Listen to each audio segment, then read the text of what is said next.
Recorded Books, an RB Media audio brand, presents Tempting Chaos by K.C. Mills, narrated by Sable Lynn. RB Media is the largest audiobook publisher in the world. Find your next great listen and get exclusive offers at rbaudio.com. Note to reader. Hello, beautiful people. If you're new, welcome to my crazy world. If you're returning, welcome back. I'm so glad you're still here. This is an urban romance. He's a rapper, she's a singer. Every book is not for everyone, so please don't force a fit. My wish is for you to go into this with no expectations of what you want this book to be, and instead, allow the characters in the story to wrap you in their world. If you're a mood reader, like me, and your mood currently isn't urban romance, circle back when you're in that space. For those of you who trust my pen and are down with the above-mentioned topics, please proceed. If you prefer my softer, more contemporary books, this one might not feed your soul.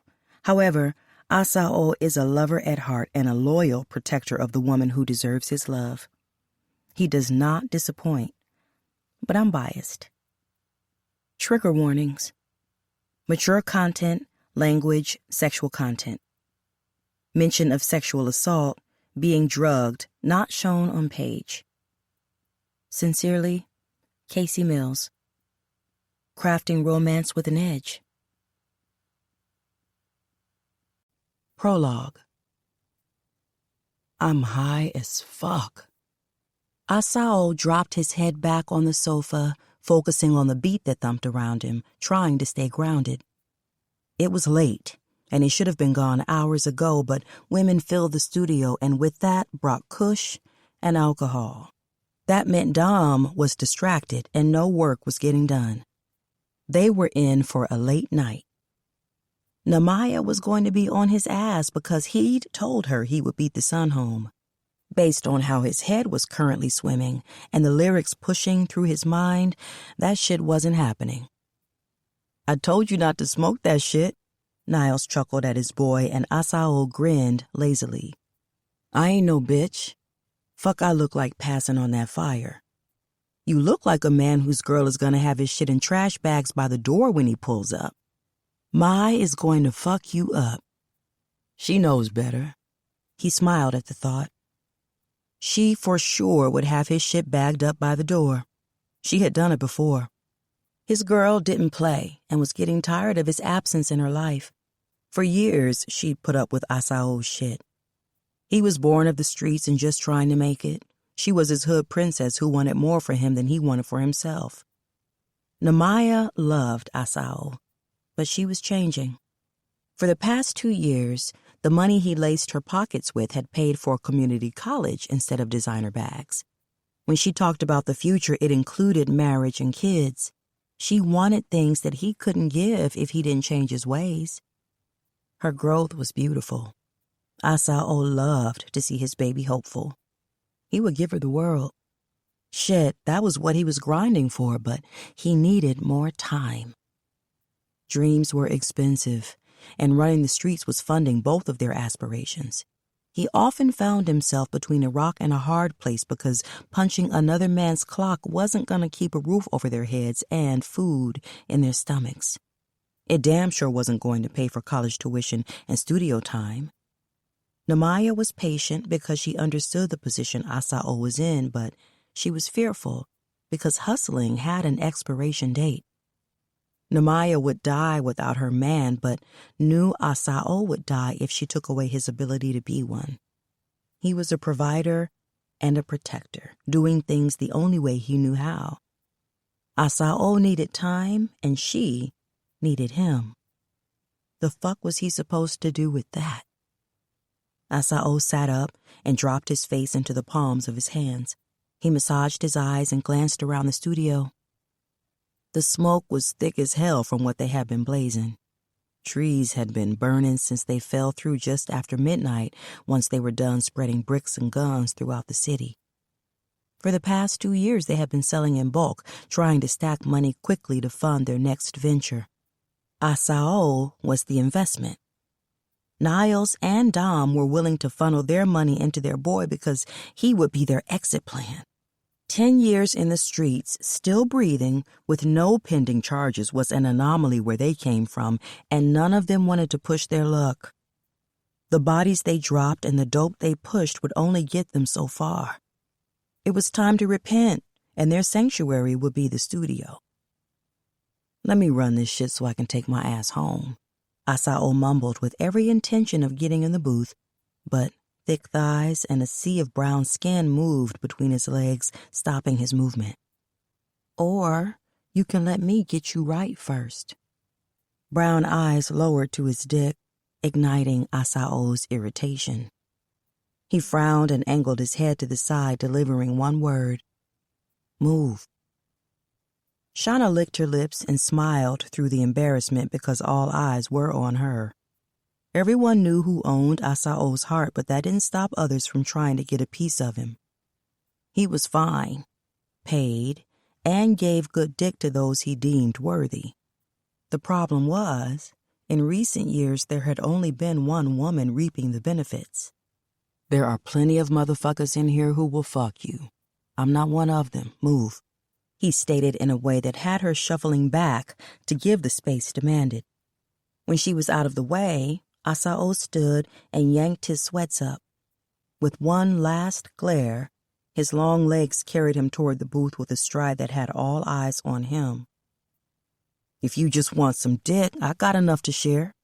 Dom's animated voice broke the tension Asao left behind.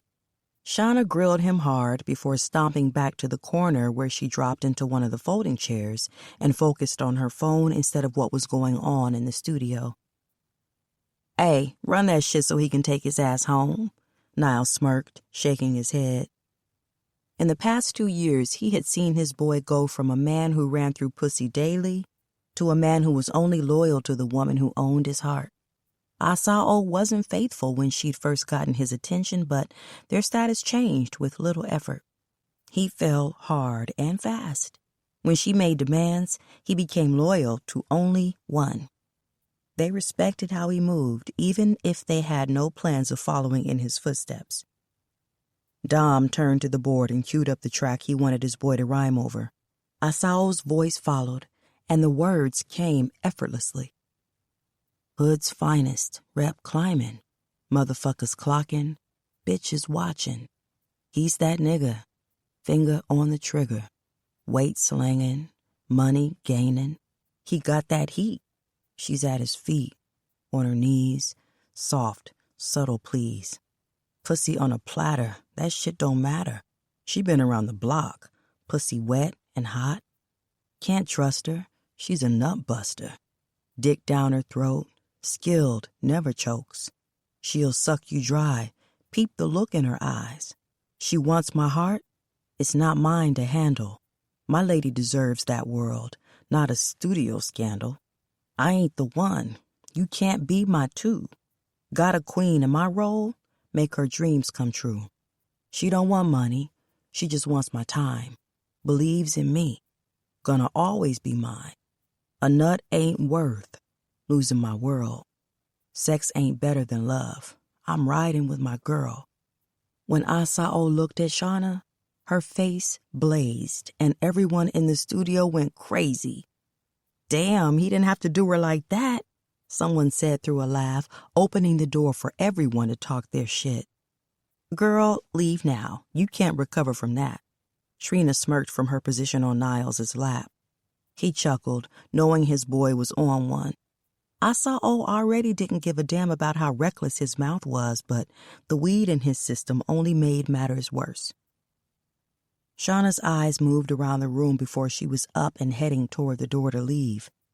When she glanced at the booth, Asao smirked and winked at her. Shauna shot him a bird and stomped her way out. He tapped the glass and circled his finger in the air, letting Dom know to run that shit again. It was time to put in real work so he could take his ass home and fuck forgiveness into his girl. By 3 a.m., Asao had multiple new tracks he felt good about. By 6, no one was left but the 3 friends. Dom had the tracks mixed and cleaned up so their boy could do his thing. Niles had been making calls to get his boy's music in rotation. He had no connections but understood money made shit happen. If they had to pay to play, that was how they would get shit done. Once the city was on board, there wouldn't be a soul who would deny them. Asao had the talent and the drive to get them out of the streets. "Hey, I might need you to run me by the crib," Asao muttered, going through his texts. His girl had hit his line an hour ago, cursing him out about not being home. It was Tuesday and she had classes all day.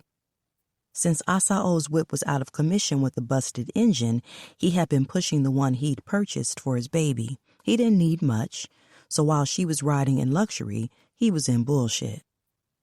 "You drove," Dom said from beside him as they pushed through the door to exit the side of the building. "Yeah, I know, but Mai got class today, and she hit my line saying she was coming to get her shit." "Yeah, your ass fucked up. You can have my sofa until she lets you come home again." Niles smirked, tossing his hood over his head and shoving his hands into the pocket of his hoodie. "Motherfucker, you bought that shit. How's she putting you on a foot chase?" "Her name is on the paperwork," Asao said with a sly smirk, knowing that his money had made the purchase, but her happiness was what negotiated ownership. "You know she's running this motherfucker and his pockets," Niles joked, but knew it was all love between Asao and his girl. Wasn't a damn thing she wanted that he wouldn't make happen. So the week after she got her acceptance letter, he put keys in her hand. She didn't ask him for anything, but she didn't have to. As soon as they pushed through the doors, cold air wrapped around them, but the chill that crawled down Asao's spine didn't have anything to do with the December temperatures. Something felt off, and his boys felt it too because Dom and Niles mirrored his motion when he pushed his hand beneath his sweatshirt to retrieve the steel at his waist. The second he lifted his head, everything slowed down. The sky was still dark from the early hours, so he couldn't lock in on anything until the red from the taillights cut through the darkness and the sound of the automatic firing stilled his heart. Gun in hand, Asao took off running, firing at the blacked-out Camry. Bullets flew past him when his boys mirrored his actions. Tires screeched, glass shattered, and a voice confirmed what he feared. "Shit, that ain't him. That's his girl. Why the fuck you didn't check that shit?" Clips emptied into the Camry, and when the driver caught one to the dome, the vehicle sped forward from the dead weight of his foot on the gas. The car crashed into the side of the building next to them. None of that mattered because the damage had already been done. Asao felt that shit like the bullets had entered his chest and not hers. Her heart was no longer beating, but neither was his. And the ones who'd taken her from him were going to suffer the same fate. 1. 10 years later. Divine intervention. When Asao released the grip on his mic and stepped back, a cocky smile teased at the left corner of his lips. His posture angled into a slight bow, causing the crowd, already a sea of chaos, to erupt into a deafening explosion of gratitude. The high-pitched screams and his name being called, paired with the flashing lights, were euphoric. To most, it was an adrenaline rush, but for Asao, the chaos produced a calming effect. 2 fingers tinted the right corner of his forehead as his body turned right to leave the stage. He locked eyes with his boy Dom, whose chin dipped a little while he held 2 fingers to his forehead for a salute. Asao repeated the motion just before he was greeted with a hand towel and surrounded by security. Completely fucking disrespectful. The hired muscle was in place to escort him to his dressing room just in case. As they moved, the long strides were slow and steady. Asao's body eased into a relaxed state after having been amped up for the past hour and a half. Performances had a way of creating a tension in him greater than any he had ever experienced, and he'd experienced some shit. Now that the show was over, he literally felt his muscles unwinding as he moved. It felt good to slowly come down from the physical and mental high. Last leg complete.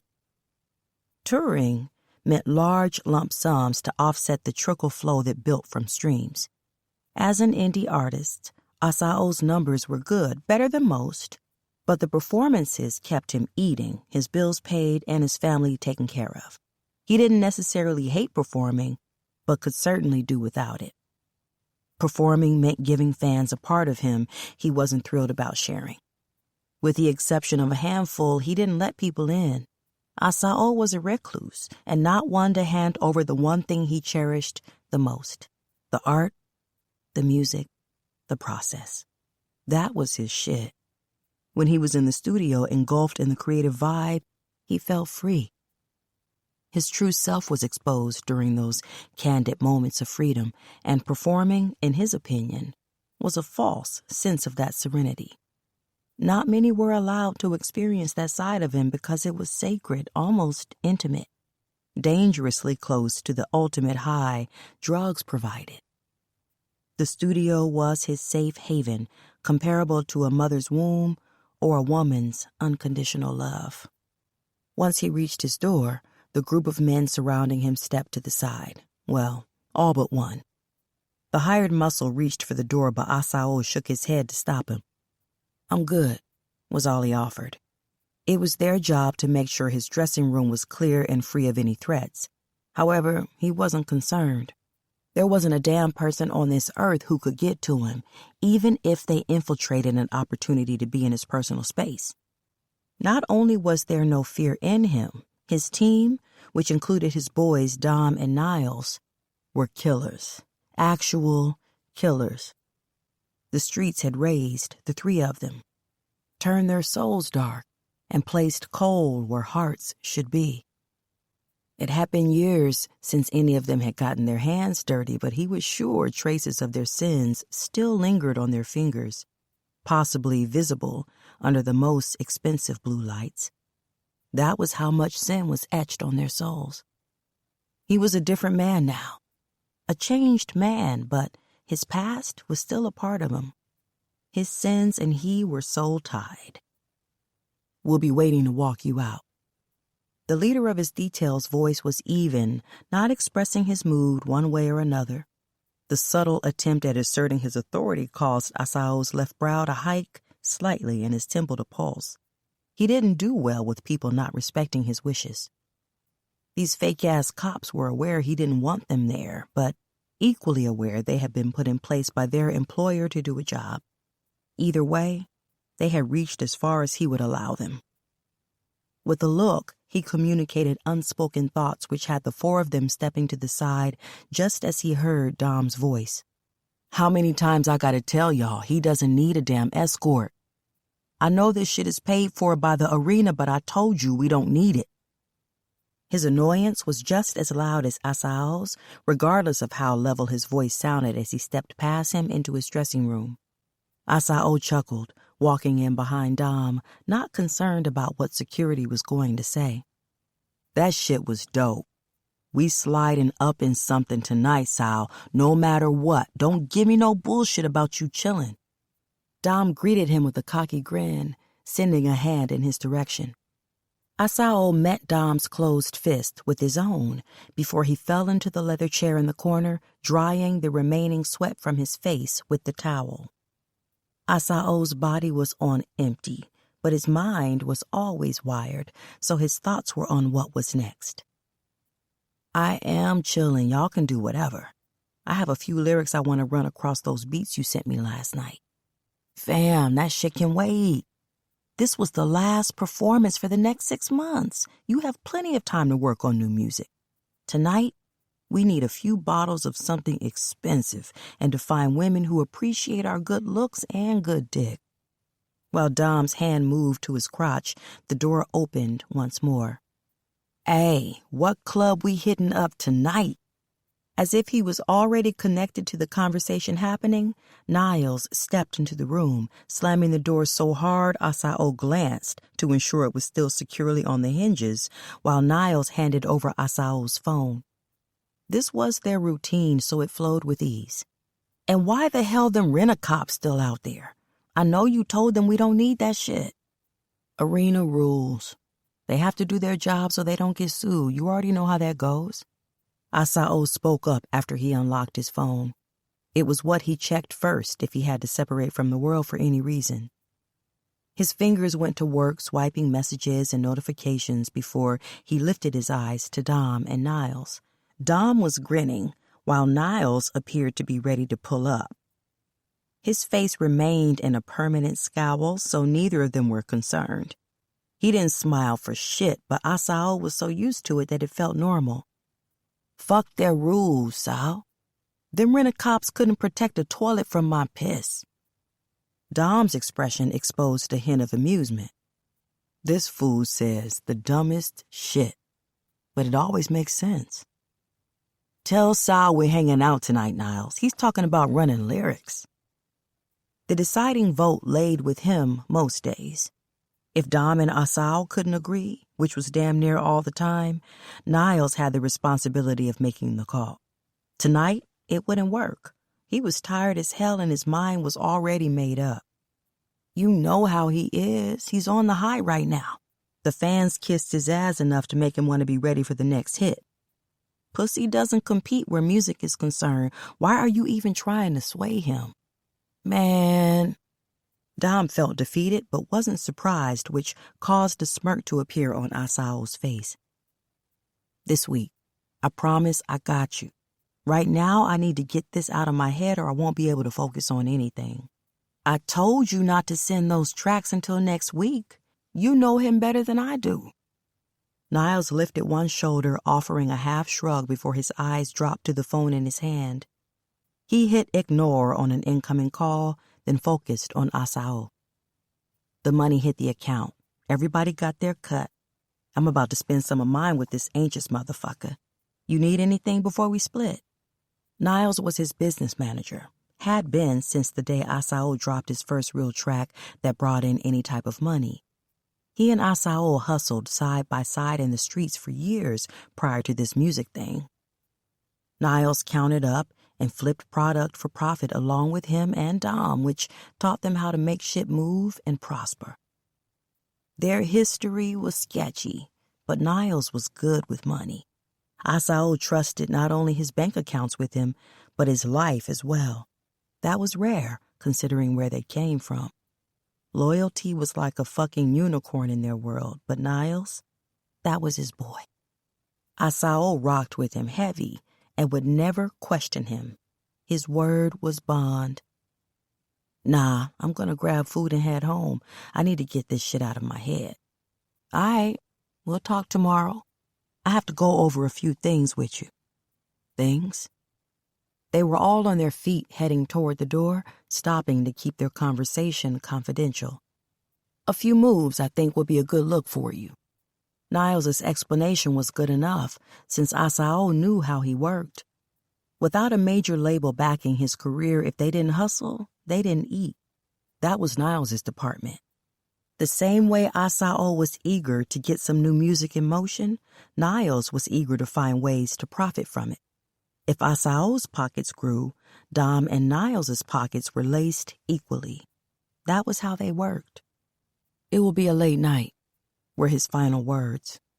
With a nod of confirmation, Asao made a mental note to reach out to Niles once he was moving. He had hours ahead of him, which meant he would sleep in as late as early afternoon, so they left it at that and went their separate ways. The hour was late when Asao walked into one of his favorite spots.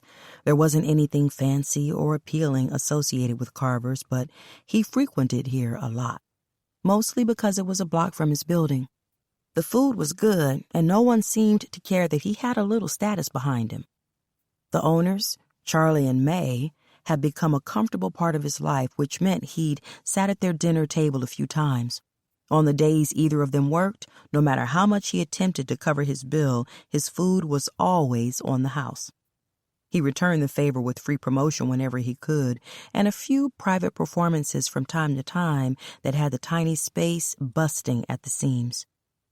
The restaurant was small and narrow, with a bar and tables on one side and booths on the other. In the front corner was a tiny stage where poetry readings, weekly karaoke, and local artists performed.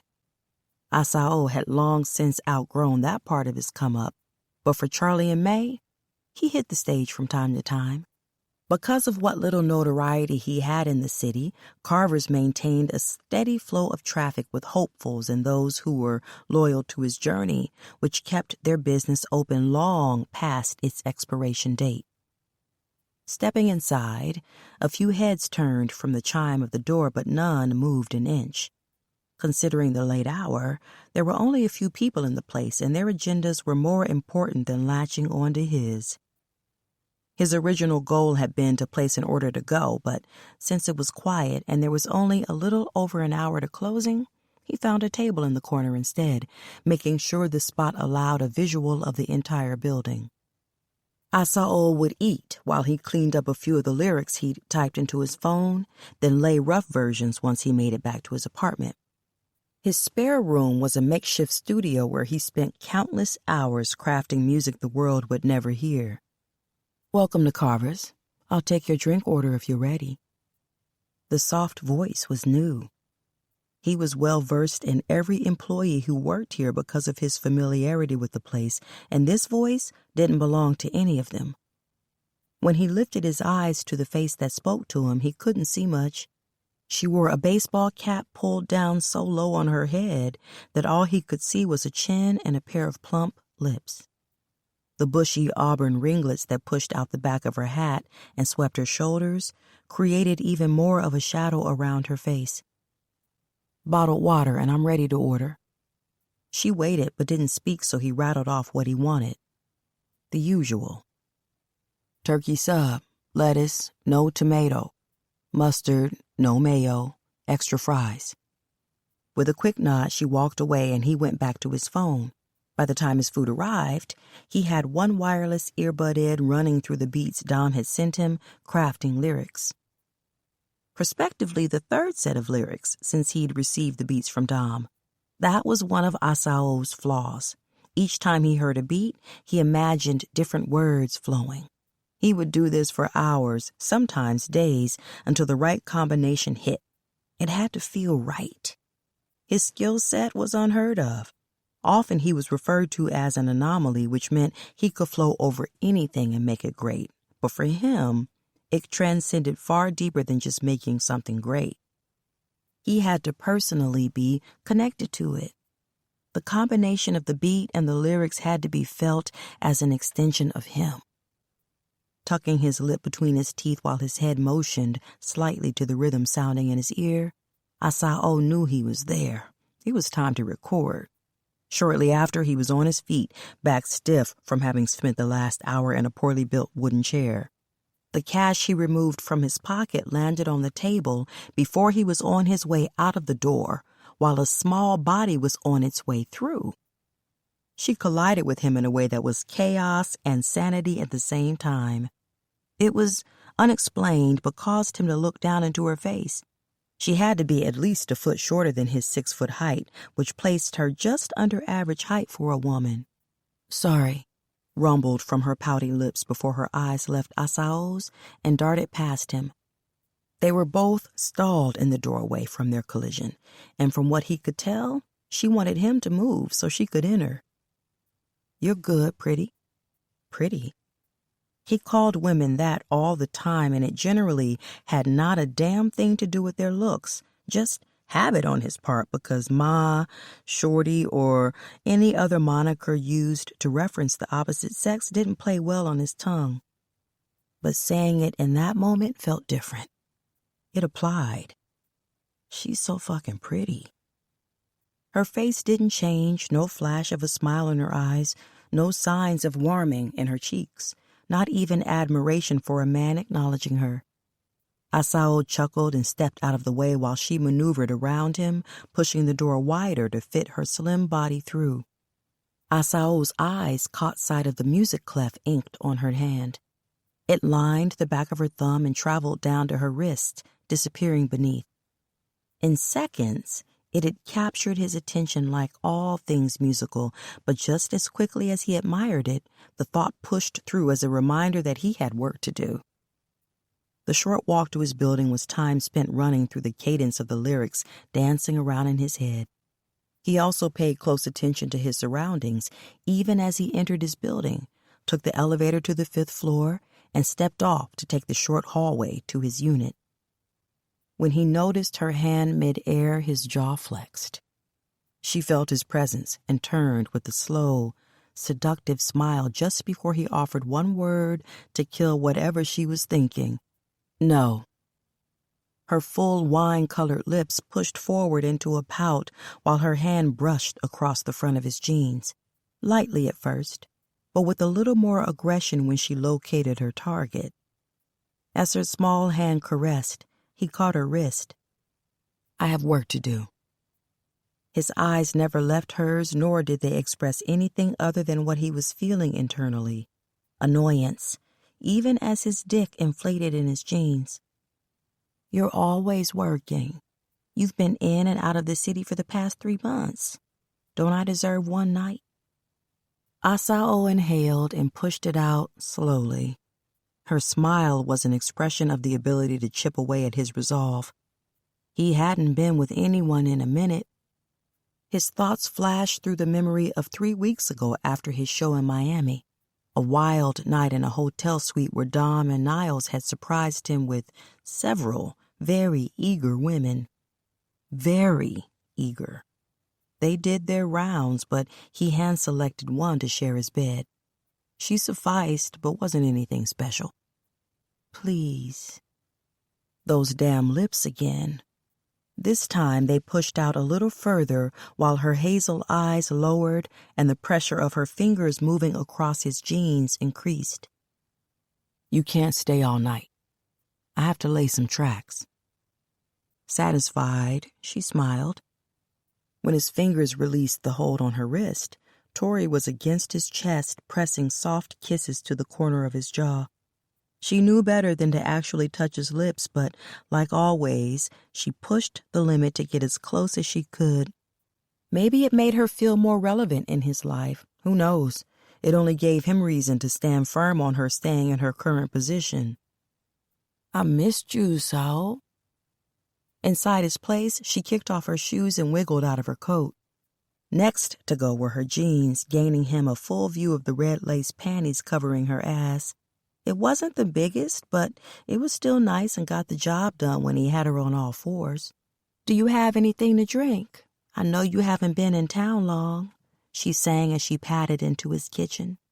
He hated how comfortable she was in his space. Another component of Tori feeling more relevant than she really was. They dated for a little over a year, then things got complicated. She was too obsessed with the man the world thought they knew, and that turned him off. The two hooked up and fell in sync not long after his voice began streaming through speakers in clubs and arenas. Tori latched on at the inception of his career, so he'd believed her to be solid. In the beginning, she was. Tori was cool, and he fucked with her more consistently than any of the others, but he hadn't been ready to let go of the woman who'd changed the trajectory of his life. The woman who had demons and darkness lurking in the recesses of his mind. Asao dealt with Tori and accepted her role in his life as hope that his heart could be revived. That changed when she got consumed with the wrong things. When she flipped, he flipped. She didn't own his heart, so it was easy to pull away. Asao found himself grateful that her true colors surfaced, giving him an out. Tori began pushing buttons that forced his demons to the forefront of his mind, making him act without thinking, which was never a good thing. Asao might not have been the best man, but he valued the life he'd built for not just himself, but for his boys. To keep their heads level and above the bullshit, he couldn't dance with the devil. So he'd cut Tori loose. When he ended things, she was in denial for a while. She would still show up at his performances playing the role as his girl, trying to throw her weight around to get into his dressing rooms or VIP sections. She had quite a little reputation for attacking women she assumed had his attention, but it didn't take long for her to get the message. When she began showing up and her name was clearly printed on the "no entry under any uncertain terms" list, she blew up not only his phone, but Dom and Niles's as well. She took to social media, playing the scorned lover trying to embrace him, but it had a counter effect. Asao wasn't a big name, but he had a strong local following, and his fans were protective and loyal. When Tori attacked his character, they attacked hers. She stopped pushing to connect with him publicly, and now this was her thing, randomly showing up at his place demanding time that ultimately ended in a few good orgasms before he put her out and blocked her until he felt like dealing with her again. This was them. Ignoring her question about having something to drink, knowing that she would figure it out, he informed her that he was about to shower alone. She pouted about that as well, but didn't want to push. He left her with free rein of his place and made his way to his bedroom, locking the door. 30 minutes later, he was clean, still feeling exhausted, but a little more revived as he stepped into a pair of joggers. There was no need to put effort into really dressing because Tori would be riding his dick before long. Once he had a release, he would be putting her out so he could record. "You could have at least invited me tonight." Tori's wounded voice had his left brow peeking slowly over his right. You didn't need an invite to see the show. Until his body met the soft comfort of his sofa, he hadn't realized how tired he really was. Tori wasted no time straddling his lap with those sad eyes of hers connecting to his. "I didn't want to see the show. I wanted to see you." Asao's laugh was low but still cocky. "You didn't need an invite for that either." His arms lifted, bending at the elbow and folding behind his head. He watched her chest rise and fall from frustration. She wanted him to say things he wouldn't. Why she continually tried was foreign to him. Tori knew him better than most. "I don't do common. I could have purchased a ticket and stood on the floor with the rest of those thirsty hoes dreaming about being chosen. Dreaming about what this feels like." Her hand slipped into his joggers. "I don't have to dream about it. I know what it feels like. Why would you expect me to do basic shit?" The right corner of Asao's mouth lifted while his eyes, which he was sure were already low, lowered a bit more. "You might have shared space with someone else who knows what it feels like." Her lips pursed while her eyes cursed him. She was pissed, but wouldn't speak on it. She was here for a reason and wouldn't leave without accomplishing her goal. "You're such an asshole. Why are you still holding a grudge? I never did anything to you, Sao." "If I'm such an asshole, why are you here half naked with your hand down my pants?" "I'm not holding a grudge, T. I just know what it is with you, so I'm moving accordingly. You basically just proved my point." "Common?" he questioned, laughing arrogantly. That was the problem.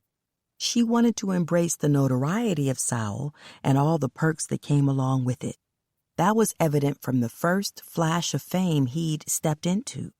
He didn't give a fuck about any of the hype, but she did. If she was no longer down for him, Asao, then she wouldn't get the privileges of Aso. Tori's verbal slip flashed behind her eyes, and like always, she retreated. Instead of addressing the issue, she eased off his lap, kneeled between his legs, and tugged at his joggers. Asao lifted enough to assist and closed his eyes the second he felt her warm mouth cover the head. A throaty groan eased past his lips when her hands worked together to bring him to full attention. While her mouth grew more moist and sloppy, he relaxed a little more into his sofa. Tori's head was decent, and he always gave her credit for the effort, given his length and girth, but he'd had better. He made the mistake of being honest about her skills once when she'd asked randomly, searching for praise a while back. The realization that he wasn't impressed made her put in special effort each time she indulged. He wouldn't complain. Even at her worst, she got the job done, and that was all that mattered. He briefly opened his eyes to find hers on him.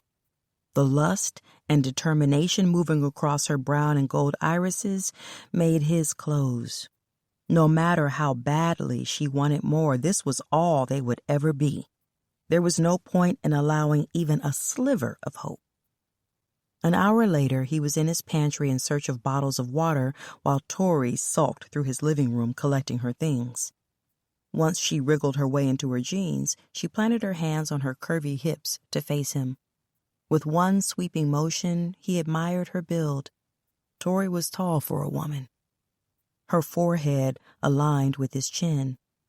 The body she had been blessed with was stacked, thick, crazy thick and curvy. Asao had never been one for slim women. He preferred a nice, soft body with plenty to hold on to like Tori's.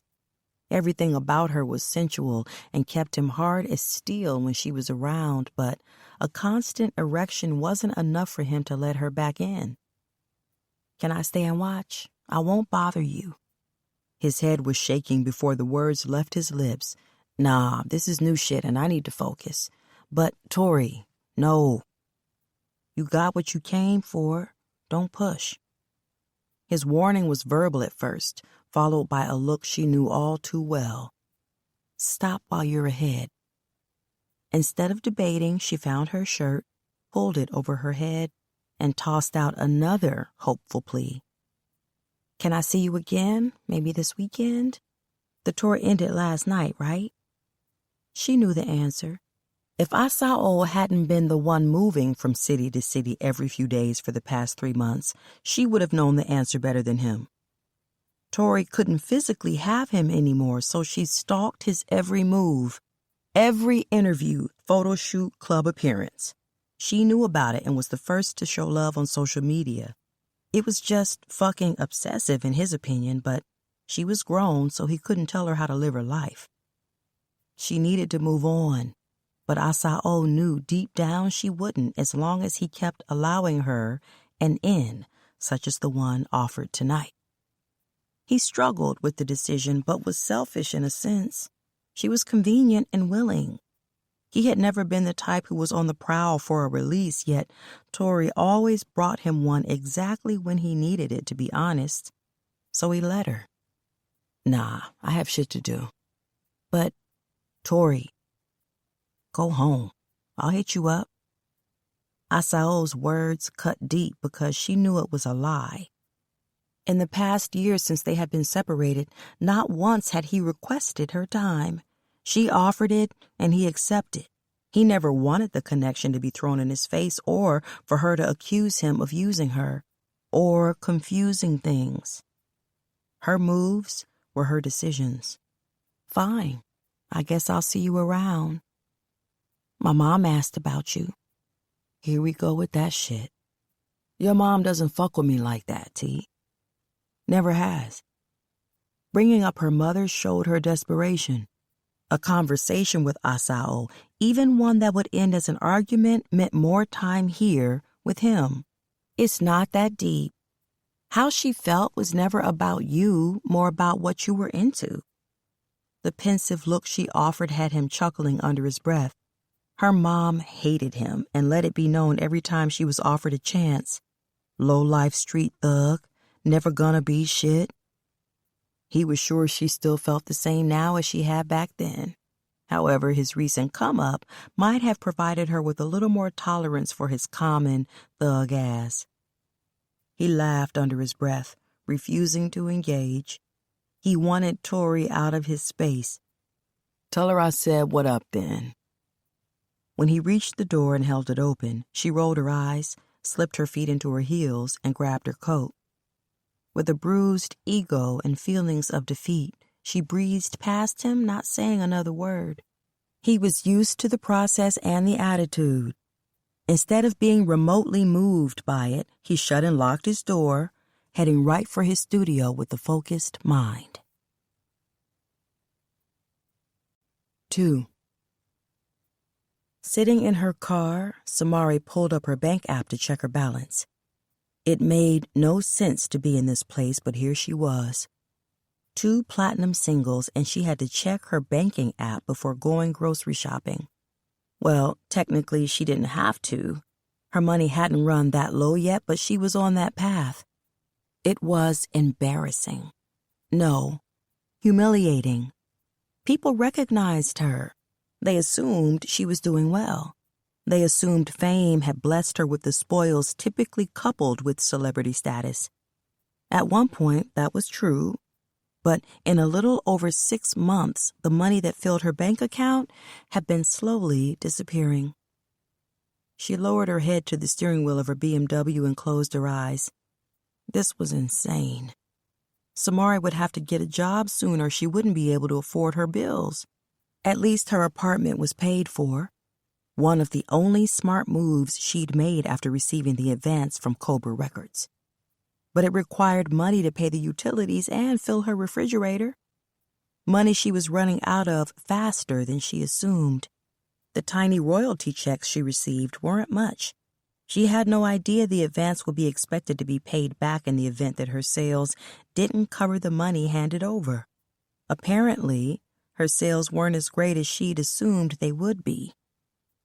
Platinum didn't equate to dollars and cents, or at least that was what she was told. Samari's contract was shitty. The lawyers who handled her contract, she now believed, were hired by Cobra, who of course made sure to protect their interests and screw her over. Samari didn't know anything about the legal side of things, and truthfully, at the time, she hadn't cared. All she'd wanted to do was create music and sing. That was offered alongside the promise of making millions of dollars and traveling the world. Half of that manifested. She had done a world tour but barely made 6 figures. However, those millions had been made. They'd just bypassed her bank account and landed in Cobra's. Touring after her first platinum single brought in endless amounts of money. The shows were sold out night after night, city after city, and not much was spent on her. She didn't need it. She produced her own tracks, another line item that took away from her royalties. She used the label's studio, which should have been a perk of being signed to them, but no, Cobra had billed her for it. Then there was the expensive production costs for the tour, another line item that lessened her royalties, which she personally didn't understand.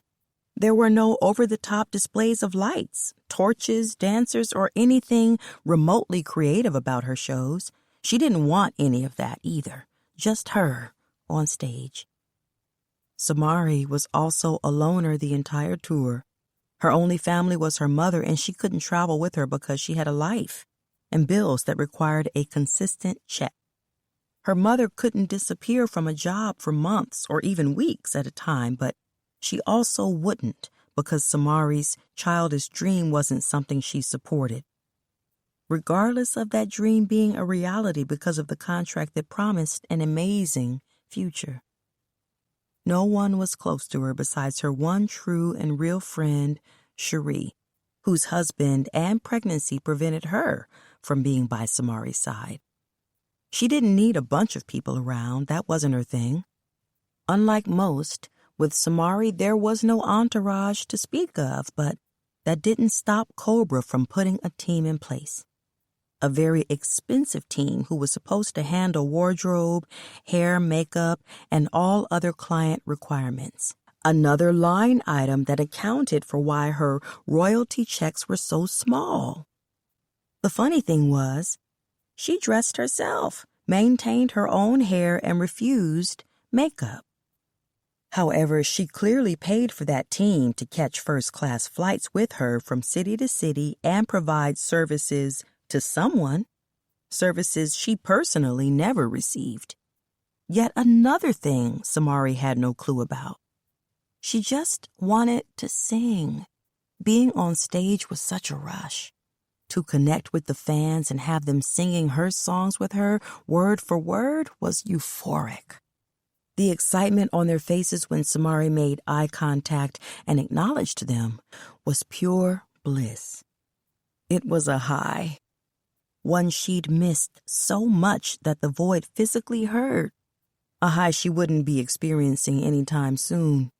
She had been shelved by industry terms. Samari couldn't make new music because the label refused to pay for it, and they wouldn't release her from her contract so she could do it on her own. Every time she asked, she was hit with the runaround or excuses about this or that. Timing was their go-to, most often used when she asked about making new music. What Samari knew for certain was that they'd used her, gotten what they could from her, and were now on to the next big thing. Nefertari.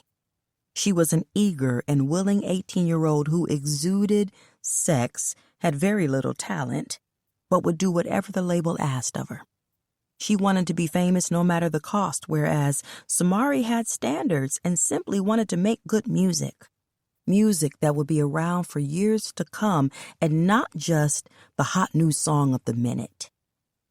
Dragging herself from her car, she raked her fingers through her unruly coils.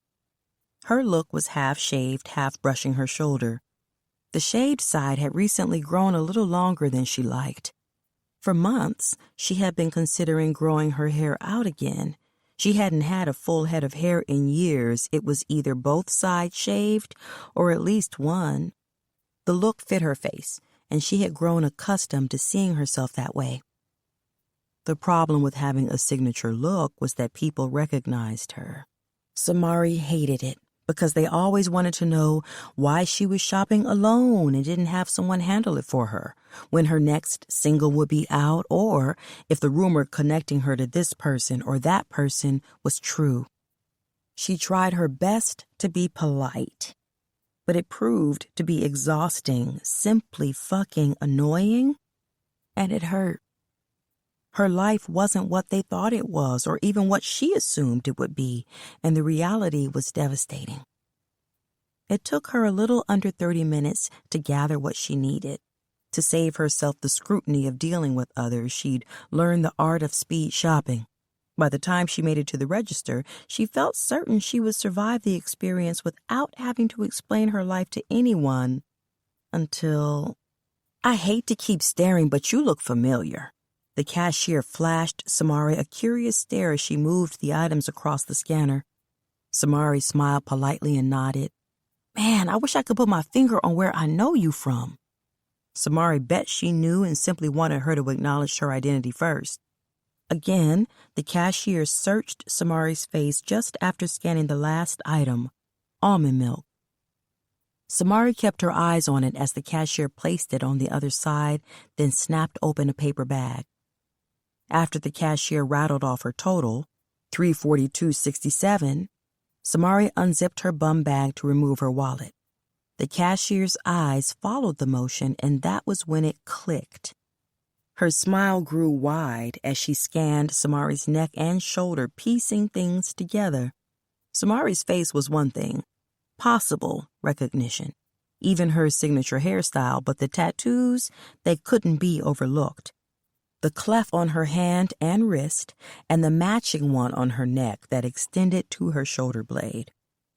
"Oh my God, it's you. Samari Janae, right?" The cashier used a hushed tone, which Samari appreciated because it didn't draw any additional attention. She was the only one in her line, thankfully. Offering a subtle smile, Samari nodded, praying it would end with maybe a request for an autograph or selfie. Both she would provide, but would cringe at the thought of it surfacing.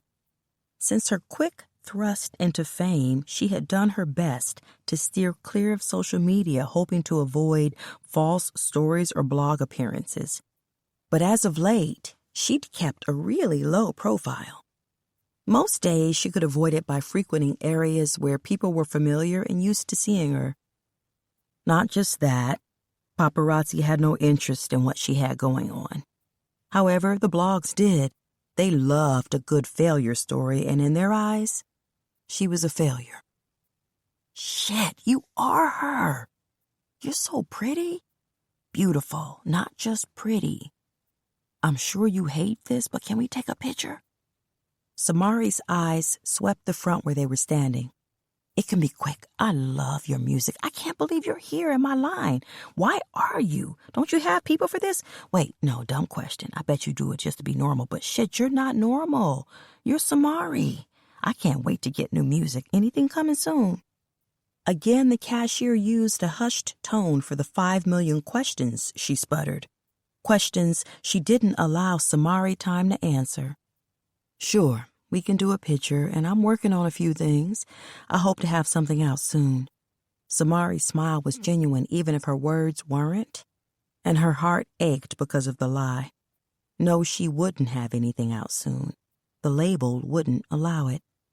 They had her contractually enslaved to them, and it was causing a mild depression. They took 3 shots. The cashier asked Samari's opinion on which to post, and she told her any of them. After paying for her groceries, Samari left the store with 3 stuffed reusable grocery bags clasped in her hand and a heavy heart. This was her life, and it fucking sucked. She had been home for a few hours and immersed in her writing when she was forced into a break. There weren't a lot of people who could pull her away from her music, and per her Soundbeats smartwatch, one of those people was reaching out. It had been a little over 2 weeks since she had seen her friend, and a day since they'd shared a conversation. It was about time for her to check in, so Samari smiled, closing her notebook and reaching for her phone. You always know the exact moment to call and fuck up my vibe, don't you? Samari's cheeks hiked as she flipped from her stomach to her back. The spot her body filled on the sofa was where she had been since she'd made it home and put her groceries away. Music was therapy, her solace, and her hiding place. She needed that today, so the second she was home, she grabbed her notebook and let the words flow. Samari hummed tunes in her head until it all made sense, and before she knew it, a song took flight. Of course I do. It's what I do best, and you won't say shit about it because you love me. Samari felt her cheeks rise a little more as she held her hand in front of her face. Her natural nails needed a manicure, and she would handle that later. She was extremely low maintenance and refused to waste money she wasn't sure she could replace. Not even when she was riding the highs did she indulge in things most women created routines for: hair, makeup, lashes, and nails. It wasn't her vibe. Strong like most days. Let's not go overboard, Ree. You don't love me, Mari? She didn't respond right away, so Cherie yelled her name again. Mari. Fine. You're all right. No, ho. Tell me you love me. Okay. I love you, Riri, baby. You're damn right you do. And guess who has a hall pass to hang out tonight? Oh, God, no. Whatever you're thinking, no, I'm not in the mood and you know I don't hang out. Exactly, and neither do I. I'm old, married, and boring. I need a night out, Mari. Cantor only trusts me with you. Your ass is just as boring as me, so he thinks you're safe. Please, can we go out? I want to go to a crowded club, drink watered-down drinks while wearing clothes I have no business wearing, dance my ass off, then go home and ride my husband while I think about all the fine-ass men I danced with. Ree! Samari choked out a laugh while her eyes stretched wide. What? Did you just hear what you said? Why would you say that? Because I've been married for far too long, and as much as I love my husband, and no matter how fine he is, I still have the right to explore a little eye candy. No, you absolutely do not. What happens if you like what you see a little too much? That can't be healthy. I will never cheat on my husband. I love him with my whole heart. I just want to go out and have a little fun. Hell, he goes to strip clubs with his boys. Why is this any different? She had a point, but Samari still wasn't going to a club. Just watch some porn. That's safer. Mari, hell no. I don't want sex. Just sexy men who smile a little too hard, buy me drinks, and make me feel like I've still got it. Having a kid plays with your self-esteem. Samari rolled her eyes. Her girl was beautiful and her body was amazing. Having a baby had enhanced that with a little extra weight and curves Samari was envious of. She knew for certain that Cherie's husband worshipped the ground she walked on. Samari had witnessed it more times than she cared to admit it.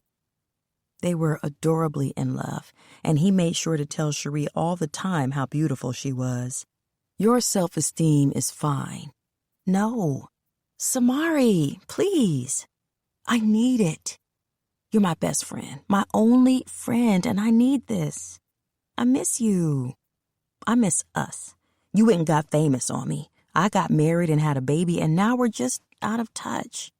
Ree, I talk to you daily, and I see you all the time, but we don't kick it like we used to. One night, that's all I want, and if you deny me, you don't love me. Are you really going to pull that card? Are you going to guilt me into going out with you? Is it working? Yes. Good. I have the place already picked out. I'll be at your apartment by 10. My hall pass expires at 6 in the morning, and I'm using every minute of it. 6? What the hell? Samari laughed at the thought because there was a little too much detail connected to this so-called hall pass. Okay, so maybe he wasn't that specific, but the club closes at 3. That gives us time for a really greasy breakfast before I have to be home and resume my boring-ass life. I'm not staying at no damn club until 3 in the morning, Ree. 10. I'll see you at 10 and dress sexy. My version of sexy, Mari, not yours. You're long overdue for something long and hard. No, that is not what this is. Love you. 10. Be ready by 10. Cherie cut Samari off and ended the call. Samari groaned through her frustration and anxiety. She hated clubs with a passion. She hated everything they represented, and they reminded her of what she was missing most in her life. Every shitty-ass, auto-tuned track that played clashed with her soul, taunting her because the talentless individuals they kept in rotation had something that had been snatched away from her. The one good thing about a club was that it would be dark and crowded. She would blend with the sea of bodies and faces undetected. She could keep a low profile, drink, dance, and just be with her girl. She needed it. Samari needed something, so she was partially looking forward to it. 3. His body felt weighted, and the more his phone vibrated next to his head, the more he willed his eyes to open so he could grab it, but it wasn't happening. He was exhausted. According to his body's calculations, he hadn't been asleep for long, which wasn't helping his mental state. He managed to lift his arm and pat around his pillow in search of the nuisance that had his temple pulsing. Yeah. His naturally deep voice was a few octaves lower than usual and clearly expressed his lack of sleep. Asao. His mother's voice was always light, but demanding. One word, his name, was enough for him to hear it. Are you asleep? It's 3 in the afternoon. Late night, Ma. I had my last show, then I worked on new stuff. I'm about to get up. At 33 years old, he felt like a child. His mother was the only person who had the ability to make him question his life choices. Even one as simple as sleeping in because he had worked his ass off through the night and early morning. His mother didn't give a shit about his music. She was proud of him, appreciated that what he did paid the bills and kept him out of the streets he used to live for, but that was as far as it went. He could record until 5 in the morning, and she would still expect him to be up at a decent hour. Sleeping all day showed a lack of discipline and responsibility in her eyes. He rolled onto his back, eyes still closed. His free arm bent at the elbow and covered his face while he considered taking the entire day. He was positive that once he ended the call with his mother, he could shut down and fall right back into a coma type of sleep within a matter of seconds. The past 3 months had been a lot, and he needed the rest. Come home soon. I need to see you, Asao. I will. Give me a few days. You good?" She scoffed lightly, pausing for an extended period. This was her way of speaking to him without words. His mother was always good. She was content with the small ranch-style house she hardly ever left. Necessities were provided on his behalf, so she didn't have to. As the only man in her life, he took care of his mother and would give more, but she refused. All she wanted most days was to lay eyes on him, put her hands on his face to physically know. Once her heart was at ease, she would prepare a meal that would have him kicked out on her sofa, lazy and full. Kendra Delane only needed her son. "Soon, Asao." "All right, Ma, I got you. I'll see you soon. Love you." "Love you too." "Soon, and I mean it." Her words were clipped and very dry. He smirked from under his arm, knowing his mother was in her feelings. He hadn't seen much of her while he was touring, but he made sure to call and check in. She knew his lifestyle or his past, and no matter how many times he expressed that things were different, she still felt as if he was walking on the wrong side. Memories of his ill deeds and consequences were ingrained in her pretty little head, so it was hard for his mother not to worry. As proud of him as she was still disappointed in the course his life took. Failure on her part, as she always reminded him. His life choices had nothing to do with her. He craved a type of recklessness that could only be found walking a path littered with uncertainty. Still, she blamed herself for not keeping her son from the danger that kept him in the streets. That hurt, but he couldn't change her views. The values she carried wouldn't allow her to feel otherwise. It was time for him to get up and try to salvage something out of the day. His stomach was a deciding factor because it was empty as hell. Willing his body to move, he sat up and planted his feet on the floor. His eyes traveled around the dark room while he recalled parts of the hours leading up to crashing on the sofa that lined one wall in his guest room. The tracks he laid had already been sent to his phone so he could listen to them in a full run at some point during the day. But right now, he needed to shower and head out to find food. With a new perspective and clean clothes, he unplugged both of his phones before heading to the door. On the elevator down, he checked messages, noticing he had several on his business line about club appearances, interviews, and folks who wanted him to do features. Niles handled Asao's affairs, but with him needing to be hands-on, everything that moved or was presented, Niles made sure Asao was copied on. He pretended that was just the flow of things, but Asao knew him, how he thought, and how he moved. Niles never wanted Asao to feel as if anything he did wasn't on the up and up. Not that he ever would, but he made sure to keep that solidified by placing Asao in the middle of everything that involved his money. As soon as he was in his car, Asao hit up Dom. According to his social media, he had been out all night blowing money and killing brain cells. The tour was over, and he'd worked just as hard as Asao, so last night was his release. They all needed a minute to unwind. However, Asao's was just a little more structured than Niles and Dom's. "Hey, yo, you alive?" Asao grinned as he pulled into traffic in search of something to eat. "Barely. You missed a wild one last night." He heard the amusement in Dom's voice and chuckled with the assumption of what the hell he and Niles had gotten into. Asao was more than positive it had involved a lot of alcohol and women. "What we into today?" Asao mumbled, trying to run through what he had already mentally processed his day to look like. "Shit if I know.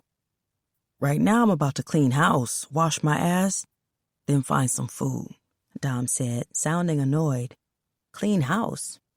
You still taking randoms to your spot? I told you about that shit. You gonna end up on the news looking dumb." Dom laughed lightly. With the pause that followed, Asao assumed he was processing and surveying the aftermath of his wild night. "Nah, I do body searches before they cross the threshold. Thorough shit." "You're wild." "Indeed. But you talked to Niles yet?" Dom asked. "Nah, I need to." "Yeah, hit him up. He has something for us.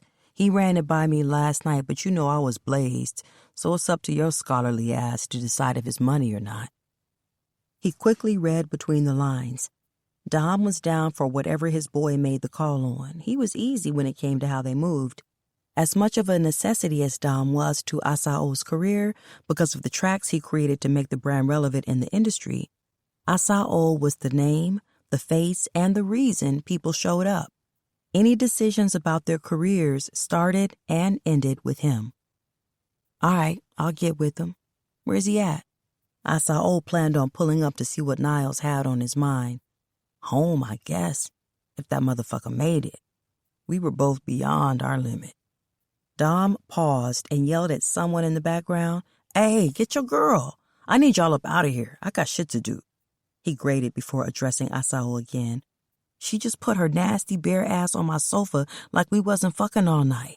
Yo, I'll holler at you. Let me clean house. Hit up Niles and see what he's talking about. We let you slide last night and you owe us." Asao chuckled at the annoyance.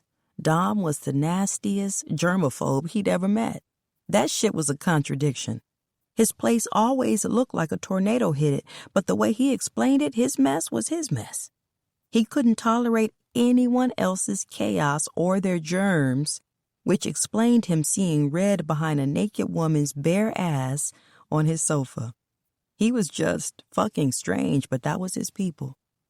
Aight, he can get that, was Asao's last thought as he hung up. After Asao ended the call with Dom, the next one was to Niles. "Yerp," Niles answered, in a much better state than Dom. "You moving?" "Yeah, on my way to you. You got food?" "For me? You better pick up something on your way. The fuck I look like?" Niles said, sounding like he was ready to square up. "All right, remember that shit," Asao quipped before ending the call. Right after, he ran through his mental Rolodex of what was en route to Niles' place that Asao could pull up on. By the time Asao reached Niles' spot, his stomach was talking loud as shit. His Jeep smelled of greasy fries and a burger. He was ready to take both down. Niles greeted him at the door with a closed fist, which Asao met before they both dipped into Niles' living room. His spot was the sofa while Niles took up the love seat, which looked small as shit once he was centered on it. Niles was a big dude, a few inches taller than Asao, hitting about 6'2" or 6'3", but he was easily 260 pounds. Solid as hell, and the way he kept that permanent scowl implanted on his face stopped anyone from fucking with him. "You wanted to run some shit by me?" Asao questioned, mouth full, feeling partially satisfied after the first few bites of his burger. "Yeah, but I know you're not gonna like it. Just hear me out before you make a decision." Asao's eyes shot over to Niles. His were waiting. With a nod, Asao gave Niles the green light to continue. "Cap hit me up. They're not doing well and need to get some money in there quick." Asao listened, didn't speak or react. He knew good and damn well Niles wasn't about to put him on performing at Cap's place. He still had love because it was one of the local spots where Asao had gotten his start, but he also wasn't about to be a regular on the tiny-ass stage just to help Cap bring in money. "I offered up a solution," Niles stated coolly. This time he waited for Asao to respond. "Which is, we buy him out." The words released from Niles so nonchalantly Asao's face balled up, matching the scowl his boy presented. "Nah, that's too much work. We don't know anything about running a place like that. Permits and shit, dealing with the city. We're barely clean, but we both know there are open cases out there linked to all of us. Even if they don't know our names, they know our work. I'm not trying to take on that type of commitment or a problem like that," Asao confirmed. Street smart meant doing dirt and not getting caught. That translated to staying off anyone's radar. It wasn't likely their past could catch up with them, but where Asao, Niles, and Dom came from, you didn't chance it. Dealing with the city meant dealing with legal shit Asao didn't want to touch. "Let me worry about that part. I'll make it work and keep it out of your way. Music, that's all I need from you. It's a good look, and I think we need to consider it." Niles offered up. Asao eyed Niles for a minute before shaking his head. Let you worry about it? You take some business classes and shit that I don't know about. We getting an invite in the mail to watch your big ass walk across the stage at community college? One of those rare moments occurred when Niles smiled, sort of. More like his face eased up. Maybe. I'm telling you, I will handle the business side. I know a few people, but think about it like this. It's a good space and easy money. We can turn the back into a little studio for Dom. Get maybe 2 or 3 booths back there. Then there's the main area and the stage. Live performances and shit. Charge at the door and the bar. Still not interested. You're not hearing me. We bring in a few artists. You know how many run through caps looking for a break just because it's where you got your start. We make that happen. Your name holds weight. If they have the talent, we put them on and get a cut.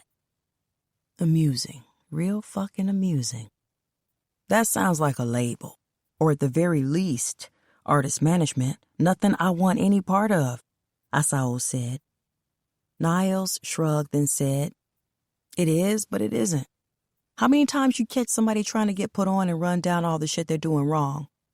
Why not help them out and make a little money doing it? Because that's not my thing. I'm focused on me and what I'm doing. I don't want my name and rotation connected to anyone else's. It was true. The city embraced Asao, and he was certain that backing a few artists would be well received, but he couldn't mentally process how that would work. He couldn't imagine finding the time to get it done, and if his name was on it, he would need to make sure the process was thorough. That would require investing time. Time which Asao barely had enough of as it was. Sao, you need to do this. You're good at what you do. You're fair and you won't ever fuck people over. I know you're thinking about all the negative shit connected to it, but consider the positive. All these youngins are already out here following your lead. Why not do it in an official capacity? Niles' argument was strong, but let me think about it. What'd Dom say? Asao asked. With a shrug, Niles glanced at the TV. It's money. He can produce and get credit, but you know he's not going to sign on until you make the final call. With a nod, Asao confirmed his understanding. It seemed easy, but he wasn't sure if he wanted to take on that type of responsibility. Music was serious to Asao. As good as the money was, it was not where his heart felt the pull. He didn't want to lose the rawness of why he was in it by getting caught up in the wrong things. This felt like the wrong thing. Stop overthinking shit. You're never gonna change. Niles' voice made Asao look his way. You're solid, Sao. Always have been. What you do and how you do it will always be grounded in that. Get the fuck out of my head. Asao chuckled, and Niles offered his version of amusement via a barely there smile before switching up. We're in the club tonight. We can do it low-key. I know you don't like the spotlight and shit. We let you slide last night, and Dom damn near cried like a little bitch. You owe him. The business talk was done just that quick. Niles had moved on. There was no need to pressure Asao because he would make his own call. Niles would roll with whatever Asao decided, regardless of his feelings. Another reason they fucked with each other heavy. He can get that, was Asao's last thought before he finished his burger. He would revisit the deal with Cap later, but right now he was about to handle something else. Check this out, though. With his phone in hand, Asao pulled up the tracks from last night and tossed it over to Niles. Seconds later, his voice filled the room and their heads simultaneously bounced in rhythm with the beat. This was what it was all about. This was the motherfucking reason for it all. After he filled his stomach and had a few hours to burn, Asao decided to meet up with Dom at the studio. When inspiration hit and he needed access to a full-blown studio that surpassed the needs of the one he'd thrown together at his apartment, this was where he spent his time. It was a simple little spot not far from his building, but well worth the money spent. A grip had been paid for a space devoted to them. Asao was big on energy and didn't want anyone else's vibes fucking with his. So as a business expense, Niles cut the owners a check once a month to make sure the space was exclusively theirs. With his attention on his phone, Asao stepped off the elevator on the second floor and immediately lifted his eyes upon hearing male voices toward the end of the hall. A quick inspection had his temple throbbing from agitation. Not one word had been sent his way, but it wasn't necessary. The sight of this clown-ass man disturbed his entire soul. The snarky smile that eased onto the man's face further set Asao off. When Asao's eyes left Cobra and moved over to Dom, he offered the same annoyed look that Asao knew was now on his face. Dom's stance was defensive. His legs set wide, chest open, and hands resting just above his belt. He kept a burner at all times, always sitting on his left side, so his positioning was purposeful. Stay ready. Sao, the man I want to see. Cobra's conniving smirk inched higher, but only on the left side. It was just enough to expose the gold cap lining one of his teeth. This motherfucker is clown as fuck. The hell you need to see me for? Asao positioned himself to the left of Dom, mirroring his stance. Asao wasn't strapped. There were only certain times he kept his burner on him, and now wasn't one, but his hands were nice as hell. He possessed a speed and quickness generally unheard of. His mind moved fast, so his hands had to follow. He could peep the most simple details others overlooked. It was a skill Asao relied on. Like now, Cobra was nervous. He was out of his element in the presence of two well-known hitters who had a penchant for not giving a damn about how they moved. Cobra's money wouldn't allow him the privilege of escaping a foot in his ass if deemed necessary. You just finished your tour. Sold out all over, I'm told. How much money you make, though? In his peripheral, Asao noticed Dom's jaw tense. Asao's eyes flashed through a moment of amusement, and Cobra offered a smug, cocky smile. You really here asking about my pockets? You must be desperate for attention. The wrong kind of attention, Asao said arrogantly. Cobra laughed lightly. He wanted the men to believe he was unaffected. When he shifted his weight, Asao's eyes followed swiftly, which brought to light that he needed to move with caution. Cobra did, and Asao was amused. Scary ass.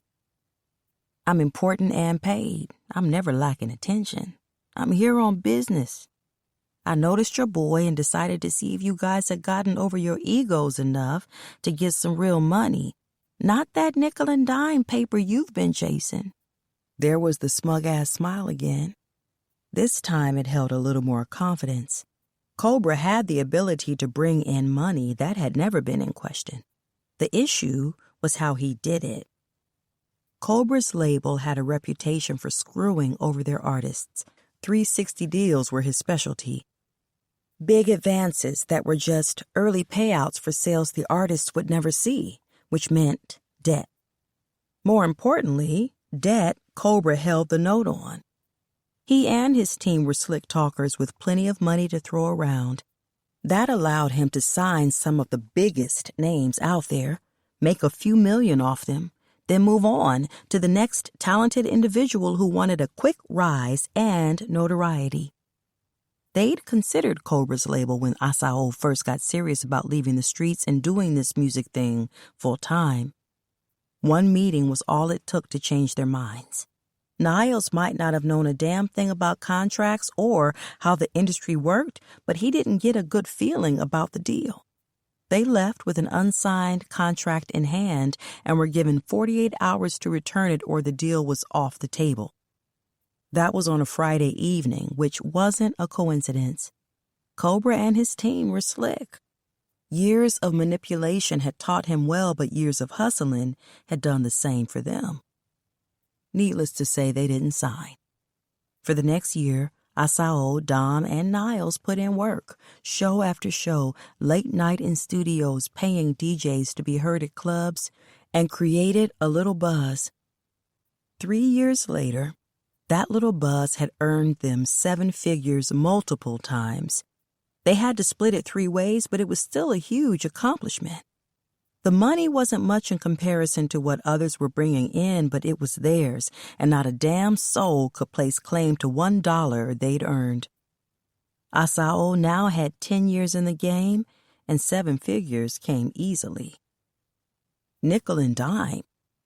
Asao laughed arrogantly, taking a step closer to Cobra. He caught the exact moment where Cobra had to anchor his scary ass so he didn't embarrass himself by stepping back.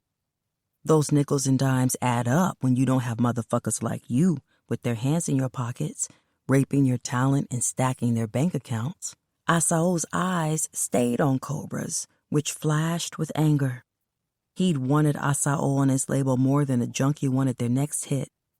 Asao saw the muscles around Cobra's eyes tense from the anxiousness that danced in his tainted spirit. He was positive the possibility of Asao being on his roster made Cobra's dick rise. Cobra was the first to retreat. He laughed, lightly, trying to hide the hunger and disappointment he felt behind knowing it would never happen. "You know I own this city, don't you?" One brow hiked quickly, and Asao felt Dom move into his personal space. He didn't have to see Dom to know where his hand was, so Asao held one up to halt his movements. "That sounds dangerously close to a threat. My first love is still in me. The streets. It would be smart of you to consider that." There it was again, that split second where Cobra remembered who they were. A smug smile opened onto his face before he spoke again. "I'm offering you money. Why would I threaten you?" "Old mark-ass motherfucker," Dom grunted from beside Asao. "Get the fuck out of here." Dom turned on his heels, and Asao heard a door open behind him. Cobra's eyes left him and moved over his shoulder before his attention made it Asao's way again. "Always good to see you, youngin'. My door is always open." He watched as Cobra turned his back and left down the hall. His stride was hurried but dismissive, even as he squared his shoulders, faking confidence. Rule of the streets: never turn your back on an enemy. Asao was his enemy and not one he would risk losing anything over. At least, not here, like this. "I want to cap that simp-ass motherfucker so bad. I swear I feel my finger twitch every time he's around, and I don't even know shit about him. I just feel how grimy he is." Dom's voice boomed Asao's way as soon as he entered the room. He sat at the control board, eyes narrowed, damn near shut from how angry he was. Asao's mood was already fucked up, and he didn't want to make it worse by confirming Dom's sentiment, so he moved on. "Check this out, though." With his phone in hand, he pulled up the tracks from last night and tossed it over to Dom. Seconds later, his voice filled the room and their heads simultaneously bounced in rhythm with the beat.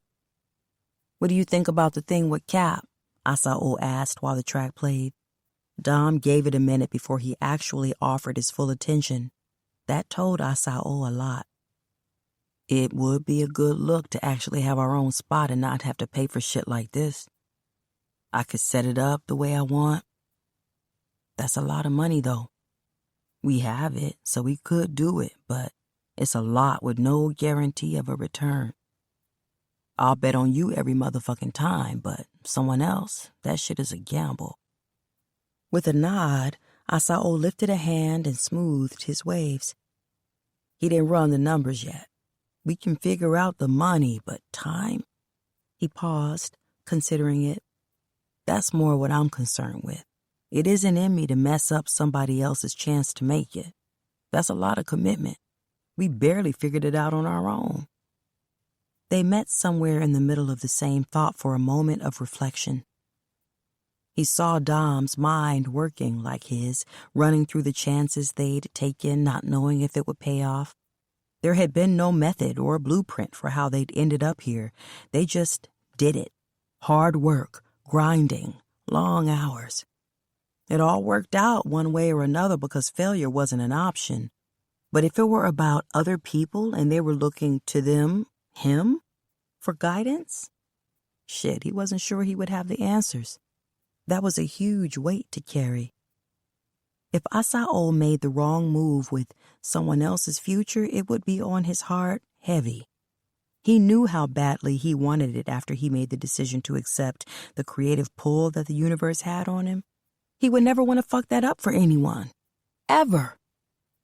You don't mess shit up, Sao.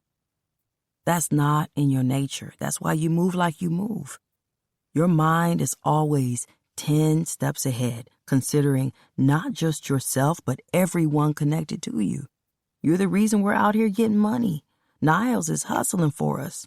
I'm not discounting his grind. He's making connections, but that's only because you put us on. Don't think we don't acknowledge and respect that. If it wasn't for you, we'd still be getting money, just the wrong ways. Our body count would be higher and shit, we might not even be here to tell our story. Dom paused with understanding that he didn't need to elaborate on death or prison. If you put our name on it, shit is gonna be straight. I'll hit Niles up to run the numbers. We'll see what Cap's talking about, then decide. Until then, I want to record these. Dom grunted through his frustration. He wanted Asao to take a stance on the deal with Cap, but he knew he wouldn't. Them shits are dope, right? I knew you were going to set it off proper. That statement had Asao laughing under his breath. Dom was stroking both of their egos at the same time. His beats and Asao's lyrics on top of them was pure genius, a talent that couldn't be touched even by so-called legends. How do you want to do it? Dom handed Asao's phone back before he began flipping switches on the control board. Asao was sure he had the track stored and was ready to go. Let me run through it, then you can do your thing. I bet. We're clubbing tonight, right? Dom returned. His cheek hiked at the same time his brows lifted. Didn't you have enough of that last night? Hell nah. When have you ever known me to pass up a chance to do it big? Translation, get drunk and get laid. Let's get this done so I can head home for a minute. You know I'm old as shit. Dom laughed hard. Asao could tell it came from understanding of how his boy got down. He was old as shit. Not by way of years, but his days of being in the middle of things had ended as soon as this music thing took off. It consumed every bit of energy he owned, but he damn sure wasn't complaining. His fist met with Dom's before he headed to the booth. A switch flipped, because just that fast he was focused. He would run through all 3 tracks, likely in one run because the words were committed to memory. It was how he processed. Once he was done, he would leave Dom to do his thing. The tracks were always temporary, a starting point to get his words flowing. By the time Dom was done, they would have some fire shit that would blaze like everything else they put out in the world. For them, this was second nature, closely compared to the beat of a heart or taking a breath. 4. What? Ree narrowed her already thin eyes at Samari. Her head was in motion before the words left her bright red lips. No, I said sexy. What the hell is this? The frown on Ree's face had Samari rolling her eyes before they moved down her body. She was in jeans, very expensive open-toed ankle boots, and a fitted silk blouse. It was classy, chic, and befitting considering they were going to McCall's, an upscale club downtown that was damn near list only. The average people were ushered in by way of looks and body type. It was a little annoying, but that was how things worked in some places. The only reason Samari knew they were getting in was because, as failed as her career was, she was still considered somebody in the industry. She could walk past any line, flash a smile, and enter with ease. Ree knew that as well, and with this hall pass thing she had been granted, a night away from her doting husband and adorable daughter, she wanted all the perks. Samari loved her, so she didn't complain. I look cute. What's wrong with my clothes? You look like we're going to grab lunch on a rooftop lounge or at a cigar bar. Not like you are actively seeking the comforts of a nice hard dick and possibly the company of the man it's attached to." Cherie's soft brown eyes flickered mischievously, and Samari's rolled. "Because I'm not. I have bigger issues than worrying about a man." "Yes, you do, but tonight we're not thinking about any of that. You're going to make music again, and you're going to be streaming everywhere. God didn't bless you with that voice and that mind of yours to be held captive by that snake-ass man." Cherie's face did a thing, a reflection of how much she loathed Samari's situation with Cobra Records. "Tonight, my friend, we both get hall passes.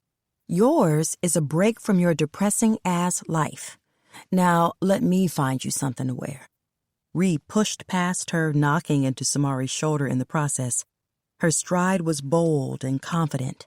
Samari was sure it had to do with the confidence from being transformed from stay-at-home mommy to the vixen wearing short, tight leather shorts and a satin bustier. The very high heels she wore accentuated toned legs, and Samari had to admit Cherie looked amazing while Samari looked cute. By the time Samari reached her bedroom, Ree had tossed several items on her bed, all of them scantily thin material. Things Samari hadn't touched in years. Things she had to wear when she was in media rotations promoting the label and her album. Designers had sent them to her with the intent of her shouting out their pieces. "Oh, honey, this is it." Ree held up a black romper. It was skimpy, to say the least. The bottoms barely made it past Samari's cheeks when she tried it on. The front was cut low, exposing way too much skin, and there was no back at all. The only thing that kept it on her body was the thin string of crystals linked around her neck. "I'm not wearing that." Her delivery was firm, and Ree only grinned wider. The smile that opened up on her face was taunting and confident. "Oh, but you are. You're giving me whatever I want tonight because you professed your love for me and you want my night to be perfect. I want you in this." "Cherie." Her protests fell on deaf ears. She wasn't having it. Samari glanced at the skimpy, thin, sheer material, rolling her eyes to the ceiling, snatching it from her hand right after. She was secretly hoping to damage the piece, but no such luck. So she stomped off, heading to her bathroom, muttering under her breath. "If I get kidnapped or worse, that's on you," Samari groaned. "Shut up and get dressed so we can leave. I'm so ready for tonight. So ready," Cherie sang as Samari slammed her bathroom door. "I love this girl, so I'm going to let her have it," Samari thought, rolling her eyes with a smile.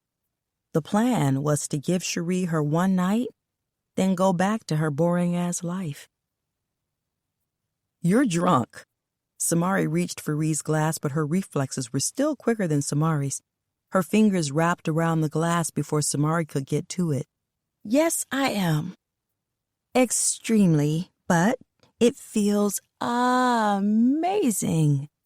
She sang the last word through a tipsy slur that had Samari pinching her eyes at her. They had been at the club for a few hours, danced, sang songs at the top of their lungs, and ordered more drinks than needed. Samari was taking it easy, but her buzz was in place. One of them needed to be responsible this evening, and since Ree was not trying to play that role, it was handed over to Samari. She didn't mind. Her friend was having the time of her life. She could tell Cherie needed it, and even with all the men she pointed out and admired, if any got too close or friendly, Ree shut it down. Samari was grateful because it was a clear sign that Cherie loved her husband. She knew Cherie did, but sometimes situations caused people to make the wrong decisions. Samari had been placed in plenty of situations where married spouses either hit on or allowed others to do the hitting. It soured her perception of marriage and love, but the industry was known for presenting fantasies. Marriages were business deals and not founded in emotions, commitment, or love. "Are you having fun?" "I'm having fun," Cherie smiled at Samari with those thin eyes of hers barely open. The giddy aura that emanated from her pushed a smile onto Samari's face, but it didn't live there long because Cherie's faded. "Do you think Cantor would cheat on me?" "No. Do you?" Alarm flashed through Samari's body as she tried to sober her mind from her tiny buzz. Were they having problems? Had she missed something? They talked all the time. Cherie was her best friend, and it was Samari's job to notice things. Cherie's eyes briefly lowered to the glass in her hand before her head shook slightly and her gaze landed on Samari. They were in a crowded club. The music was loud, people were happy, dancing, enjoying the atmosphere, but Samari felt as if Ree and she were alone on an island. Everything around them blurred instantly, and Ree was her only focus. "No, he wouldn't. I don't think he would, but—" She paused and shook her head again. Her voice was a lot softer, and Samari could barely hear Cherie over the noise surrounding them. "Things are different. He's different. I don't know what changed, but I feel like something's off. He didn't even fight me on this tonight. It was like he shoved me out of the door." Ree's eyes were unsure. She was searching for something in Samari's that would make it all make sense. "Ree, he loves you. He loves you so much, more than I've ever seen a man love a woman." "You've never seen a man love a woman, so that's not helping." She flashed Samari pouty lips and thin, hooded eyes. It was true. Her father was never in her life. She didn't know her grandparents, and shamefully, at 27 years old, she had never been in love before. Not the real thing, anyway. But she knew what it was. She saw it in Ree and Cantor's eyes. They were in love. "You know what I mean. He loves you." "I'm sure of it, so stop it. We're not doing that tonight. We're here to have fun, get drunk, and dance our asses off. You have me out here looking fine as hell, like wifey material, totally and utterly fuckable." Ree's smile was wide, even if her eyes weren't. She was happy again. Maybe the doubt surfaced from the alcohol. It had a way of giving people courage or making them insecure. Fuckable. Samari's eyes rolled and Ree laughed hard. "Yes, so let's see if we can find a willing participant." She paused as her eyes swept the area. "Oh, look at him. God, look at that man," she purred. Samari followed Cherie's line of sight and found 3 men moving through the crowd. One, big and burly in front. He was in the middle, and the tail end of their crew was a cute, medium-built man who had nothing on the one the other 2 seemed to be protecting. He was somebody. She could feel it.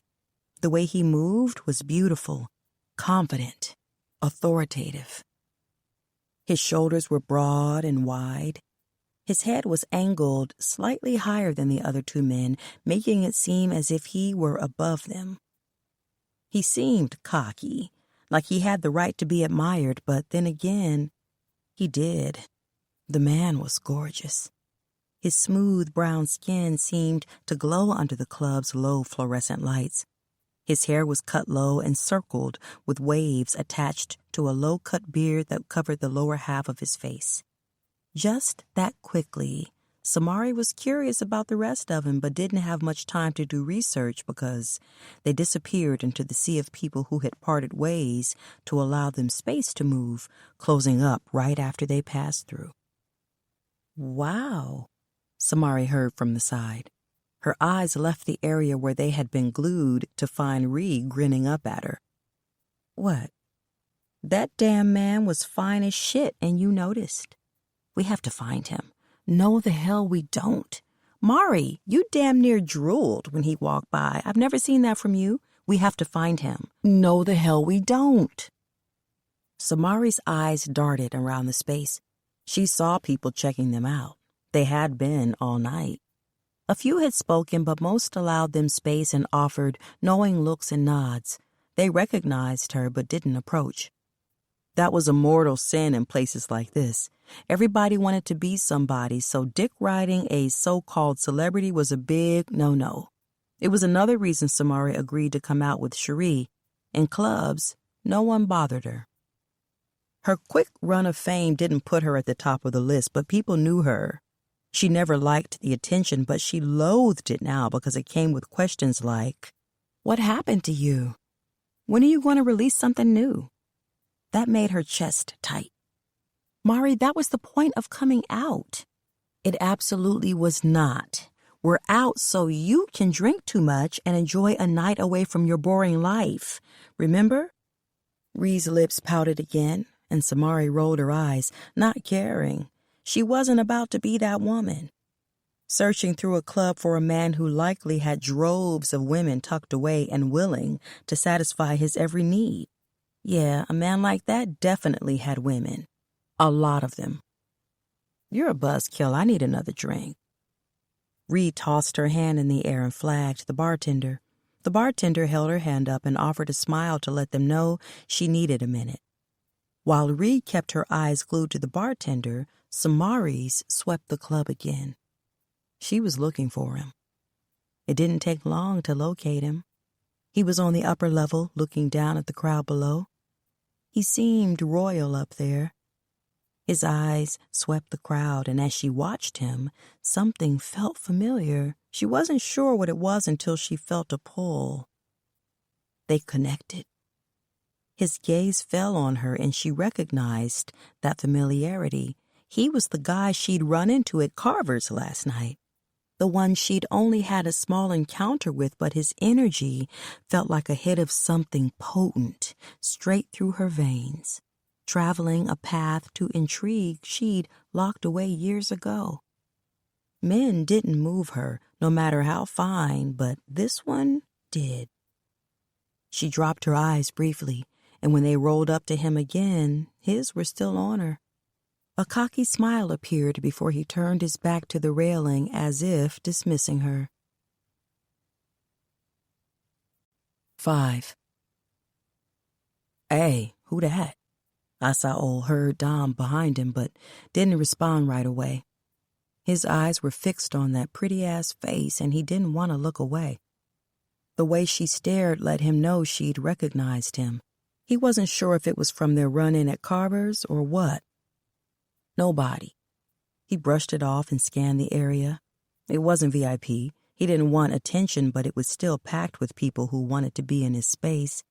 He was grateful they respected his privacy enough to only stare and capture pictures he was sure would be circulating within minutes after they were posted. It was why he hated this clubbing thing.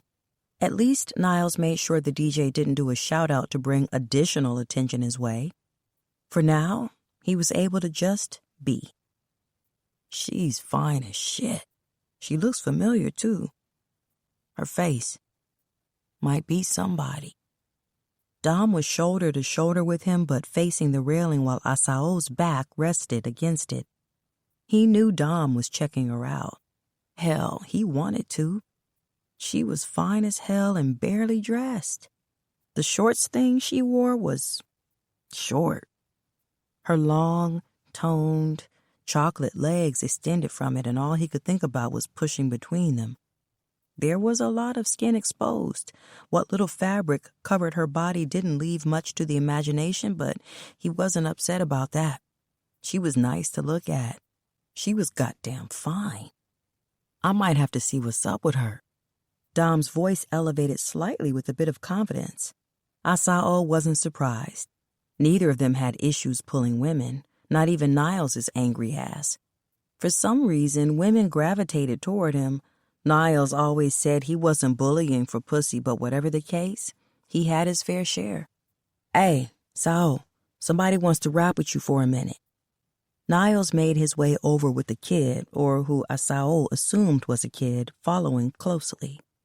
Stopping a few feet away, Niles ushered the kid in front of him, putting him in Asao's personal space. He examined the kid who housed a blank expression, but his eyes shone with the excitement of being near Asao. "This is Leeks. I caught one of his shows at Cap's place, told him he was nice and that I wanted him to holler at you about a few things," Niles explained, causing Asao's eyes to leave the kid and land on Niles. His face tightened, and Niles knew exactly why. This was a damn setup. Niles was trying to gently push the issue of Asao working with artists. He wasn't feeling it, but Niles didn't care. "What's good, youngin'?" he greeted with a nod. Leeks' smile dropped from his eyes to his mouth, but it was still subtle. "Ain't shit. Just trying to get to where you are. I mean, I know I have a lot of work ahead of me, but I'm hungry." His stance was wide, eyes determined and voice confident. Asao respected that. Leeks wasn't having a fan moment, simply had been presented an opportunity. This kid believed he had something to offer Asao and was shooting his shot. "What you do?" "A little everything. I write my own shit. I rap, I sing, just for my hooks and shit when needed, and I do a little production. I like having control of what I do, how I sound, you know?" Leeks' eyes darted over to Dom. "But I'm not nice like him, just starting out and self-taught. I know what I'm good at. Writing and performing is my lane, but when you're trying to make it, you have to be resourceful." He offered a nod to Dom, then flashed Asao a cocky smile. The kid was either slick with it or smart.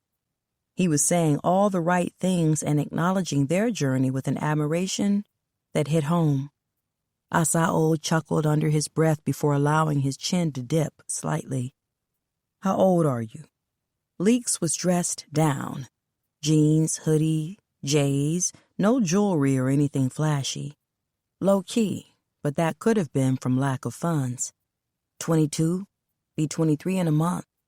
Been at it since I was a kid, though. Recorded my first one in my mama's bathroom. A sneaky grin inched in place, causing Asao to laugh under his breath again. "He got your info?" Asao's eyes shot past Leeks to Niles. The kid's eyes shone again, hopeful. "Yeah, he knows how to find me." Offering a slight motion of his head, Asao gave Leeks what he wanted, a possibility. "I'll check you out." He wasn't offering Leeks anything other than a possibility. No commitment, no promise of anything other than Asao listening to his work, but that was enough. "Appreciate it. I'm gonna head out. You a real one, Sao. Everyone knows it." The kid walked off satisfied, and Asao glared at Niles, who was unbothered. "What the hell was that?" he barked, causing Dom to chuckle and step away. He and Niles were in the same space with this new business opportunity, but Dom would never openly choose sides, so he left the argument between Asao and Niles. "You know what it was? The kid is nice, real nice," Niles said nonchalantly. Asao's eyes stayed on Niles, who was looking down at the crowd when he spoke again. "Cobra hit him up a few days ago. Offered him a bullshit-ass deal. On the surface, it looks good, but you know it's a fucking trap." Niles was on him again, his face tight. Cobra is gonna fuck that kid with no lube. It was true, but it wasn't Asao's problem. "I don't have a goddamn cape." Niles grunted, then flashed Asao the resemblance of what could be considered a smile. "You calling the kid a hoe?" "Apparently, if you're trying to get me to save his ass." "I'll let it rest for now. Just think about it."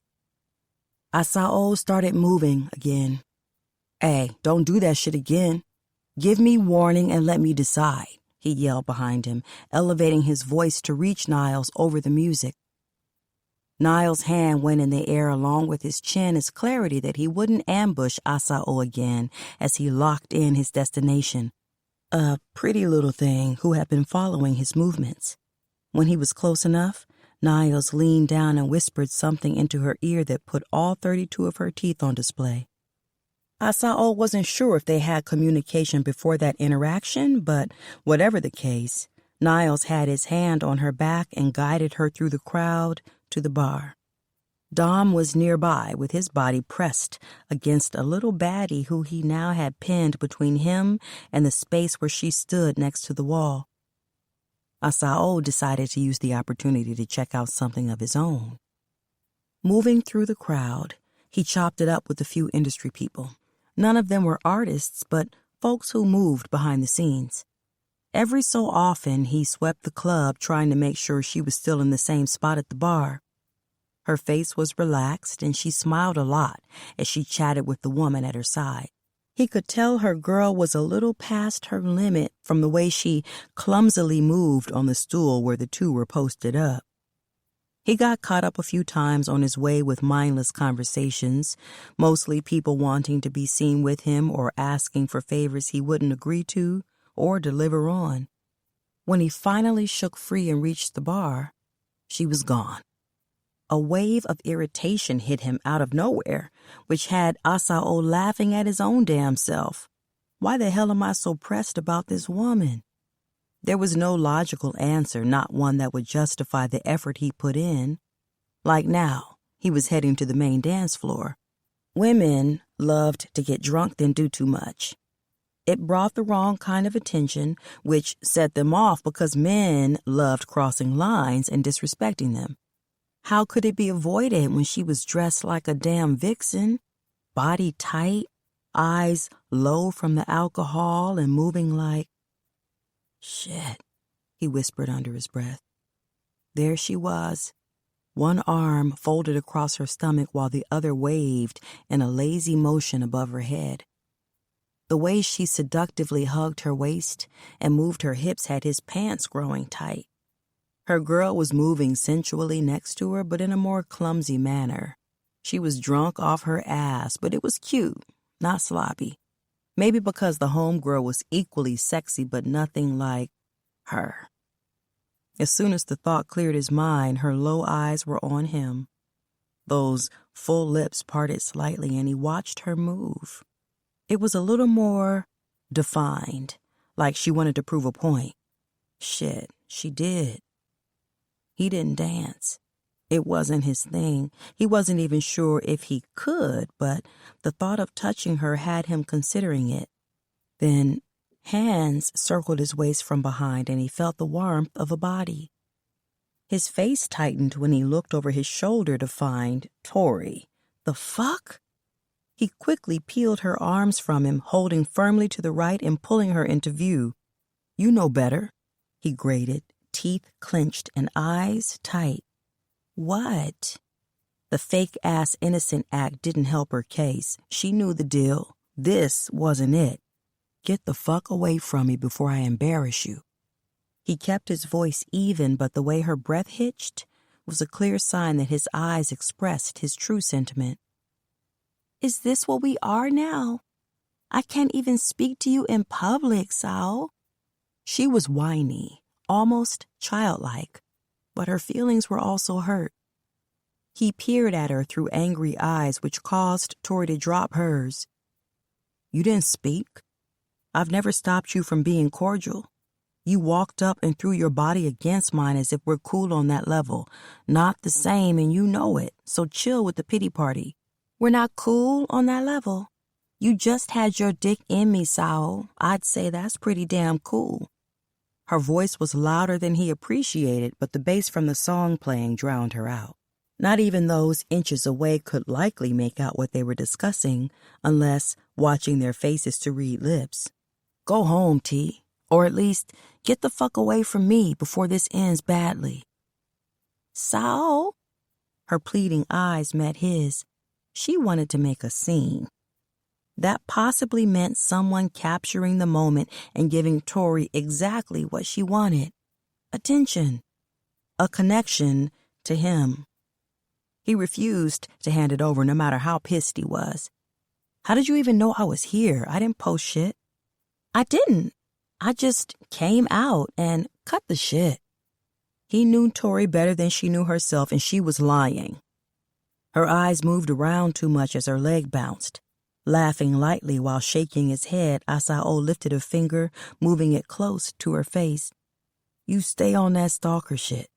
Do I need to handle that legally? His brows lifted before inching in closer, causing Tori's mouth to fly open. What? No. Why would you even say that? Go home, Tori. I'm not fucking with you like that.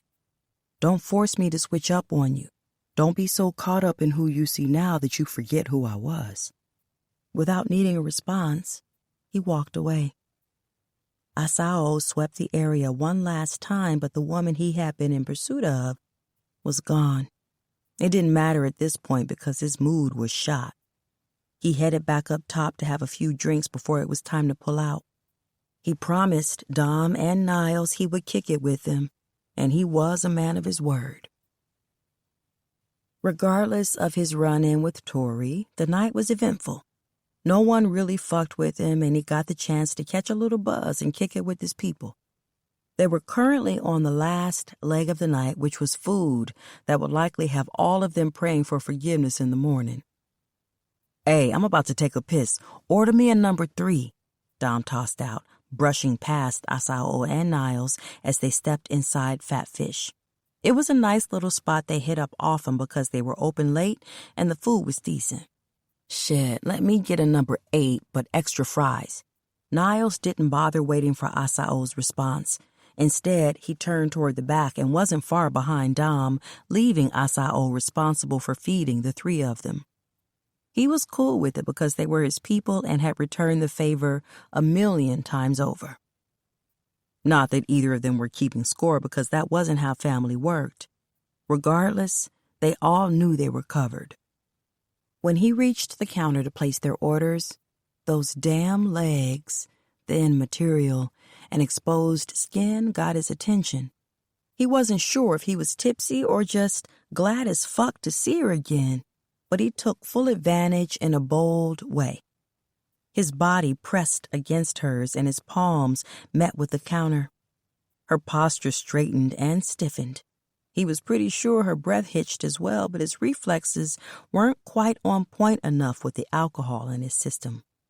When he leaned toward the side of her face, he caught the light scent of something sweet. He couldn't place it exactly, but the tease of it dancing off her skin had him inhaling deeply before he spoke. Rule of 3s. What? She stuttered over her words before her chin moved over her shoulder and their eyes met. Hers were still low, but the muscles around them were tight.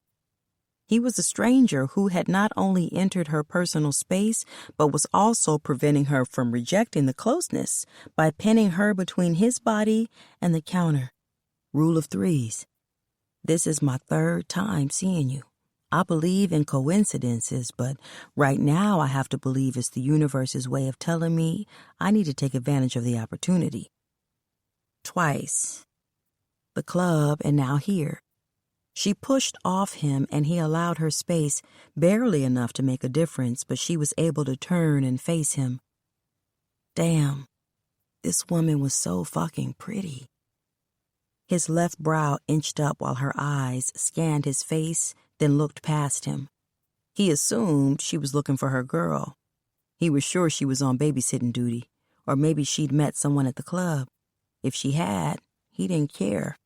Whoever it was would be officially canceled. Carver's, the club, and now here. That's 3 pretty. Her lips parted, slightly closing seconds later. She was a little tipsy because she took too long processing. He was sure it had to do with the need to make sure she said or did the right thing. That was you. His laugh was low, and he pushed his tongue against the back of his teeth before he answered. Wasn't it? Her eyes passed him again, and this time he turned his head to see where she was looking. Her girl was at a booth, her back to them and her head positioned atop her folded arms. She was alone. How much did she have to drink? Enough. Those low eyes of hers rolled. I'm about to order so I can get her home. You're driving? Where the hell was he going with this? He didn't know this damn woman. Yet he wanted to. I drive. Her face tensed. Yeah, creepy-ass motherfucker, she doesn't know you. It's just the 2 of you? Again, that damn hard stare. Why? Let me take you. You're tipsy, she's drunk, and that's a bad combination to be in a car this late with a stranger. Even me, but I have restraint and I'll only accept what you give. I'm damn sure not gonna take anything from you. And you're not exactly what you're warning me about. His smile crept in slowly. Nah, not the way you're insinuating. Rule of threes. We have a familiarity, he stated coolly. I've seen you 3 times, but I still don't know shit about you. But you trust me. Let me take you home so you can explore why that's so. I'm safe, pretty. All I want is to make sure you don't end up on the news in a little conversation. Is that so bad? Asao returned arrogantly. You ordered? Dom was the first to reach him. When Asao looked up, he noticed Niles not far behind. Nah, not yet. I got sidetracked. A heated stare landed on her, but Dom eventually smiled. Ah, shit. You skipped all that prime ass at the club and got the hookup and fat fish. Your ass always gotta be the exception. What I miss? Niles's eyes jumped from Asao to Dom before they landed on her. Instead of speaking, he pieced it together and stepped around them closer to the counter. Well? She stared a little too long for his liking. He didn't employ a lot of patience, not for things he wanted, and he wanted her. He had no idea why. The physical part was a given. She was pretty as fuck, and her body... But it was deeper than the physical. He was the type of man who knew right away if he wanted to be with a woman just sexually or if there was something more. This was definitely something more. Sao, you eatin'? Dom tossed the words his way with a quick glance, then faced the register again. Nah, I'm about to get into something else. Asao wasn't giving the woman an out. He refused to. He would be taking her home or following the damn person who did. That was how strong this pull was with him and this woman he didn't know shit about. Let me talk to my girl. It's not just me. Order 113? A bag was pushed across the counter, which she turned and grabbed. He peeped her tattoo again. Asao's curiosity kicked in and he made a mental note to ask her about it. Instead of addressing him once more, her body brushed against his as she passed him.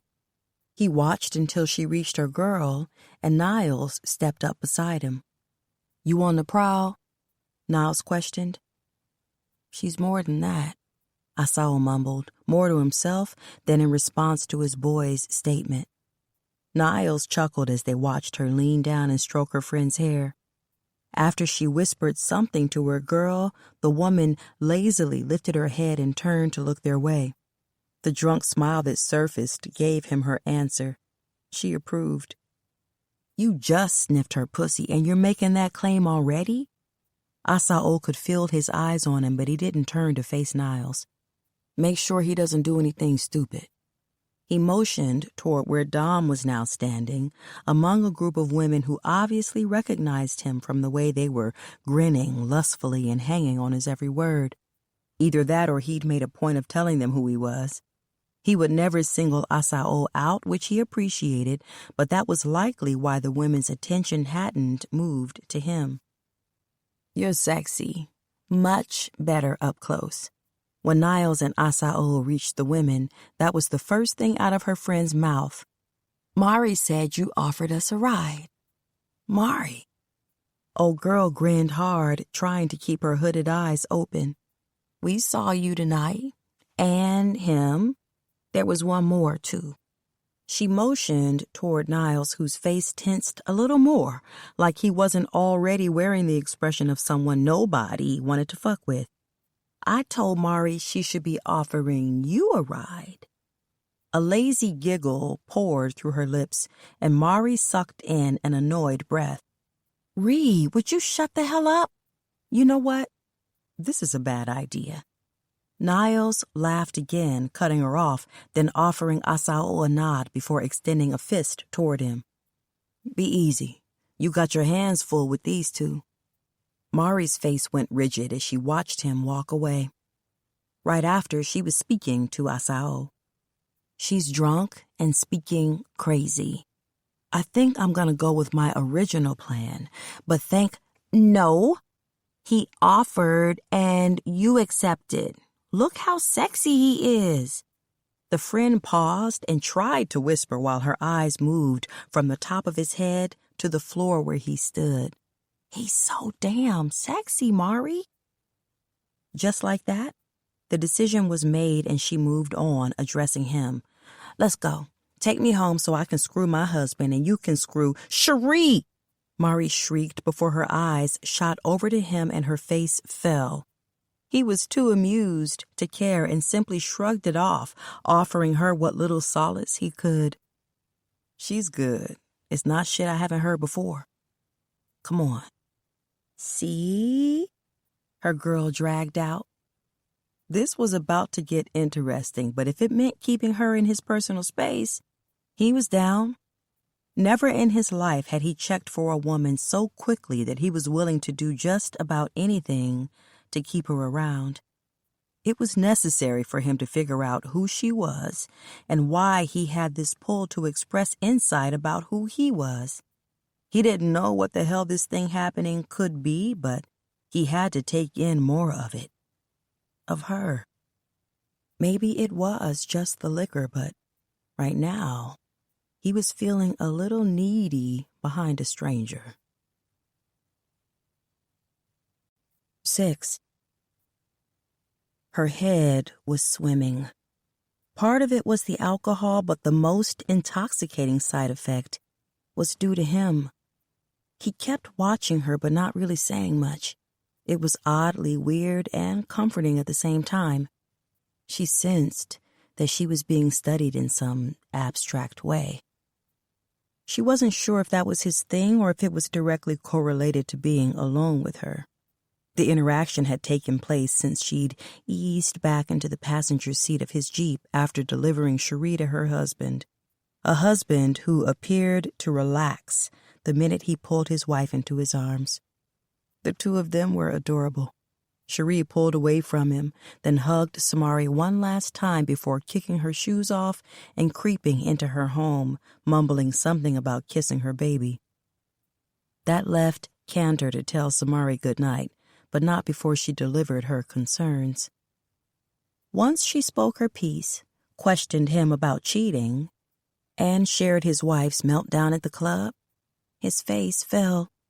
The man was visibly upset, assuring Samari that he loved Cherie more than anything. He wasn't cheating. I would never hurt her that way, ever. His words were felt in her core. She believed him. There was a confession about things being off lately, with no real clarification why, but a promise that it would be settled and there would be balance in their relationship again. Samari believed that as well.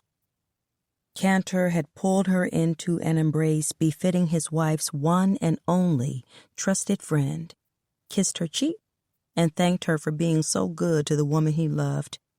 Her heart was lighter after she left him, but now, you make me nervous. I don't know why, but I feel like I'm being judged. Her words were soft, and his eyes roamed her face once more before that deep, exhaustion-filled voice danced around her. Judged?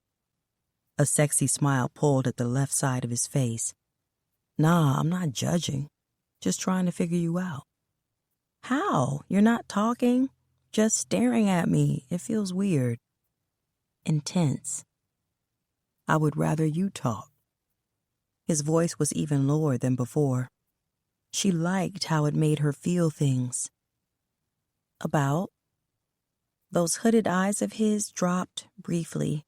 When they lifted, she followed them to her hand. Tell me about that tattoo. The way his fingers moved across her skin created a warm flow of energy that started with her hand, but slowly moved through her body. Again, weird. It took her a minute to regain her senses. Did he know?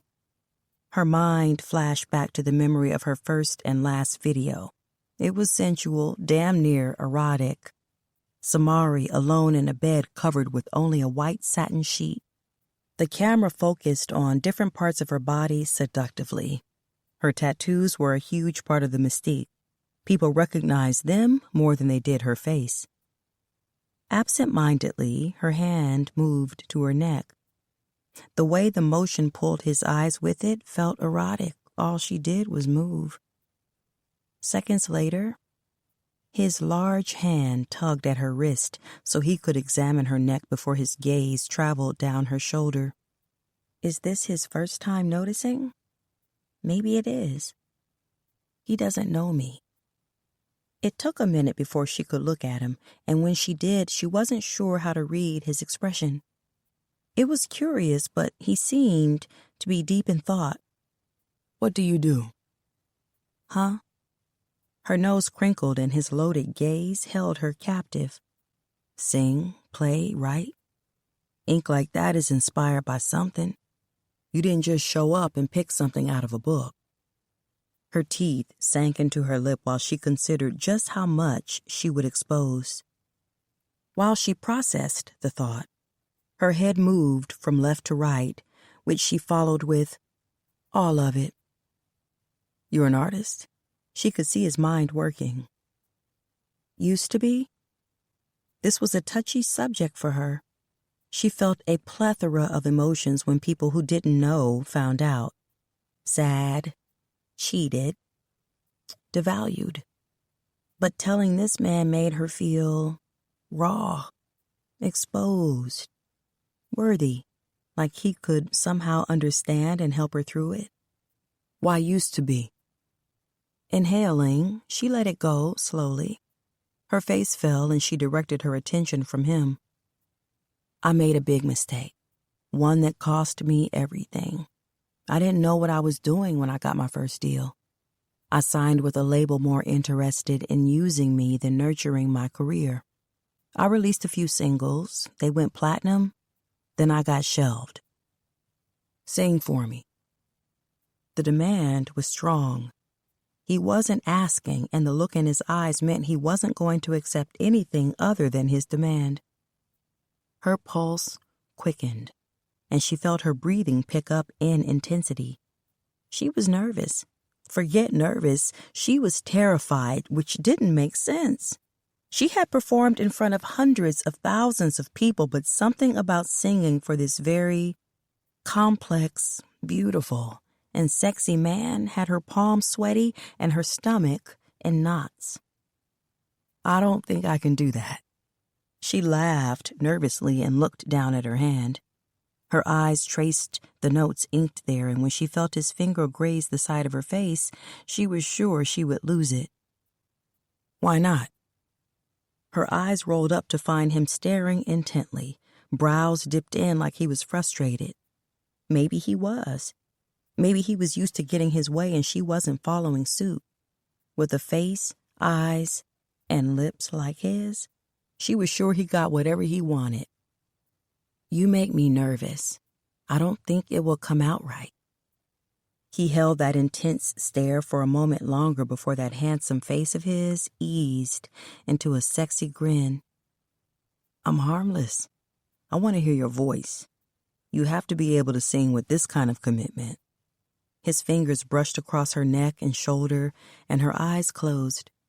When she opened them again, his were waiting, begging her to do as he'd asked. Never knew a love so strong until you. Never knew a love so dangerous, had no clue. Never knew I could feel so secure, and then you claimed me.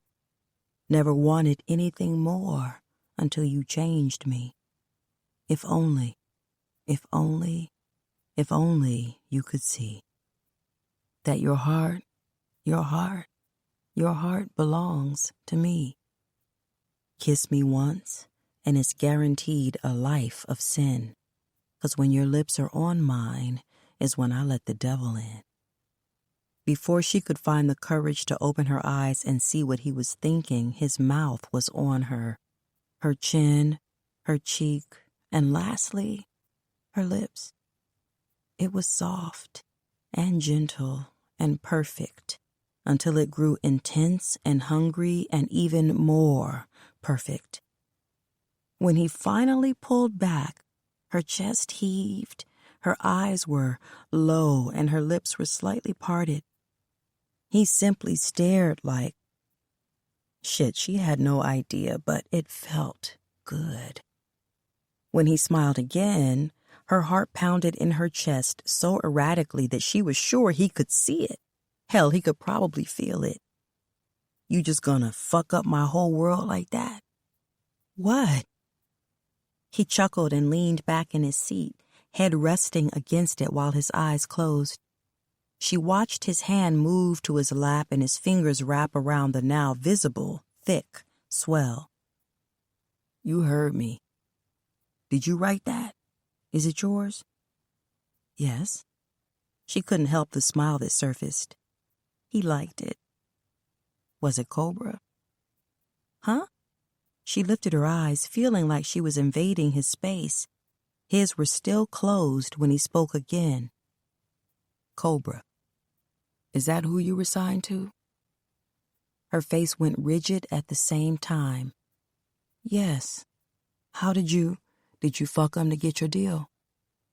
Her eyes stretched wide, and she felt heat radiating through her. She knew why he was asking. Everyone asked because they wanted to know, but she would never. No. Sometimes I wish I had and my career might not be over, but how dare you assume I did? He laughed, lightly turning his face toward her, those low hooded eyes peering intensely like they had been all night. I didn't assume. I asked and gave you the option to tell me.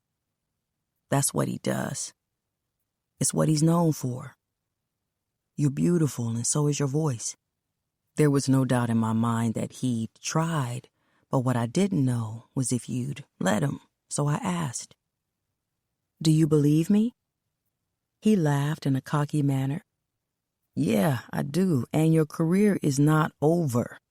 Fuck him and that bullshit-ass contract. He can't stop you from making music, Mari. He already has. Because you let him. You want my help? Your help? How can you help me? I signed the contract. He has lawyers, and you can have me. I'm asking if you want my help. That's a yes or no question. She stared at the face of this beautiful man, this confident and sexy man who stared back at her like he just knew he could fix her life. Yes. Then let's work this shit out. How? I don't have that figured out yet, but I will. She wanted to be hopeful, but who was he to make those types of promises? Regardless, she agreed. Don't you think I should know your name before you go making promises to fix my life? He grinned sexily. Asao. As in... She narrowed her eyes, taking him in. How had she missed this very important detail? Shit. You're Asao? To the world, yes. But right now, I'm just a man intrigued by a beautiful woman who needs my help. Now let me get you home. She swallowed her nerves and gave him her address. This was either a blessing or a curse, but whichever it was happening. Samari woke up the next morning with a smile on her face, exhausted but happy and feeling content. Asao drove her home, walked her to her door, and kissed her before promising to hit her up soon. She didn't know if she believed him. When he left, she took a shower, got comfy, and settled onto the couch with one of her many lyric notebooks. Song after song poured out of her. By the time the sun peeked through the blinds, her fingers were cramped and her mind was exhausted. Recently, she had been detached from music. How could she create when she felt devoid of the opportunity to share her words with the world? But last night, she felt hope. a small spark of something potentially breaking her free of the restraints that kept her tied to a label that didn't value or respect her creativity. Once she cleared the haze from only having a few hours' sleep, she uncurled her limbs and stretched to soothe the ache from having slept on the sofa. A few hours of comfortable lounging was about all it was good for, and she had far exceeded her limit. She groaned sluggishly, moving into the kitchen to make coffee. Her body hadn't quite caught up with her brain, so her limbs weren't cooperating. By the time she finished half of her first cup, she felt a little better. So she dressed in leggings, a sports bra, and running shoes to hit the gym in her building, Blue Point. She loved running outside more than the treadmill, but that luxury was attached to possibly being recognized. The residents in her building knew who she was, but were respectful enough to leave her alone. They also had lives of their own which kept them occupied enough that they didn't invest in worrying about hers. In the gym, she picked the treadmill closest to the back, plugged in her sound beats, then hit shuffle on her playlist, one she'd made while writing lyrics last night. There was only one name highlighted, but she'd shamelessly indulged, navigating his music, selecting tracks that piqued her interest. She was familiar with Asso's music. He was a city favorite, but he had accomplished things most couldn't without the backing of a label.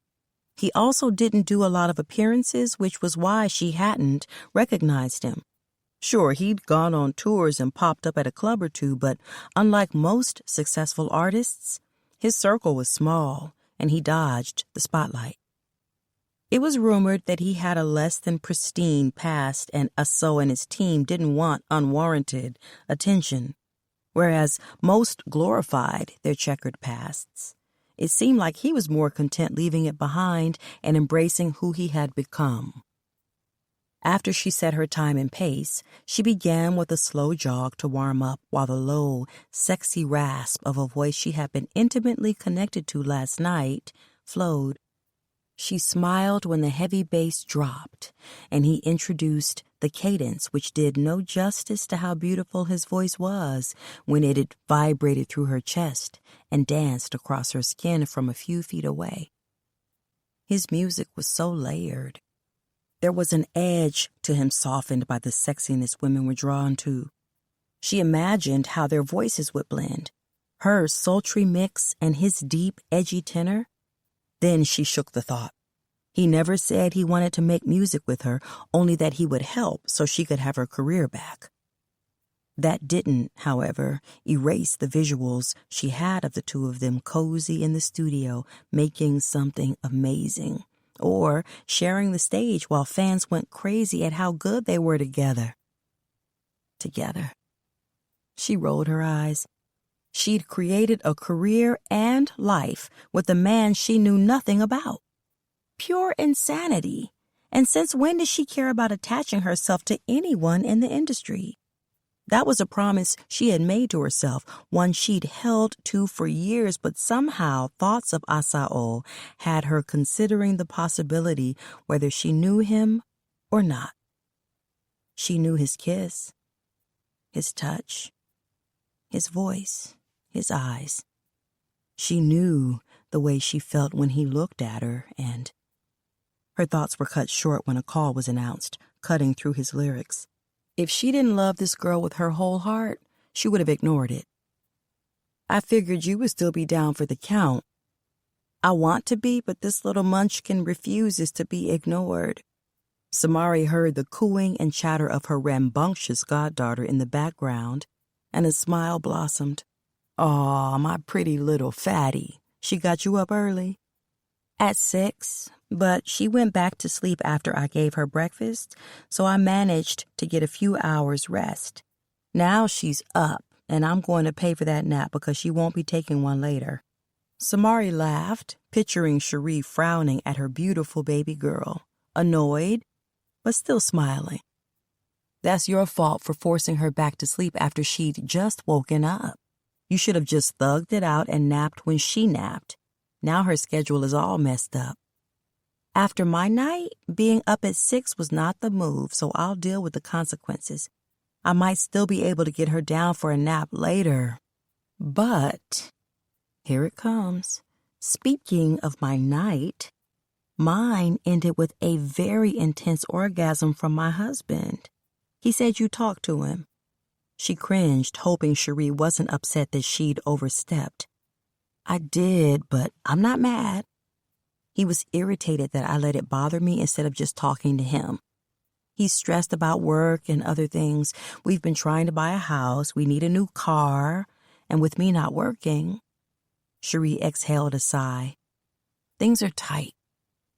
Ree, why didn't you say anything? What's there to say, Mari? Life happens. We're not destitute. We just have to find a way to manage what we have better. Cantor wants to give us the world, but his pockets are only so deep. He's trying to figure it all out, so he's been a little distant. I got in my head and convinced yourself he was cheating. Pretty much. But he's not, and I know he loves me. Good, because he does, and he wouldn't cheat. I know, Cherie huffed. Now, how did your night end? Did you two make beautiful music together? Samari almost tripped and crash-landed on the treadmill and decided this was a perfect time to end her run. Why would you ask me that? Had Cherie recognized him? Samari sure as hell hadn't. Because you, my little songbird, were smitten by that handsome stranger who graciously came to our rescue last night. When her pace slowed to a staggered walk, Samari pressed the button to end her workout, then stepped off the treadmill, relaxing because maybe Cherie didn't know who he was. We didn't need to be rescued, and all he did was give us a ride home. We were both drunk. No, boo, you were drunk. I was pleasantly tipsy, but still very in control of my faculties. Okay, fine, I was drunk, but he gave us a ride, was respectful, and didn't try to get the panties. Cherie paused. Or did he? No, he didn't. But he kissed me and promised to help me get back the one thing I love most, music. Okay, so did you offer the panties since he was a gentleman? She laughed. No, I did not. Mari, seriously, not even a quickie as a thank you for the ride home? Not even a quickie. Sorry to disappoint. You should be sorry because you disappointed me, friend. That man was fine, Samari. Lick him like candy kind of fine. I raised you better than this. Samari frowned, pushing through the glass doors of the gym, heading to the elevator. You did, Ree. But sometimes your baby bird has to go against the grain and spread her wings. Me not having a quickie with a stranger was spreading my wings. Ho, you're aggy as fuck, but I still love you. I would love you more if you could report on what his dick game is like. But wait, never mind. Let me hold on to the fantasy. A man that fine has to have flaws, so I bet he can't fuck. And if he can, he has a little dick. Yep, thank you for not ruining the fantasy. Samari frowned as she pressed the button and waited for the elevator. You're fantasizing about him? Nope, but you are because your tone just got tense as hell. That tells me everything I need to know. Mari has a boyfriend. Cherie sang the last part and Samari felt set up. How the hell has she fallen for that? I don't have a boyfriend. I don't know that man. Okay then, a crush. Please tell me you have his number or he has yours. Wouldn't you like to know? I'm about to step on the elevator. I'll call you this week. Love you, mean it. Samari rattled off quickly, knowing Cherie was going to be pissed and blown by the secrecy. She would put her out of her misery and admit she had Asao's number and he had hers after ignoring Cherie for about an hour or so. But she wouldn't tell her who he was just yet. She planned to hold on to that privately for a little while longer. For some reason, it felt like confessing his promise out loud would ruin the opportunity. So for now, Samari was keeping this close to her heart and praying things worked out. Asao was literally her last hope for getting her life back, one that had been stolen from her. 7. Sit. Let me feed you. Asao smiled at his mother as she moved to the kitchen and began filling a plate. Her entire place smelled like well-seasoned food, reminding him of his childhood and causing his stomach to grumble. His mother had been born and raised in the South in a small town where family was important and Sunday dinner was not a choice. Kendra's parents passed their values down to their two daughters, but both women were disowned because of their life choices. His Aunt Kelly had fallen in love with freedom, which meant doing everything but what her parents expected.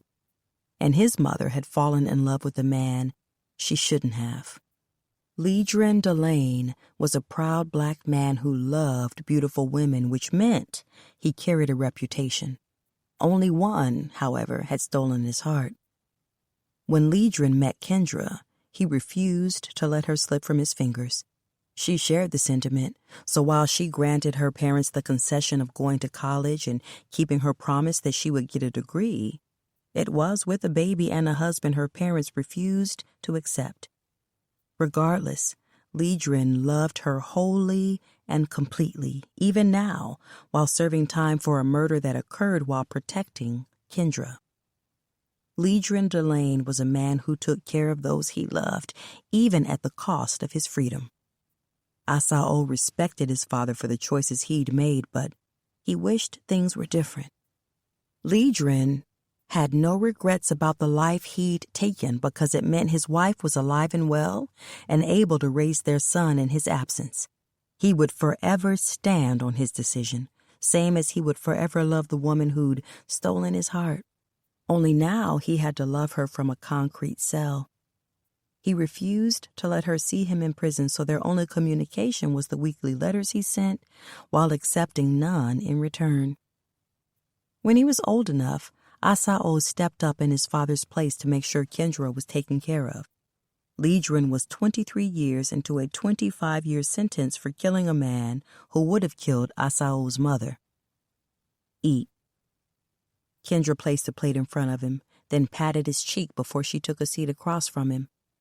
After the first few bites, Asao groaned in satisfaction. There was nothing like his mother's roast and vegetables. She made cornbread from scratch, sweet tea, and if he had to guess, there was a pound cake on the counter as well. He would eat this shit every day if he could. She would feed him every day if it was up to her, but life wouldn't allow him to stop what he was doing just to sit at his mother's table. He did his best to get by here as much as he could, though. "I talked to Pop a few days ago," he said through a mouthful. His father called him occasionally, and although he refused to see Asao's mother, Asao kept his father informed of her well-being. She knew but never spoke on his reasoning, even if she understood. They had an argument about it once. He won, and she had never been to a single visitation nor received one call. "He's proud of you." "Yeah, I know. I sent him a few things and he called to say thank you." "You're a good son." He nodded, shoveling food into his mouth. "How you doing?" "I'm lonely and old." He grinned, glancing at her beautiful face. At 52, Kendra wasn't old, nor did she look her age. His mother was beautiful. Deep, rich, dark skin, long, jet-black hair she always kept tucked away in a bun, and soft, dark eyes. His pop told him that Kendra's eyes were what brought him to his knees. They made him feel seen, something he'd never experienced before.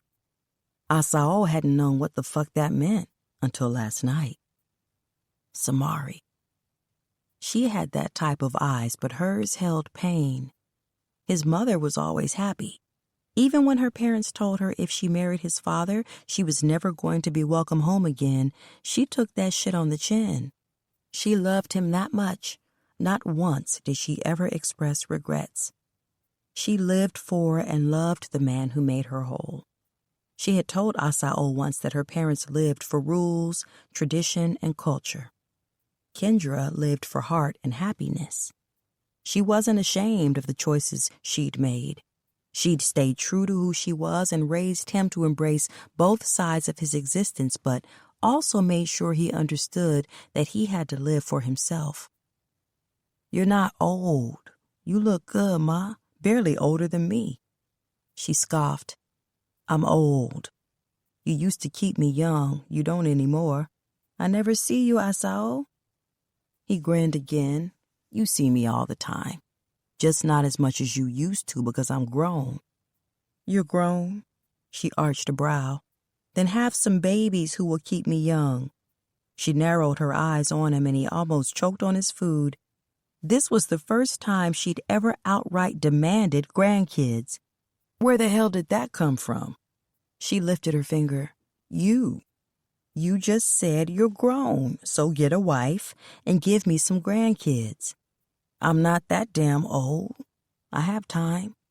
She scoffed again, then lifted from the chair. He watched her enter the kitchen and start cleaning the already pristine space. That meant she was done talking. She'd said what she said, and now it was up to him to make that shit happen. She would have to be disappointed with this one.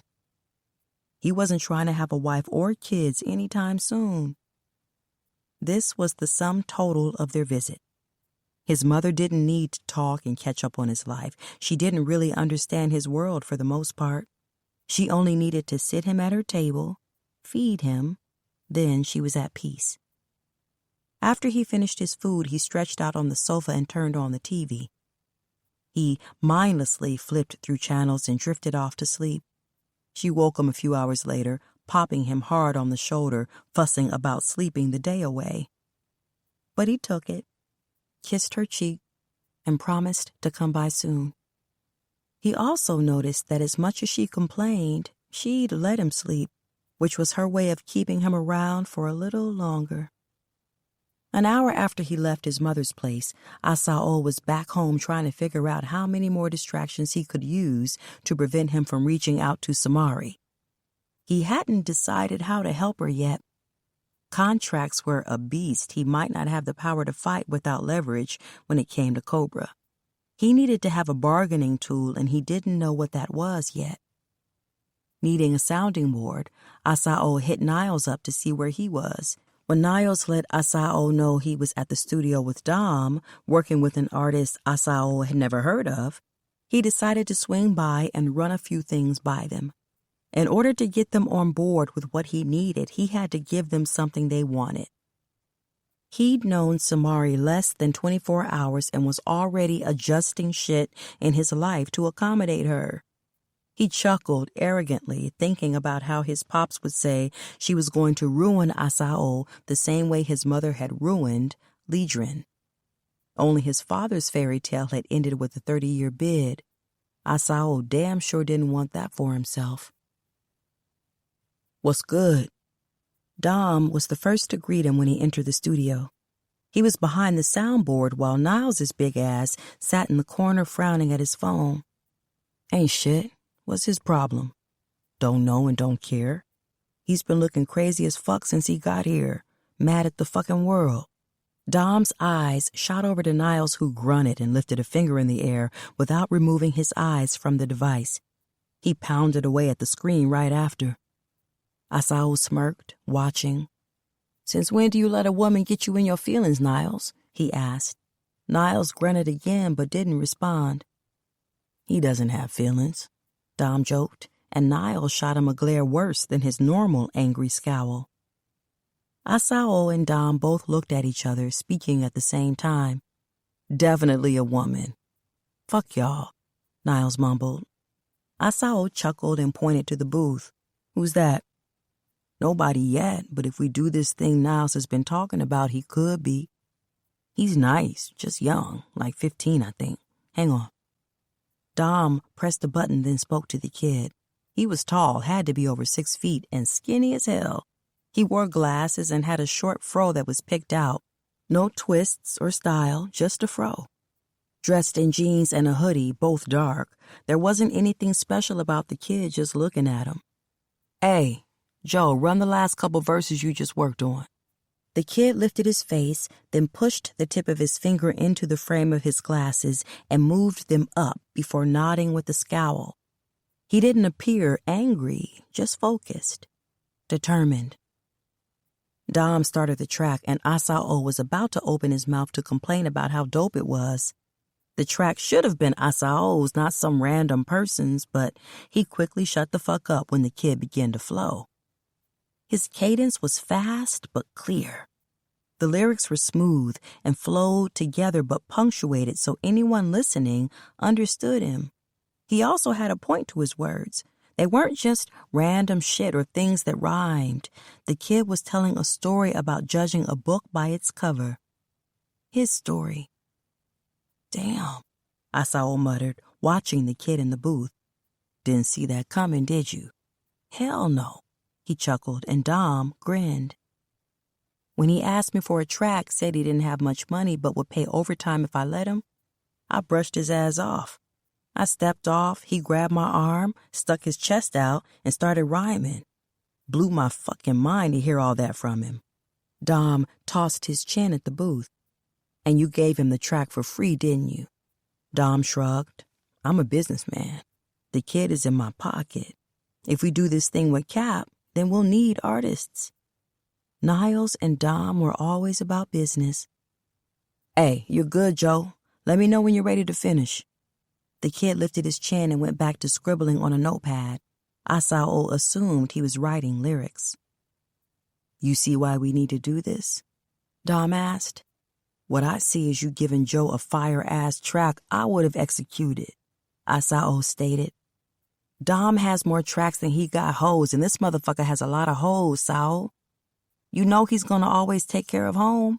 Niles rattled off, then locked his phone to officially join the conversation. But he's right. We need to do this. The money is good. Cap is desperate, so he's taking pennies on the dollar, which means we're coming out to the good. I checked on getting the booth set up and everything Dom needs. It's not unreasonable. He has most of that shit already. Enough to make it work until we turn a profit and can invest in making a real studio. It's a good look for us, but we can't do it without you. You have to agree. There's some shit we can't do. The mentorship, the craft, the growth of the artist. His role would be instrumental in the success of the label. I'm in, Asao offered coolly. You are? Niles looked confused. He was prepared to face more resistance, but after meeting Samari, Asao had taken her situation as a sign that they needed to do this. Yeah, damn, Asao chuckled and Dom nodded beside him. That's what the fuck I'm talking about, Niles said, nodding. But I need one thing. Aw, fuck, here we go, Dom groaned. Whatever it is, consider it done, Niles said with a confidence that Asao could trust. Old girl from last night. Sexy from McCall's? Dom asked, and Asao shot him a look that made his boy grin before he added, She's fine as fuck, Sao. I got eyes full. If you want to keep your hands, make sure they don't get anywhere near her. Oh, this is serious, Dom joked, but the look Asao gave him had Dom adding, Off limits, I got it.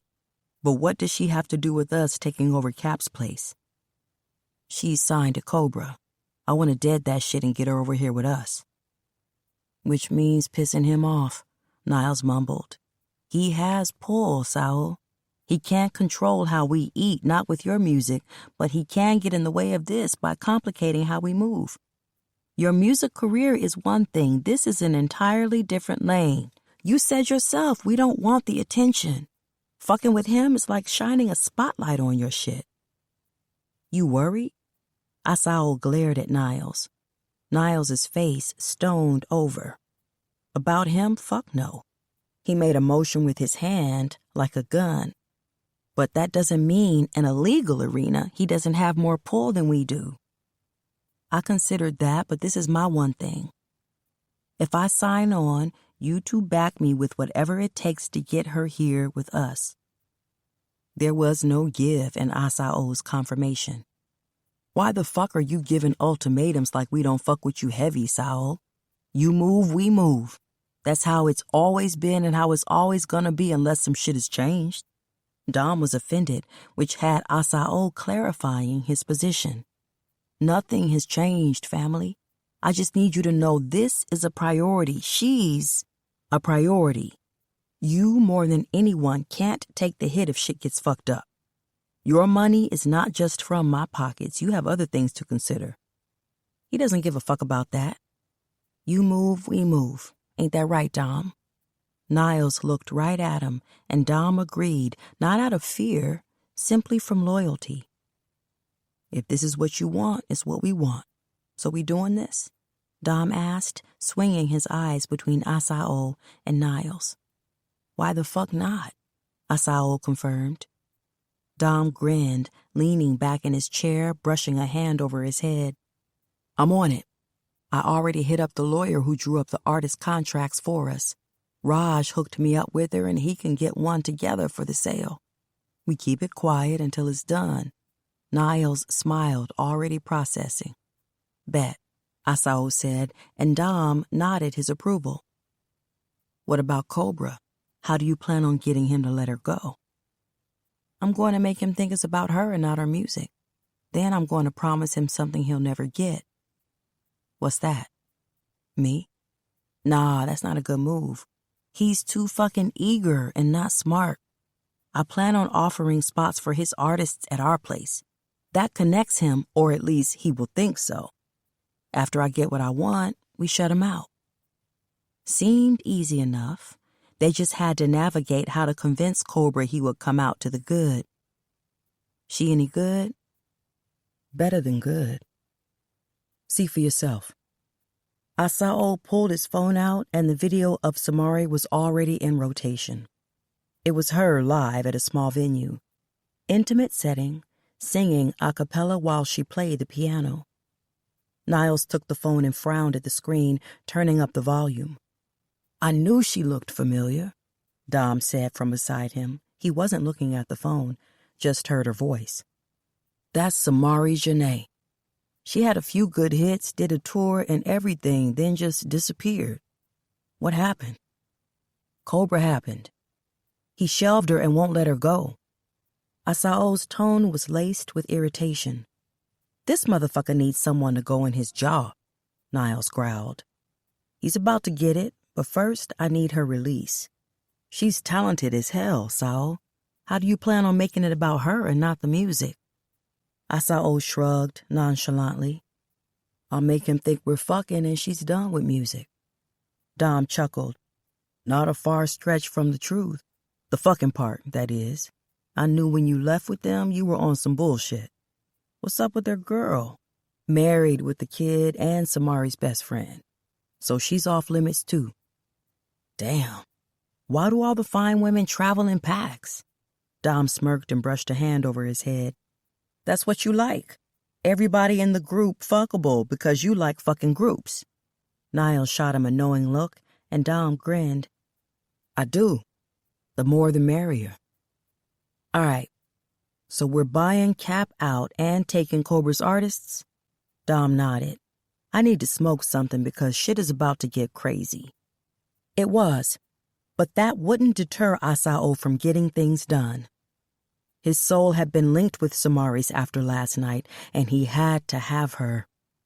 Having her meant being her safe space and protection, which would start with giving her what she wanted most, the thing that had been taken.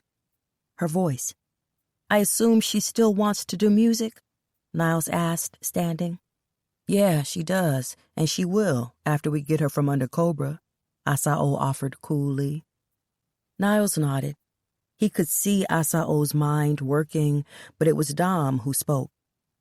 You need her on some tracks. That would be dope as fuck, and if you're trying to get her out there, that's not what this is. I'm just trying to help her find her footing again. I don't need to be connected to her music. Niles grunted. Get her over here with us. Your word, Saul. I see exactly what this is. You want to be connected to her pretty ass any way you can. Asao smirked because he wasn't with the shits. Is that a problem? As long as she understands that fucking you over is not a move she wants to make, no. She didn't ask me for shit. I volunteered. This isn't about her looking for a come-up. Asao made clear. He hadn't caught any vibes from Samari that she was trying to use him. Then there's no problem. Niles moved toward the door. I'm out. I want to get on this before Cap talks too much and somebody else thinks it's a good idea to put an offer in on his place. Like you won't convince them it's not. Niles shrugged. No point in playing my hand when I don't have to. He left, and Joe let Dom know he was ready to record. Asao put his focus on the kid, thinking about what he had just signed on for. By 8, Asao left the studio after sitting through 2 more sessions with Dom. Both were artists he wanted Asao to work with. He didn't interact with them, just observed and listened to what they could do. Both had something to bring to the table. A female rapper who'd studied a few popular artists too closely, but she had talent. If she was coachable and would be open to settling into her own style, she had a chance. She couldn't write, though, so that posed a problem. The other was a guy, late 20s, who could write because his lyrics were on point, but he wasn't a rapper. It would take too much coaching to get him decent. He wouldn't have that natural thing, which meant he would always require coaching, and that meant time invested, which would cost money. They could use him as a songwriter, but that would be about it. On his way to the crib, Asao decided to make the call he had been avoiding all day. When she answered, Asao found himself smiling a little too fucking hard. "Hey." Her soft voice flowed through his line, communicating directly to his dick. It sounded more like a moan than a greeting, and he knew that was just her voice. Nothing intentional. He didn't have a plan until this very minute. He knew exactly what he wanted. "You busy?" Asao asked. "Not really. What's up?" "Can you come by my place?" "It's almost 9, she stated smoothly. He smirked at the implication in her voice. Did he want to fuck? Hell yeah, but he wouldn't try tonight. He wanted to see what she was about. Last night had only been a layer of who she was. He needed more. "I just want to talk." "Then we can meet in public," she countered. "I don't do public unless I have to." "Did I disrespect you last night, or was I a man of my word?" "That was last night." "Yes or no, Samari?" "Yes." "Then I give you my word that all I want to do is talk. So can I get that?" he asked bluntly. She was quiet, and he expected her to shut him down, but she agreed, and he was smiling again, looking goofy as shit. "What's your address?" He thought about something, then asked, "You driving?" "Yes. Why?" "You weren't last night. I didn't want to assume." "We were drinking. Neither of us needed to drive." "Yeah, that's smart. But I'm about to text you my address. You eat?" "Yes. Did you?" "Nah, I was going to pick up something. Maybe Carver's." "I can get it on my way. Send me what you want." He smiled at the offer. Some shit Tori would have never done. She would have expected him to have food waiting for her when she arrived. He would have, because he was a considerate man, but to know Samari thought about him felt different. He still gave her an out. "You don't have to do that." "I don't mind. Send me what you want when you send your address. I'll be on my way as soon as you do." "I bet." A traffic light caught him, so he sent his address and order along with a Cash Me transfer for $50, locked his phone, then hit a left to head to the crib. He had been out all day and wanted to shower and get comfortable before she got there. Asao planned on getting her into his studio to record some shit if she was willing. Hopefully she would be, because his mind was already spinning something dope that would work for both of them. 8. Samari. He invited me to his house. Ree. You're going. Samari. Yes. Ree. That wasn't a question, sweetie. I meant you are going. Samari. Eye roll emoji. Samari. And why the fuck you yelling at me? Ree. Because it's necessary. And don't act like you don't want to make beautiful music with that man. Samari. Eye roll emoji. Ree.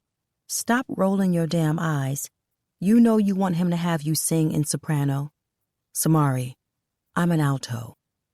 Her voice was a low rasp, deep and sultry. Ree.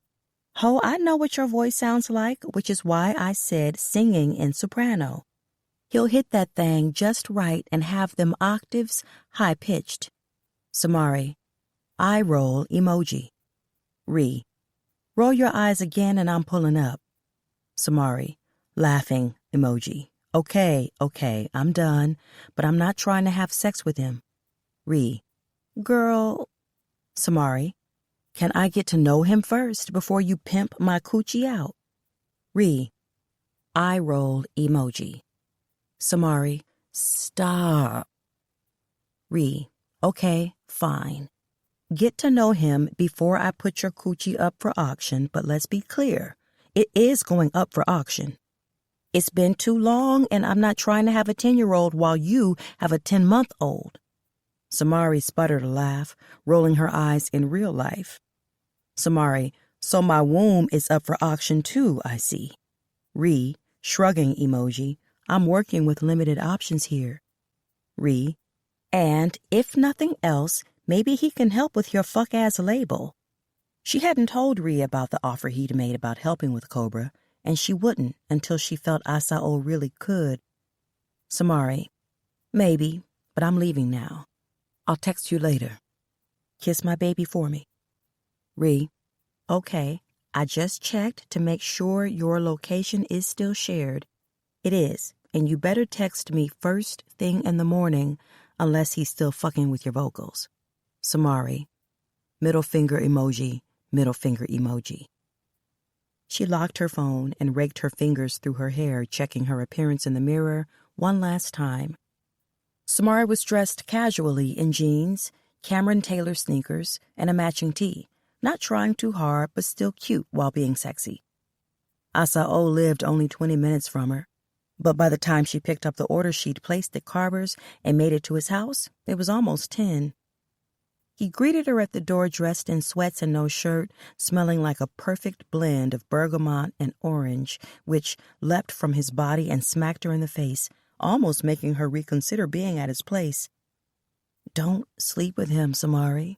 Wait, who said he wanted that? Him, the way he's devouring me with his eyes? Come in, he murmured, stepping out of the way. She paused, taking him in once more. You sure? You look like you're ready for bed and not company. Or I'm ready for bed with my company. He winked and stepped away from the door, returning as he yanked a tee over his chest. She hated that she'd mentioned his attire because bare-chested Asao had been a nice visual. Better? She nodded and stepped inside, pausing a few feet from him while he locked the door. She lifted the bag which she collected and brought to the kitchen. She followed, watching as he unloaded the contents. His turkey sub and her sweet potato fries. I assume this is you? Yep, thank you. He pushed them across the counter since she remained on the side lined with wooden stools while he was inside the kitchen. She watched as he unwrapped the craft paper and inhaled his first bite. These shits are the truth. You tried it before? She shook her head. No, I usually get Italian. Want to try it? She grinned as he smiled but took a bite instead of extending it to her. No, do your thing. Looks like you're enjoying that too much. She pulled open the rolled bag made of craft paper that held her fries and reached across the counter to grab the cinnamon icing before lifting onto one of the stools. You eat there a lot? He asked, turning away from her to open the refrigerator. No, I cook more than I eat out, but I like their food when I'm feeling lazy. I used to perform there too, so I really like the owners. His eyes lifted as he leaned into the refrigerator. Word? I never seen you there. Not performing. I have water, soda, and Henny. Water is good. He removed 2 bottles of water and a soda, moving toward her. He took 1 water and a soda, giving her the other. I've only performed a few times. It was right before I was signed, then I went on tour. After my tour, things were bad, so I stopped performing altogether, but I still go see Charlie and May every once in a while. They're good people, he said with a smile. Shit, his smile. They are. You said things got bad after the tour. What happened? She shrugged. I was supposed to record another album, but it never happened. They kept giving me excuses. I got frustrated and asked them to let me do it on my own since they wouldn't pay for it, but Cobra refused. A few months after that, they had a new artist. Nefertari. Yup. She can barely sing, but they took my sound and gave it to her. Y'all are not the same. No, we're not. I can actually sing, but she lets them sexualize her. I wouldn't. I wanted it to be about talent. They wanted it to be about visuals. Sex sells. So the fuck does talent? Asao looked angry. Not with Cobra Records. And my deal was bullshit. They gave me $2.4 million when I signed, but you blew all that on budgeted shit you didn't even use. Yeah. And my royalties are shit. Something about me being new, so my percentage was only 5%, but the way they explained it, I should be making more. I wrote all of my lyrics. My album went platinum, and I had a 15-city sold-out tour. My last check was for $6,000. The most I've ever gotten was 12, and that was sales, streaming, and money from the tour combined. The only reason I'm still surviving is I had $100,000 from my advance that they said I didn't have to pay back. Damn, they fucked you. I had a lawyer go over the contract for me. They told me it was good, explained everything in detail. What firm? Mitchell and Drew. Cobra pays them. They knew it was a bullshit contract. She lifted a fry to her mouth and lowered it when he said that. What? Mitchell and Drew, they worked for Cobra, but discreetly. He used to hire them straight out, have them come sit with you in the conference room, but they got sued for that. Now they pay firms under the table to do their dirty work, convincing artists that their contracts are solid. But I picked them. After they asked if you had someone to look over the contract, right? Damn, how did I not know that? The day they presented the contract, I was on my way out. The receptionist told me congratulations and asked if I had anyone to represent me. When I said no, she pulled up a list and gave it to me. There were 3 on the list. She said all of them were entertainment attorneys and a few other artists had mentioned using them. That was a setup, wasn't it? She sighed. Yeah, they pay all 3, I'm guessing, but there's no way you would have known. They've gotten smarter about fucking people over. Sometimes I feel like this isn't meant to be my journey. It shouldn't be this hard. All I want is to do music and be left alone, Samari mumbled. Asao frowned hard, shaking his head as he placed what was left of his sandwich down and rounded the counter, nearing her. Nah, that's not what we're gonna do. If music is what you want, and I know it is. He wrapped his finger around her wrist, and she felt something intense spike through her when his thumb brushed over the cleft inked below his touch. Then we're going to figure out how to make this shit happen the right way. Easy doesn't make hits, Samari. Easy is for the people who want quick money with no intention of existing beyond their next chart appearance. You want easy or you want to change the world? Make people feel, leave something great that will be legendary? Are you rapping to me? She smiled softly and he returned it. Nah, just speaking from the heart. Saying to you what I would want to hear if I felt myself losing that thing that drives me. Thank you. He smirked arrogantly, but I could turn that shit into something dope and let you lace it with your beautiful voice. Maybe. Make music with Asao. The thought had her pulse racing. She could see the two of them making something amazing. His lyrics and hers. Her mind was already racing with ideas. Nothing, however, paired with the way her heart raced from how his eyes lingered on her. Come on, I want to show you my studio. He shifted his hand so his palm slid against hers, and their fingers laced together. With a gentle tug, she was following him through his apartment. It was nice, a newer model than hers, but less lived in. The furniture appeared to be new, black microfiber sofas, soft gray tables, a few shades lighter than the planked, distressed wood floors, and bare walls. There wasn't much else that added to the space. The room he took her to, however, completely contrasted the area they'd just left. One wall was lined with album covers. The others had plaques and photos of Asao on stage, in the studio, and in clubs. There was a mic surrounded by pop filters set up, a soundboard, and black lights illuminated the space.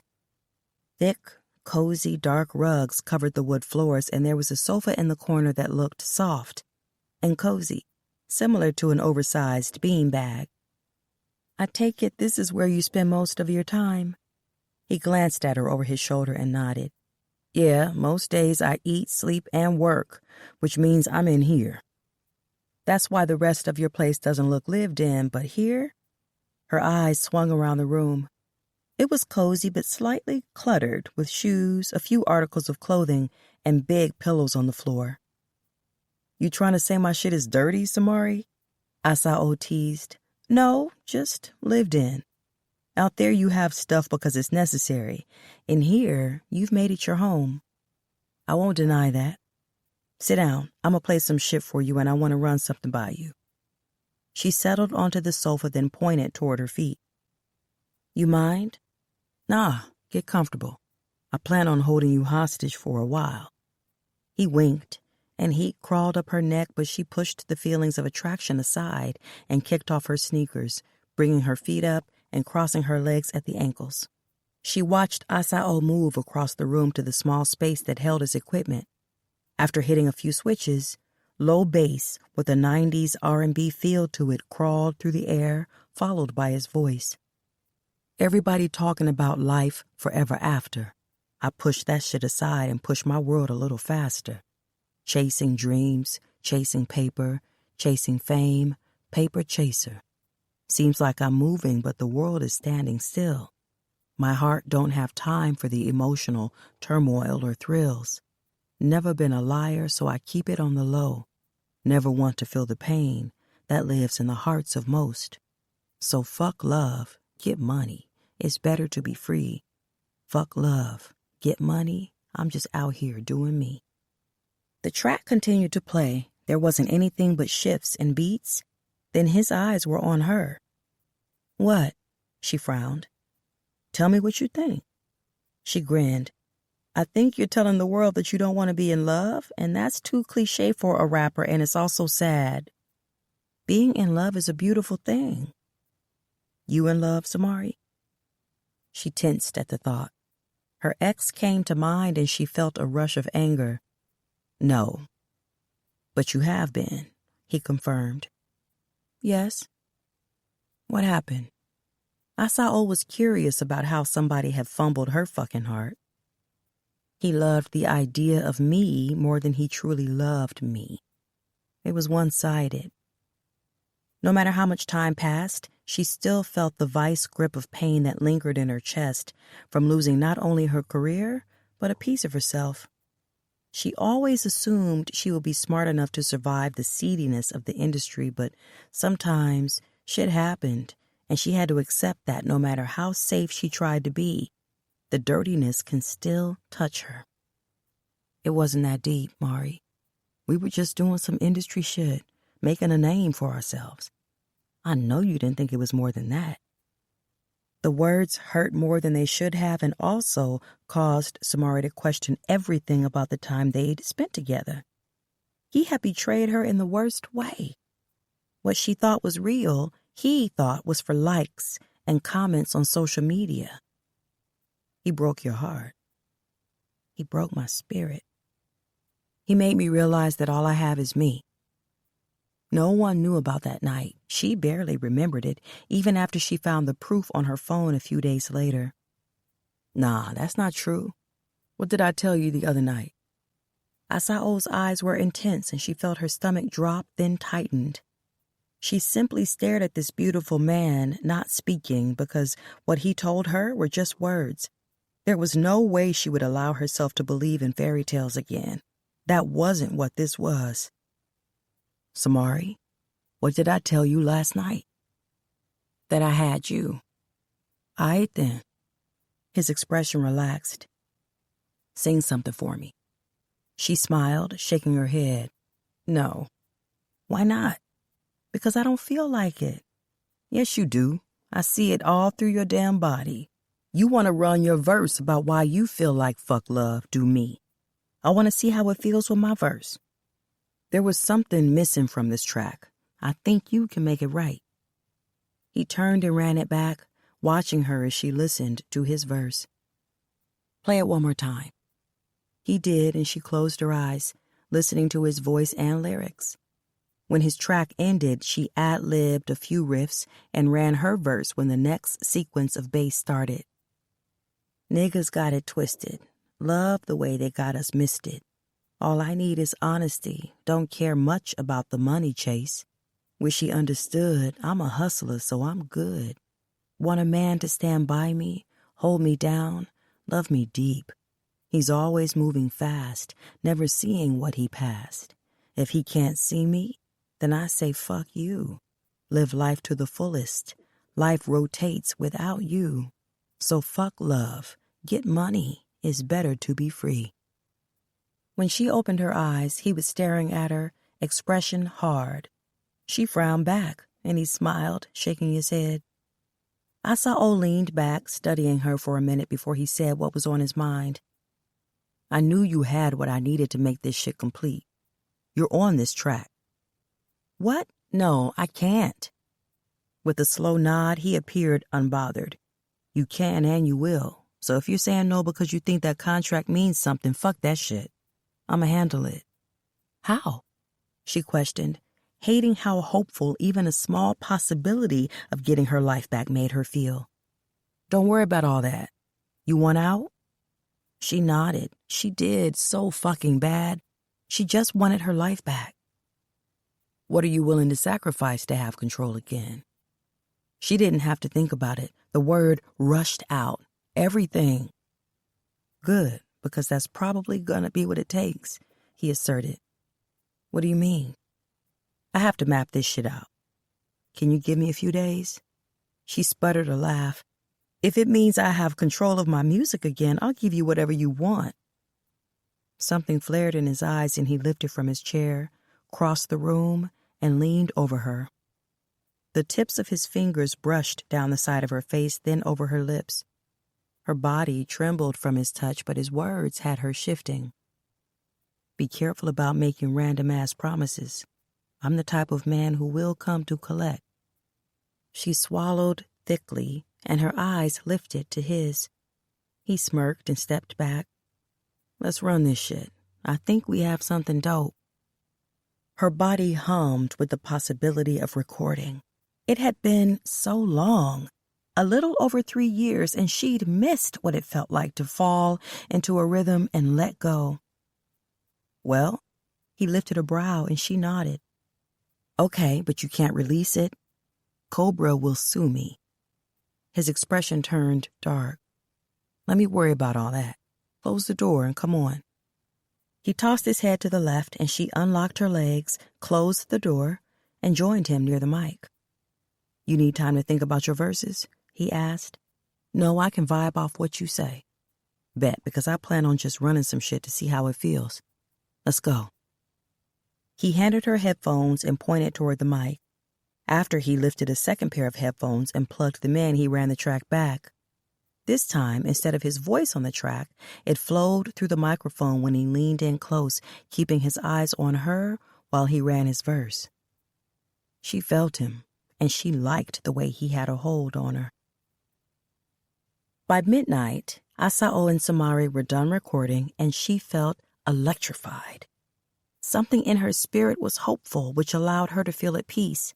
The other part of her euphoric state was the man whose long body stretched out on the floor below where she'd curled up on the sofa. She was on her side, with her knees pulled into her chest, one arm wedged beneath her head, and he was on his back, long legs crossed at the ankles. With both of his arms folded behind his head, he stared at the ceiling. How did music become your thing? His voice was low and lazy, like he was tired or the late hour affected his tone.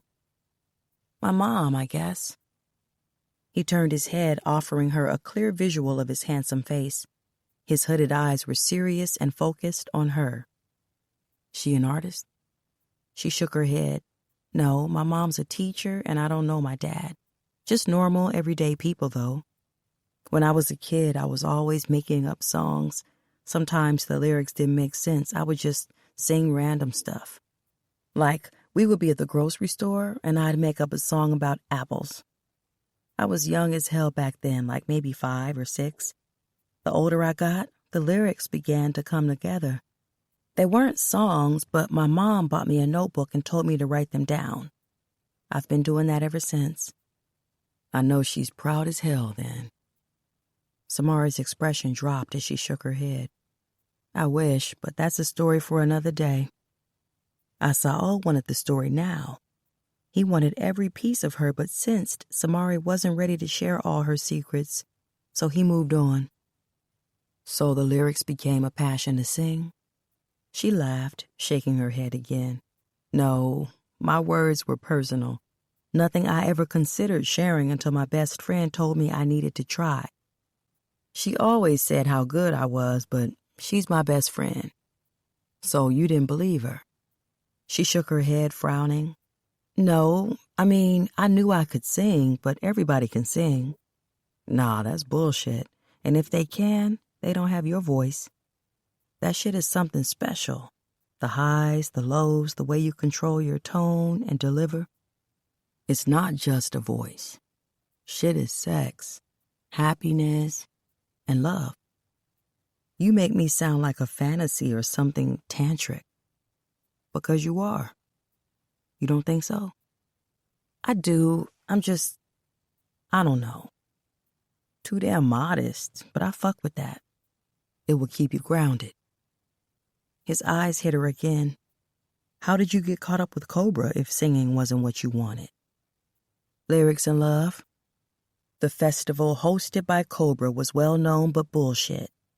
No one ever came up but the label and those willing to sell their souls. He grunted his disapproval and her eyes lowered to his. You know about it? Yeah, industry trap. They set up shop, bring in a bunch of hopefuls, and sell them a dream only to make them sign their life away. I know a couple artists who were talented as fuck but ended up like me. She huffed, and he narrowed his eyes her way. Nah, worse than you. At least you got your album out, did a tour, got to experience what it feels like to be on that stage. It's some shit you can never really understand, but them, all they got was signed to a label that locked them into unreasonable expectations where Cobra made money and they saw pennies. I'm not much different than them. If I can get away from Cobra, I'll basically be starting over. Starting over isn't all that bad, Samari. Sometimes it works out better because you've experienced how to navigate things to get what you want, not what you have to. Your career is good, though, she said, knowing he had room to talk. She didn't. It is, but that's not what I mean. I started over. The life I had before I picked up a mic gave me the patience and understanding about what I wanted for my future. What I came from isn't a place I want to return to. What I'm living now, how I eat, how I live, this is what I want. Back then, the life I had, how I ate, how I lived was based on circumstances. Dealing with Cobra was a circumstance. Letting me help you find your place, one that you own, is a choice. He lifted and moved toward her, turning her onto her back. When he lowered and the weight of his body met hers, she exhaled all of her tension. I want to be your choice, Samari. A cocky smile tugged at his lips before they connected with hers. His dominance took over with every swipe of his tongue. He explored, tasted, and teased, enjoying the way her soft lips felt while he devoured her mouth. His dick came to life with the optimism of joining the conversation, but that was shut down when Asao found his damn sense. When he pulled away and extended to his full height, she almost protested. Samari wanted more and would have given more if he offered. Instead, he extended a hand, helping her sit up. It's late. I need to get you home. I drove. Yeah, you did. But again, it's late. Let me take you. She shook her head. No, I can drive. I don't live that far, and it doesn't make sense for you to drive me when I have my car. It doesn't make sense for you to be out there alone either. I said, oh, I'll be fine. If it means that much, you can walk me down and I'll let you know when I make it home. He looked like he was going to object again, but she shut that down. I promise, I'll be fine. He reluctantly agreed and walked her to her car. Her entire drive, she kept replaying the evening and his words in her head. I want to be your choice, Samari. She refused to mix business with pleasure again.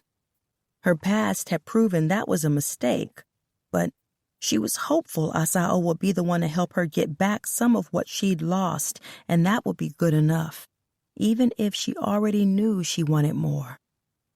She wanted him. 9. After Samari left last night, Asao stayed up for a few more hours writing. He revisited old tracks Dom made that he couldn't completely lock down until after Samari was gone. He could hear her voice before and after his, sometimes layered in the background. She was meant to be on those tracks with him. The late night meant he didn't get up until noon, and only then because someone decided to show up at his place unannounced. Once he dragged his ass off the sofa to the door, he groaned, realizing it was Niles.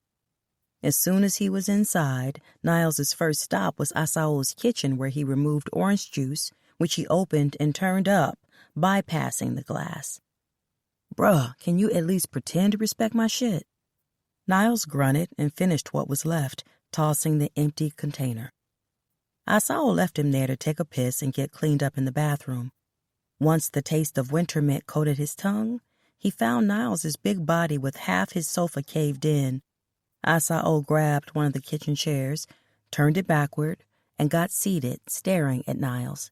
If he was here, he wanted to talk business. What's up? Did you see the email I sent this morning? Asao deadpanned his boy, and Niles grunted again. He was up before the sun, even if he stayed up all night. Asao didn't function that way. Never had. You need to look at it, Niles mumbled. What is it? The contract to buy Cap out. Damn, that was fast. We just agreed yesterday. He halfway smiled, which told Asao everything he needed to know. You already have the shit in the works. I know good business. You just needed a reason to agree. Samari. It's not about her, Asao delivered smoothly. This shit is completely about her. Niles arched a brow and Asao shrugged coolly, attempting to keep his thoughts hidden. It's not. It makes sense. Having a handful of artists who make money for us is a good look. It was a good look when I first brought it to you, but you blew that shit off. Niles locked in on his boy. Asao was moving differently, and there was not a damn ounce of uncertainty pushing through his thoughts as to what had caused Asao's switch-up. The thought was disconcerting because his boy locked in on a woman would bring out the killer. Asao loved hard. He'd barely pulled himself out of the pits of hell because of the last woman he handed his heart to. If Niles was keeping it 100, this shit he was witnessing had the potential to be far worse because the last time Asao's heart transfer had been voluntary. What he was witnessing with Samari was a straight-up heist. The songbird snatched his boy's shit. They could see it even if Asao couldn't. Nah, I didn't. I said I needed time to see how it would work, Asao lied. Niles made a dismissive sound that wasn't exactly a grunt, but dropped the argument. What's the plan with Cobra? He made money off her. 15 cities, 12,000 tickets sold a night. That's an easy 20 million, of which she barely saw pennies. And production was bare minimum. She's a performer and doesn't need much. Her voice alone sold out venues. If they paid 10 grand a night to pull it all together, I'd be surprised. I'm not seeing how that works in your favor, Niles said. He made his money. If she's willing to walk, let him keep everything, then why the fuck would he object? He had no plans of pushing her anymore. That's not his thing. They already moved on with that Nefertari chick. But is she willing to walk? That's her IP. If it means having freedom, I don't see why not. Would you? Fuck no. This isn't about me. My situation isn't hers. She can make more music. She can sell 10 times what Cobra sold and put that money in her pocket, not his. My tour cleared $8 million. We add her to the next one, we can triple that. Niles stared at Asao, not saying shit, but his thoughts were heavy as fuck.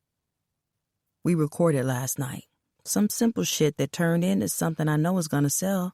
My fans and hers will eat that shit up. You want to go on tour with her? Niles kept his expression neutral while he waited for Asao to respond. I want to help her find her space again. And you're sure she's going to be cool with walking away? I have to run it by her, but yeah, I think she'll be cool with it. What are you willing to sacrifice to gain control again?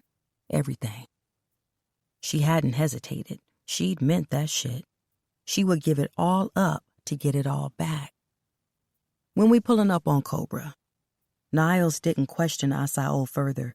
If this was what Asao was fucking with, then he was fucking with it too. I was gonna wait, but the more I think about it, I want to get her before word leaks that we're buying out Cap. I don't want him assuming she's going to get her career back. He won't be assuming, Sao. He shrugged. He doesn't need to know that. That all sounds good, but he doesn't give a fuck about your girl. He wants you. And I'm going to make him think he gets me. Nah, we're not fucking around with that. You have too much to lose. I know you're feeling this girl, but... The men locked into a war of wills. Niles communicated the thoughts already circulating, and Asao pushed back with a warning to let that shit ride. Using his demons to question his movements was out of the fucking question. This wasn't about Namaya or the way he felt responsible for the shit that had gone down 10 years prior. He spoke that affirmation in his head, no matter how little truth was attached to the words. There are no buts. She needs my help and she's getting it. Not at the expense of fucking up your career dealing with Cobra. I have it figured out, was all Asao offered. Care to share? Because right now you're talking stupid. Niles was pissed for good reason. They had never experienced an encounter with Cobra that didn't end with one of them wanting to fade that motherfucker. We're going to do a music festival. If we lock down the amphitheater, that's 16,000 tickets. I sold 3 times that with my last show within an hour of the tickets going live. If you're trying to convince me this is a good idea, you're doing a terrible fucking job, Saul, Niles muttered, running the idea through his head. It's March. And, Asao stated bluntly, considering the issue, spring in their city could mean heavy rain or, on the flip side, snow. Music festivals made more sense in summer or fall. They didn't have that long. He needed to get this done now. How the fuck you expect me to pull this together that fast? My name is on it, so sponsors will be breaking their necks to be attached. Use them to pull that shit together. If you play this right, we can make it happen in a couple of weeks. The tickets are gonna sell. I'm not worried about the damn tickets. I'm worried about a fucking disaster with your name attached if this shit doesn't play out the way you want. I'm also not feeling you letting that motherfucker even think he can be in the same headline that has your name on it. He has ties to shit we walked away from a long time ago. If the perception is that y'all are cool, they'll be knocking on our doors with their hands out. You prepared for that? Cobra did dirty deals, which was why he had endless amounts of cash flow. That cash flow was attached to names in the city who considered a life for a life as an acceptable way of doing business. That's just to get his attention.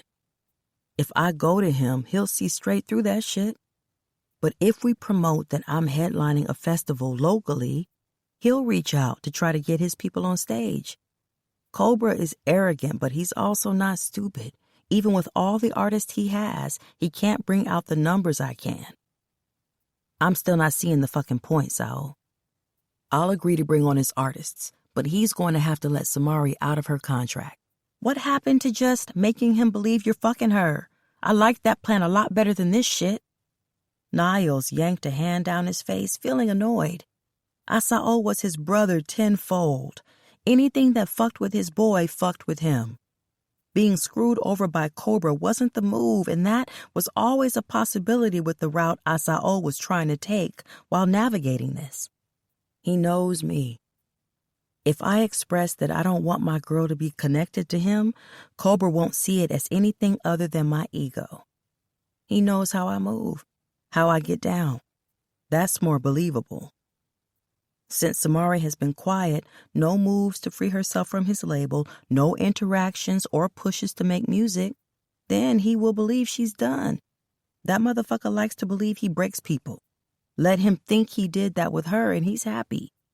Plus, if I offer something with Nefertari, he'll be too eager to gain the opportunity of me putting her on to worry about Samari. Are we really adding his people? Niles asked. Yeah, but we're going to work the contract so they collect the money after we get our cut. We put enough money directly in their hands. All right, I fuck with that, Niles said, and leaned back to dig his phone out of the front pocket of his jeans. Once his eyes were on the screen, his expression grew tight. I need to handle something. I'll start working on this and get back to you when I have everything in place. I need to see if we can secure the amphitheater before we put anything out there. Niles stood and shoved his phone back into his pocket. The way his mood shifted had Asao frowning. You good? Yeah, I'm straight. Just something I need to work out, but nothing serious. All right, but you know what it is. You move, we're moving right beside you. Niles nodded, knowing for sure he had his boys on his left and right. It isn't that type of issue, but I appreciate that. After his boy left, Asao decided to get his ass out of the house too. The destination was set, but he needed a location, so he grabbed his phone and sent a text. Asao, what you into today? By the time he made it to his bedroom, there hadn't been a response, so he tossed the device on his bed, picked out his fit for the day, and headed to the bathroom to shower. 30 minutes later, he was dressed in a charcoal gray sweatsuit with gray socks and slides on his feet.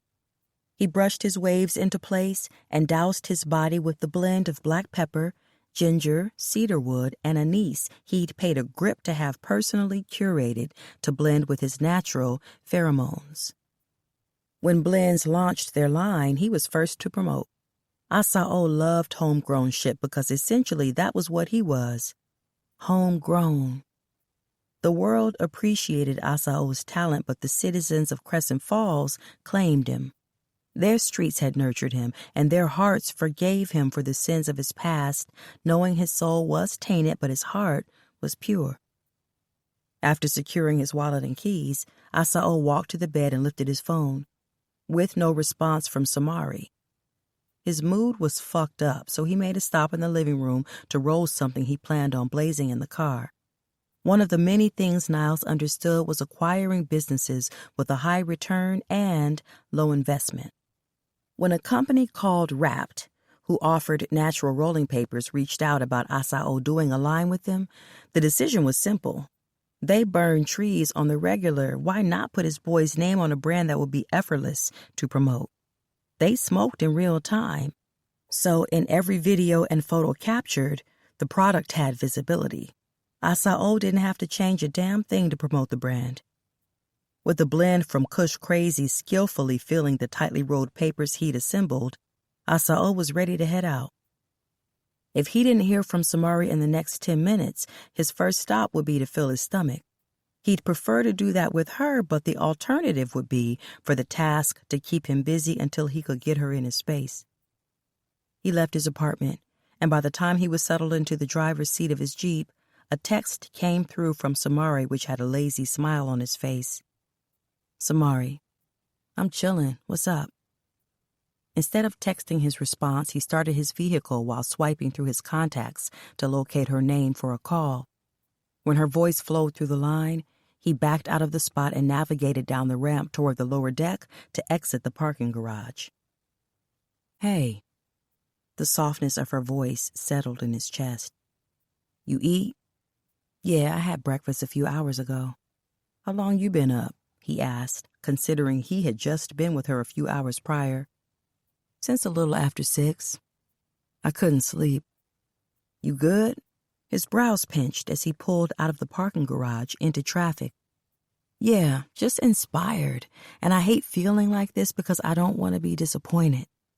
He heard the conflict in her voice and didn't like that shit. You don't have to worry about that. Let that shit flow, what I tell you. To let you handle it. All right then, put that on my shoulders and let me carry it. Send me your address so I can pull up. I'm hungry and don't like eating alone. With no argument, Samari agreed to his request. Right after they ended the call, her address appeared in a text. He was familiar with Blue Point and was only about 10 minutes away since that was the direction he'd chosen when leaving his building. He was craving Redmond's, and her proximity made the decision for him. Asao lifted his lemonade and watched as Samari's dainty fingers made their way to his plate again. They both had greens, yams, and buttered corn, but she'd chosen oxtails, while Asao settled on a double order of fried wings. Samari had been tearing them shits down. You just gonna smash my wings? A sexy smile eased onto Asao's face when she froze mid-bite, with the wing she'd confiscated hovering near her mouth. The way her glossed lips curved into a smile seconds before she nodded and began the process of cleaning the bone had Asao shaking his head. I told you to get some, he reminded Samari of her decision when she moved back and forth between the oxtails and the wings. Yeah, but you have 2 orders, so the fuck is that supposed to mean? I can eat 3, he joked, knowing she was hinting at the idea that he had enough to share. Her eyes moved toward the plate before they lifted to him. You don't want to share with me? He laughed at the cute-ass smile she delivered, but wasn't falling for it. So you just gonna try and play me, smiling and shit, knowing I can't do a damn thing with that. What's that supposed to mean? She lifted her lemonade, and his eyes followed the motion of her lips on the straw. That smile has the power to empty my bank account and drag my ass all over the city doing whatever you want, whenever you want. She rolled her eyes but gave him the exact thing he was speaking on. Her smile. I doubt that. Never disrespect me by doubting my word. If I say it, you can trust it. Damn near bet your life on it. His eyes narrowed to the point where the seriousness of his expression had Samari shifting in her seat. When he didn't drop his gaze, she reached across the table and lifted another of his wings. He chuckled to himself, watching as her mouth wrapped around it. But he didn't speak, so she did. Why you looking at me like you want to square up? 'Cause you keep trying me by downplaying what I'm trying to be in your life. Her brows pinched slightly while she sucked the wing between her lips, then dropped the bone onto her plate. And what is that? Everything you need. Samari took him in, studying his face, posture, and lastly his eyes. They held a confidence that backed up the words he'd just delivered, and that was more than she had the capacity to process at the moment. Believing in him meant toying with the idea of possibility. Each and every time she had done that in the past, she was let down. Men let her down. Her father for not being present, her ex for playing with her heart and mind, and Cobra for stealing her dream. Although she truly believed Asao was built different, she couldn't risk another disappointment. Well, all I need is free access to your wings. Asao laughed to himself because he peeped her game. She chose to shift their conversation to a less intense area. He would allow that for now. Tell me about your ex? Why? Her eyes snapped up to his, and Samari immediately felt the desire to look away because the intensity in his gaze was heavy. Because you're putting his fuck-ups on me. I'll carry them shits, though, for you. Damn sure not for that motherfucker. But only long enough to give you time to trust that we aren't the same. He felt her hesitancy. Their chemistry wasn't in question. He'd felt that shit from the first time they'd locked in on each other. But as strong as Samari's attraction was to him, Her resistance to give in to it was just as strong. She frowned. You and I aren't the same. Nah, not us. Me and the motherfucker who let you down. I'm a real man, Samari. My job is to lift you, care about your well-being, and protect your heart. If I'm stepping to you, I don't take that shit lightly. You'll never catch me slipping on the job, and let me be clear. I'm on the motherfucking job where you're concerned. Now, tell me what he broke that I'm gonna have to repair. Samari let her head dip to hide her smile. There wasn't a fiber of her being that didn't believe Asao wouldn't stand on every promise he made. Once she pulled herself together, she sighed and granted him her eyes again. He destroyed my trust, promised me safety and peace only to be destruction and chaos. What he'd taken from her, no one could ever get back. She shoved the memories deeper into the place that allowed her to put one foot in front of the other and keep her head up when she wanted to curl into a ball and retreat into herself. All right. Asao tossed his chin and lifted one of his wings. He in the industry? He could have easily searched to see who she had been associated to in the past, but didn't want the details associated with whoever the fuck the guy was. Samari had a following, which meant there was always a story. A quick search of her name on Trends or Scroll would undoubtedly lay out any relationship history that existed before now, but that shit didn't matter, nor did he need the assumptions or lies about who the world thought she was. Only the name of the person who'd dimmed her light. That was all he required, because that shit would be filed away to ensure dude never had access to Samari again. No, he was a ball player. Name? Mace Davidson. You still give him access? No. Why? 'Cause neither am I, and if you aren't willing to give him access, that makes my job a lot less complicated. Samari softly rolled her eyes. You're not giving my ex access to me? Nah, that bridge was burned when he mishandled you. Now finish your food so we can hit our next spot. I've got the day with you and I'm about to take full advantage. He winked and she smiled, feeling flutters in her stomach. 10. Samari enjoyed being in Asao's presence. Even if she had no interest at the moment of allowing a man to be her focus, she could definitely appreciate how handsome and magnetic he was. He was unapologetically hood with a rough, yet smooth persona. It made her heart and pussy thump rhythmically. She took in the simple gray hoodie and joggers he wore. No matter how basic his fit was, he pulled it off in a way that had women turning heads all day. She was envious that they got to share visuals of his sexy ass. However, she exclusively held his attention. His conversation was on point, thoughtful, in a way that never lingered too long on details about just his life, nor did he exclude them, making her feel as if the conversation was one-sided. For everything she shared about her life, he matched it with details about his own.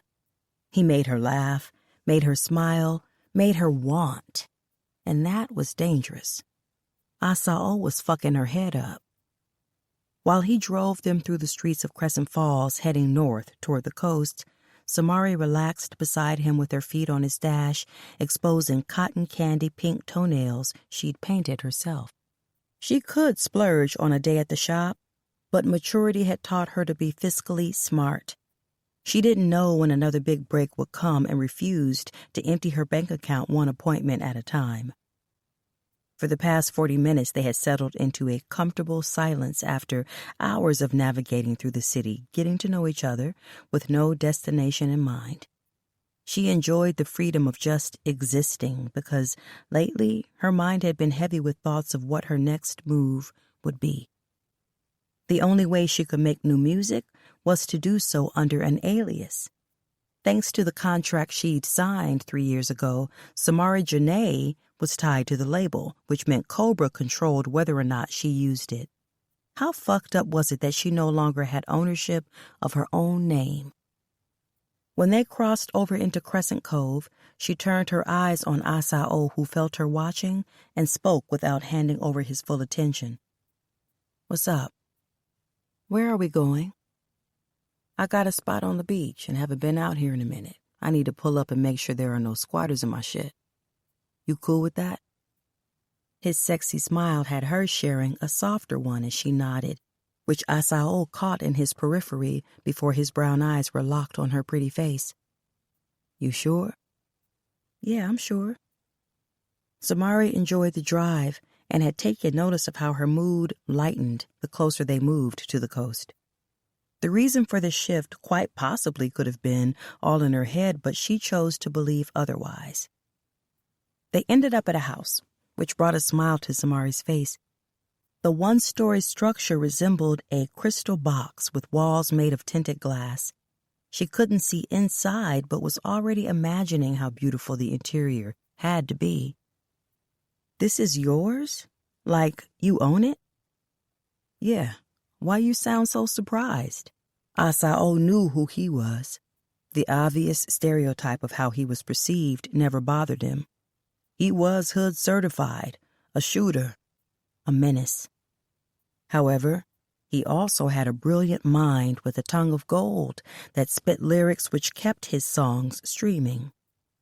Asao had money in the bank and a reputation throughout the city that granted him respect that carried more weight than most. He was also low-key, so his moves were rarely documented on social media. The most people got were occasional sightings around the city, paired with pictures and video clips of him performing on stage or putting in work at the studio. A house in Crescent Cove had never made the cut because it was personal to him, and out of character for what the world knew to be true or expected of a man of his stature. "I'm not surprised."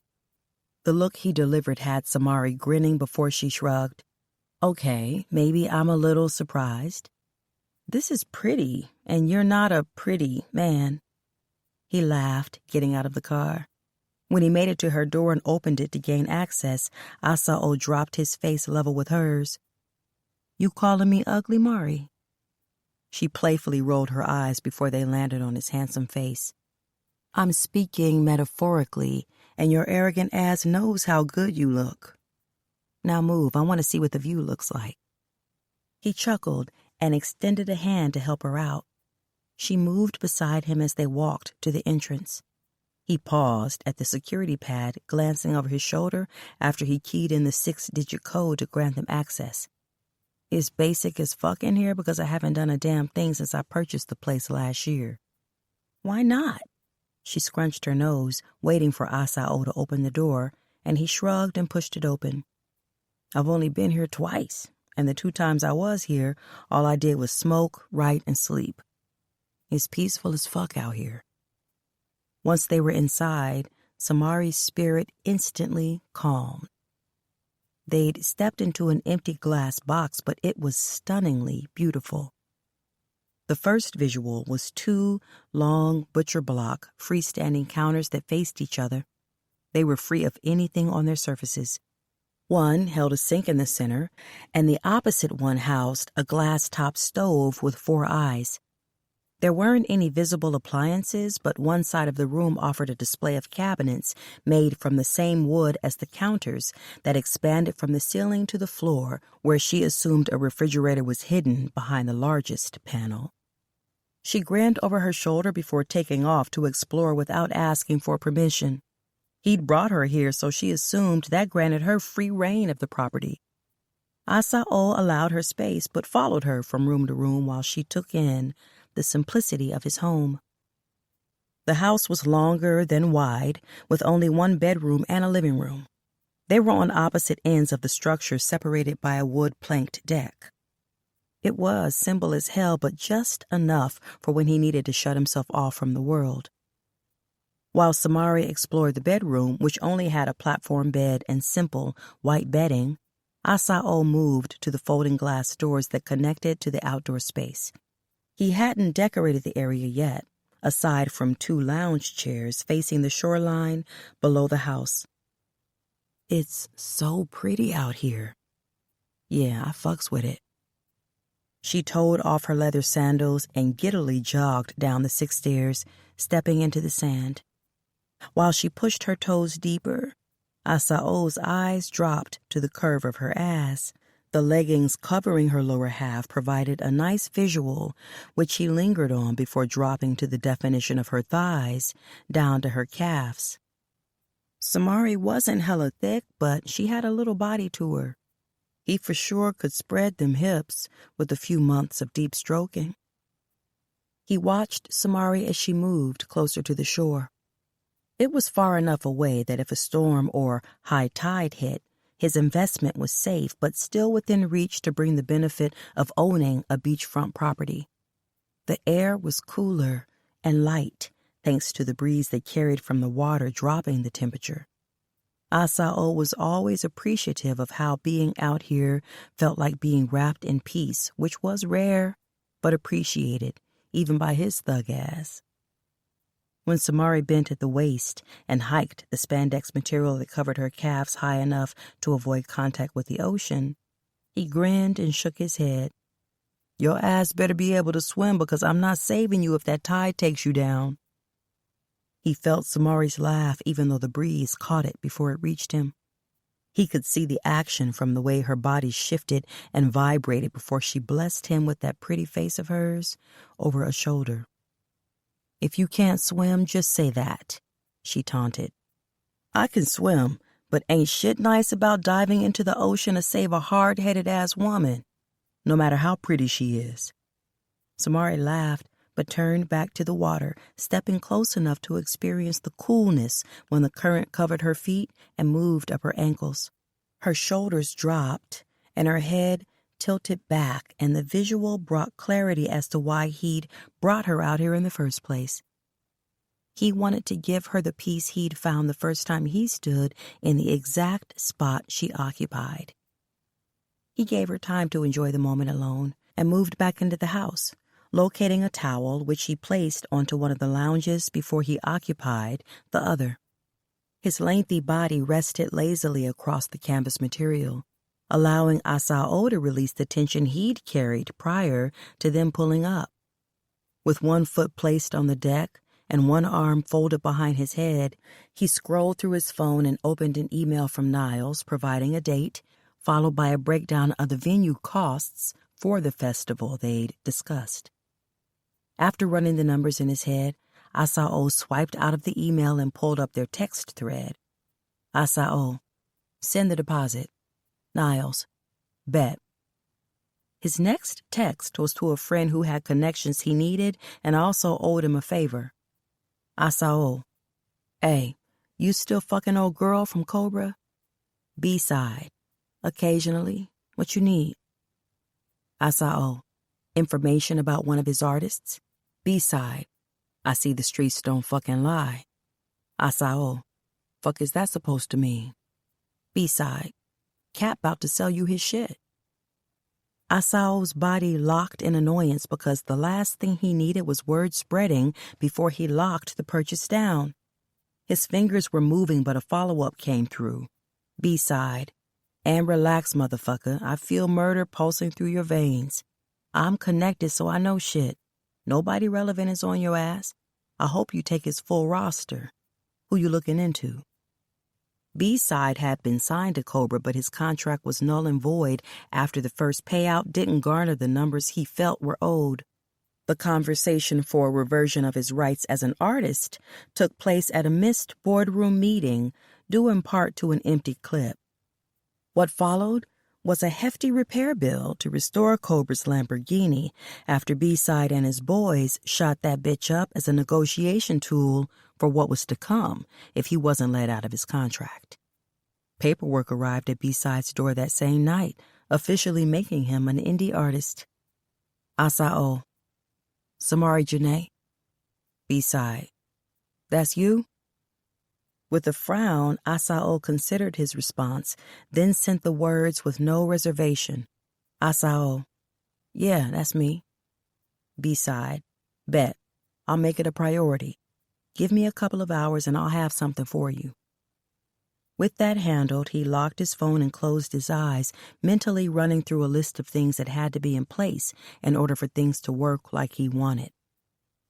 There were plenty of local artists he planned to put on stage. He wasn't a selfish man and always paid it forward any time the opportunity arose. Asao was also very business-minded, so the festival would be an introduction to the handful of artists they were signing to their label. A label I don't have a fucking name for. While Asao chilled near the house, Samari was at the shoreline, allowing water that moved close enough to cover her ankles before creeping away to settle the anxieties that had been building since Asao had pulled up on her. The conflicting emotions played a round of tug-of-war with her head and heart. Logically, she understood what she felt was a combination of things. A year had passed since Mace had ended their relationship. She hadn't dated, crushed on, or considered giving her time to another man in the months that followed. After she crossed the year mark, she felt confident in the solitude of making her needs and feelings a priority. A man wasn't required, but after 2 days with Asao, she was already addicted to the way he made her feel. Her emotions were all over the place with the desire to run and hide, seconds before things shifted and she wanted to crawl into his lap and be consumed by his world. The conflict was stressing her the hell out. In the back of her mind, the reminder that men let her down stayed on rotation, pulling her back each time she felt herself falling. But in reality, she believed Asao wouldn't let her down. He was everything he'd professed to be. Her gut knew this, and so did her heart. But like a teenager with a crush, the fear of trusting was still there. She flexed her toes and pulled her feet from the water-soaked sand, deciding to head back to the house. She missed being close to the source of her internal conflict, and being close to the water had chill bumps covering her skin. The sun was setting, which took with it the warmth that kept her temperature balanced. After trekking back through the sand toward the house, Samari grinned at the sight of Asao stretched out on one of the lounge chairs. She smiled at how sexy he appeared, face relaxed, one arm folded behind his head while the other was pushed under the hem of his hoodie. His brown skin was contrast to the jet-black texture of his beard and thick brows that hovered above his closed eyes. The slow and steady rhythm of how his chest rose and fell meant he was either asleep or close to it. She dragged her eyes from him long enough to locate a freestanding shower station a few feet from the house. That was her first stop, and once she cleared the sand she'd brought with her, she carefully navigated the stone path that led her to the left of the deck. Her eyes moved to the lounge chair next to the one Asao occupied, but she decided against it and climbed next to him instead. There was barely enough room, so she ended up draping half her body over his, nearly smiling when he unfolded the arm that had been behind his head and dropped it around her body to keep her from falling over the side. She bit her lip to contain her smile. "You know it's 2 of these shits, right?" Samari smiled and nodded against his chest, inhaling the blended aroma of weed and his cologne. "I can't share this one with you." "Yeah, you can with your needy ass." She grinned, tilting her head back to find his eyes still closed. "Why I gotta be needy?" "Because you want to be all up in my skin." Samari laughed and snuggled in closer. "It's cold out here. That don't have shit to do with why you all up on me." Asao dropped a kiss to her forehead and gripped her thigh, hiking it higher over his. "What kind of women do you date?" Samari wasn't 100% sure that there wasn't a woman in his life, but from what she'd learned about him so far, she couldn't imagine Asao to be the type of man to disrespect a woman he considered a priority. Asao didn't speak right away. "You trying to see if you qualify?" She grinned.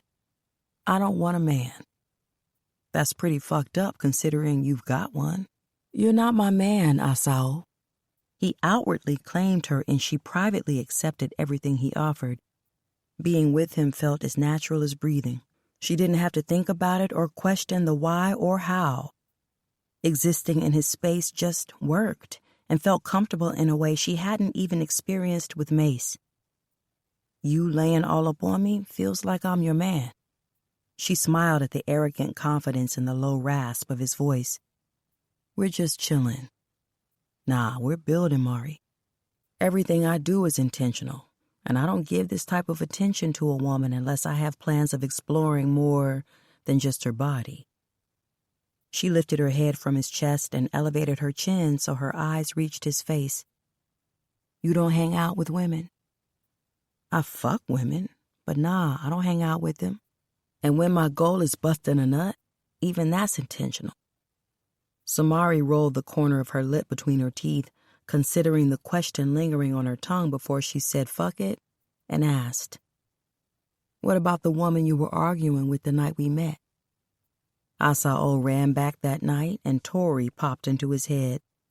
He wasn't about games or being elusive. At 32 years of age, a woman who couldn't handle the harsh reality of his honesty couldn't handle him. My ex. We had sex the last night of my tour, and she mistook that to mean she could reclaim a spot that would never belong to her again. That was some shit she made up in her head. So when she pulled up on me at the club, I wasn't interested in entertaining her attempt to be seen. Wait, that was less than a week ago. He had sex with his ex less than a week ago. She wanted to pull away but knew the move would be received as childish. Regardless of what he was talking, he hadn't been her man when he'd slept with his ex, and he wasn't her man now. Who he had sex with wasn't a topic she had a say in. When did you end things? A year ago. Why? He grinned and peeled his eyes open, lowering his gaze to her pretty face. In order to have room in your life for something new, you have to let go of things that no longer serve your purpose. When Asao winked, she rolled her eyes.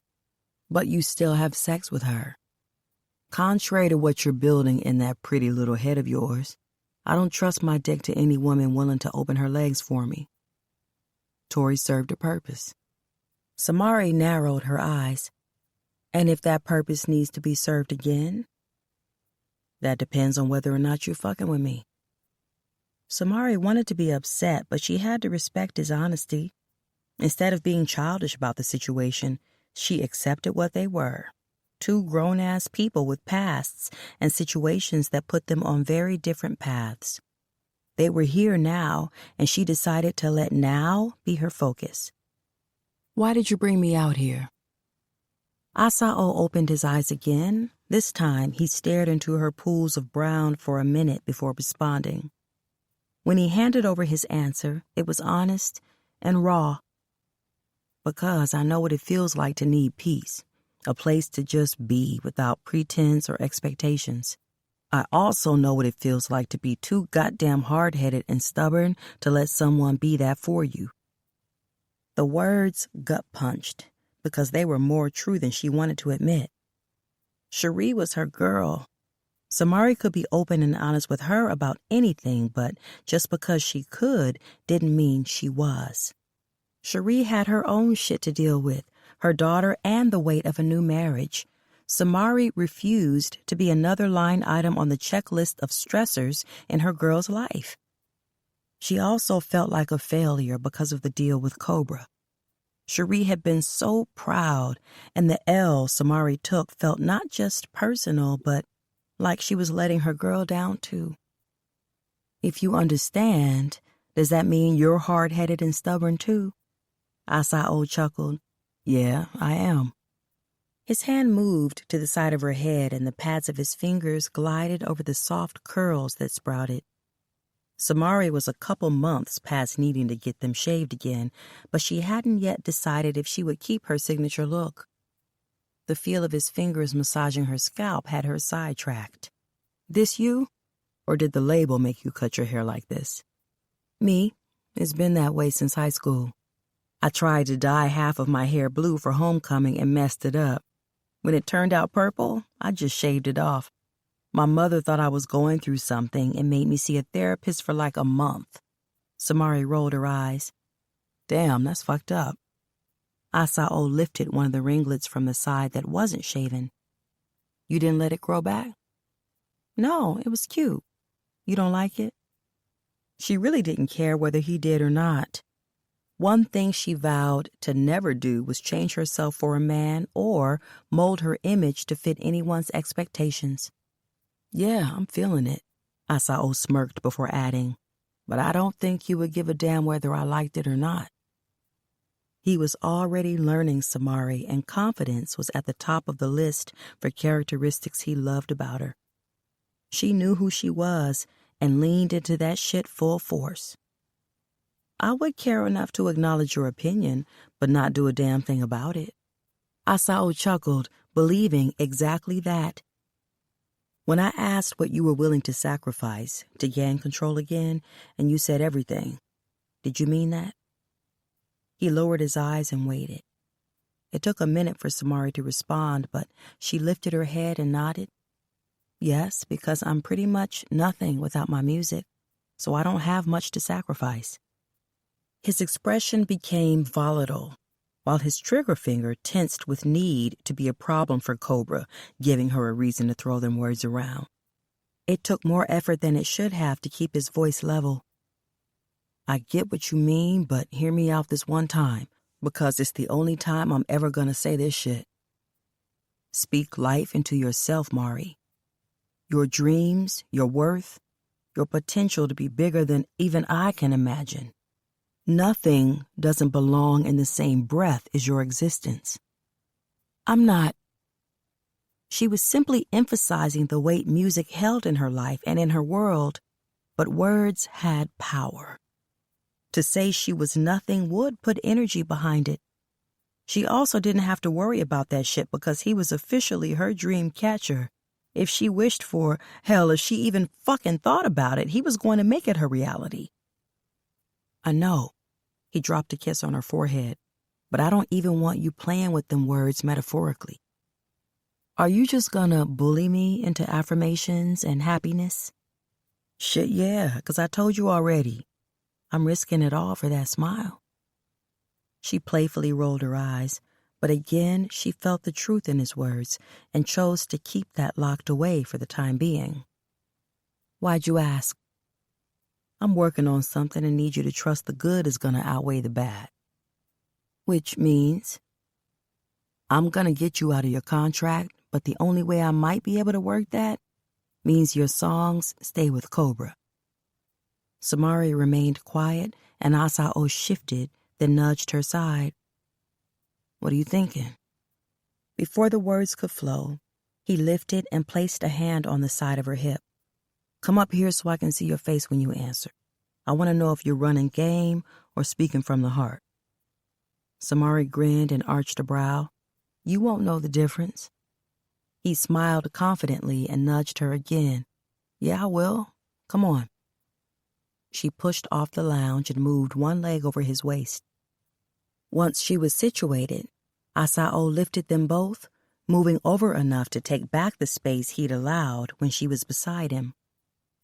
Aight, run that shit. She pulled the corner of her lip between her teeth and considered her options. Stay tied to Cobra and keep songs she would never get paid from, or accept Asao's help and walk away, leaving everything behind. Those songs are my babies. He nodded.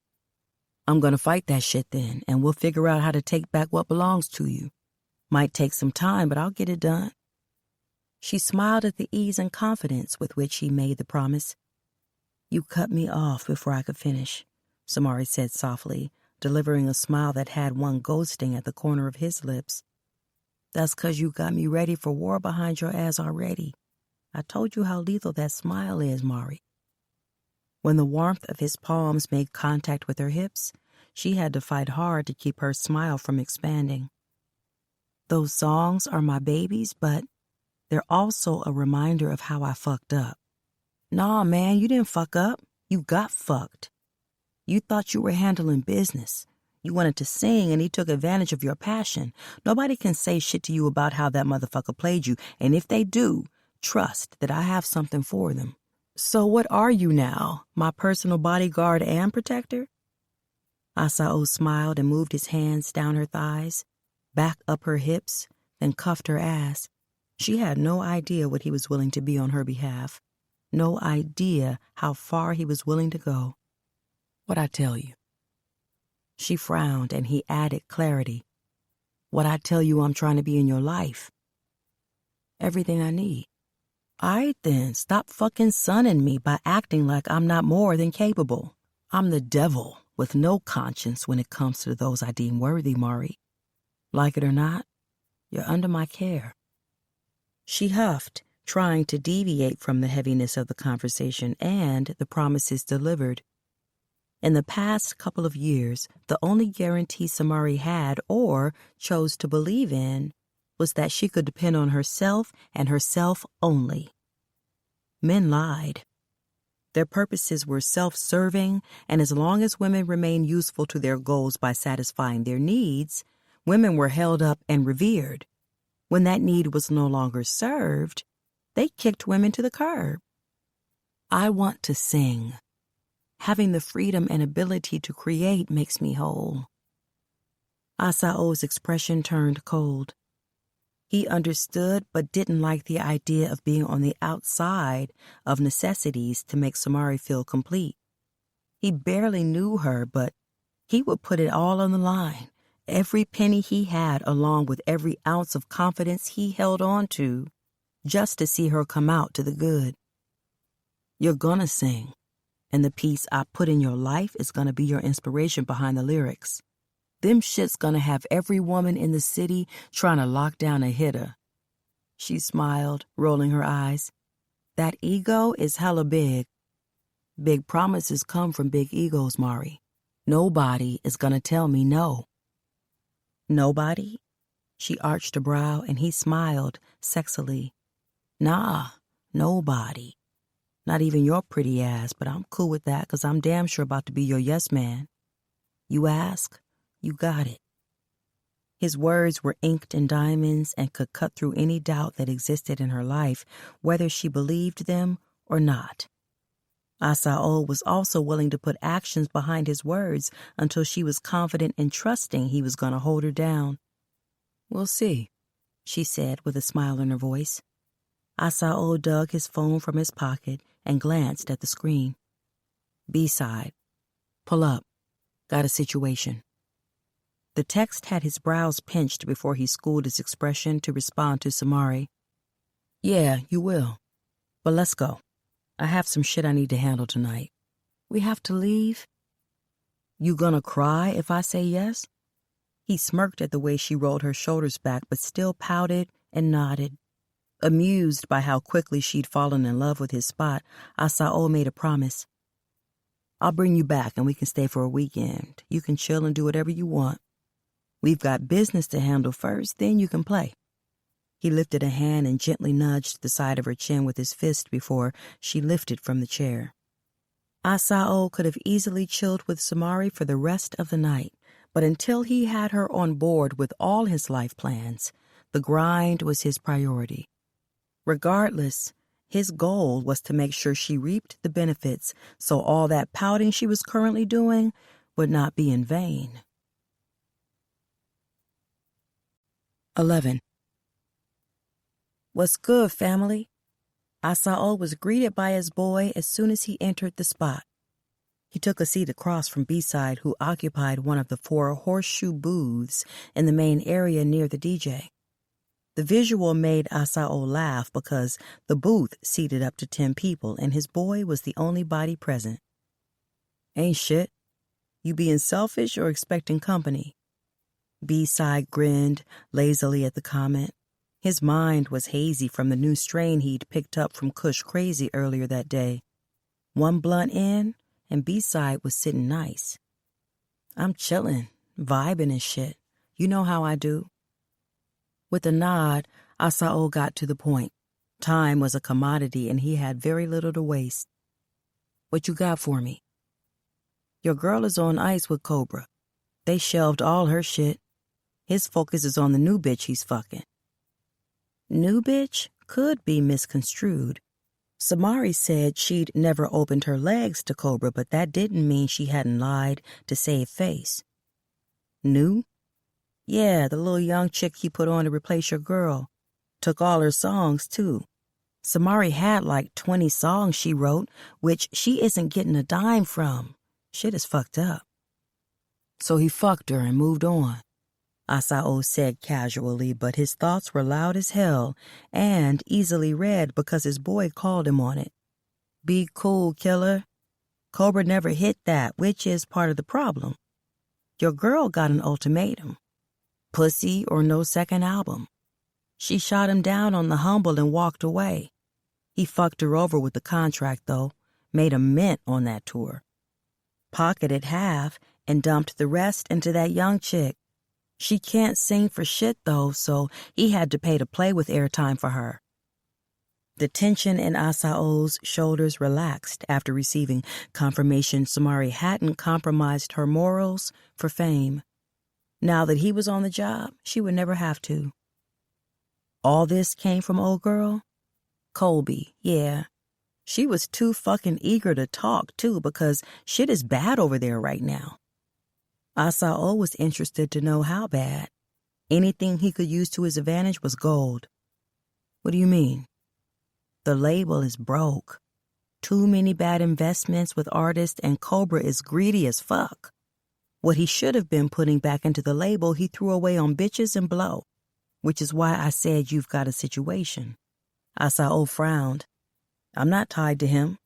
His money problems don't have shit to do with me. They do if that's really your girl. He's been hitting it bad for a little minute, and to keep up appearances, he's been selling shit off. First thing to go was your girl's masters. You say that's you, right? Who bought them? While he waited for the answer, Asao was already plotting on how he was going to touch each and every person who played a role in fucking Samari over with the label. At the top of that list was a motherfucker who sold her life source. Right under him was the motherfucker who'd purchased it. Because make no doubt about it, Samari's music was indeed the life source that kept her alive. He isn't in the industry. A ball player, Mace, somebody. Shit, I'm high as fuck and can't remember his last name. Asao didn't need his boy to remember because he already had it committed to memory. Samari's ex. How much? You don't have to buy them shits back, fam. We can pull up and handle that our way. B-Side's lazy grin surfaced, exposing what he was blazing, and Asao shot down the thought. He wouldn't allow another man to be her savior. That responsibility was his and his alone. Aside from his ego, Asao owed a debt to the universe, and until it was paid in full, his soul wouldn't rest or be at ease. He selfishly placed Samari in the position to be his redemption. As unhealthy as his need was, there wasn't shit he could do about it. The need had already taken on a life of its own. I'm not paying a motherfucking thing. I'm just trying to see what type of L he's going to suffer. B-Side nodded in understanding. $250,000, but it was worth 10 times that. She's talented as fuck, but like I said earlier, I feel the murder pushing through your veins, so I don't have to tell you that. Asao brushed a hand over his waves, dropping his head for a brief minute to temper the smile that surfaced at how easily he was being read. Samari had him showing his hand. Nah, you don't have to tell me shit. That all? B-Side chuckled, lifted the bottle of Black Ops from the table and filled the glass next to it. Fuck you mean? Isn't that enough? He extended it to Asao, who shook his head to decline. He needed to stay level. The killer was already pushing to the surface, and alcohol would only feed his hunger. I'm straight on that. I need to head out. Appreciate you getting that for me. Whenever, whatever. Asao delivered with assurance that he was now the one who owed a favor. One he would pay up on without hesitation. He was a man of his word. With a nod, B-Side decided to cash in. Whatever you have your hands on, I want in.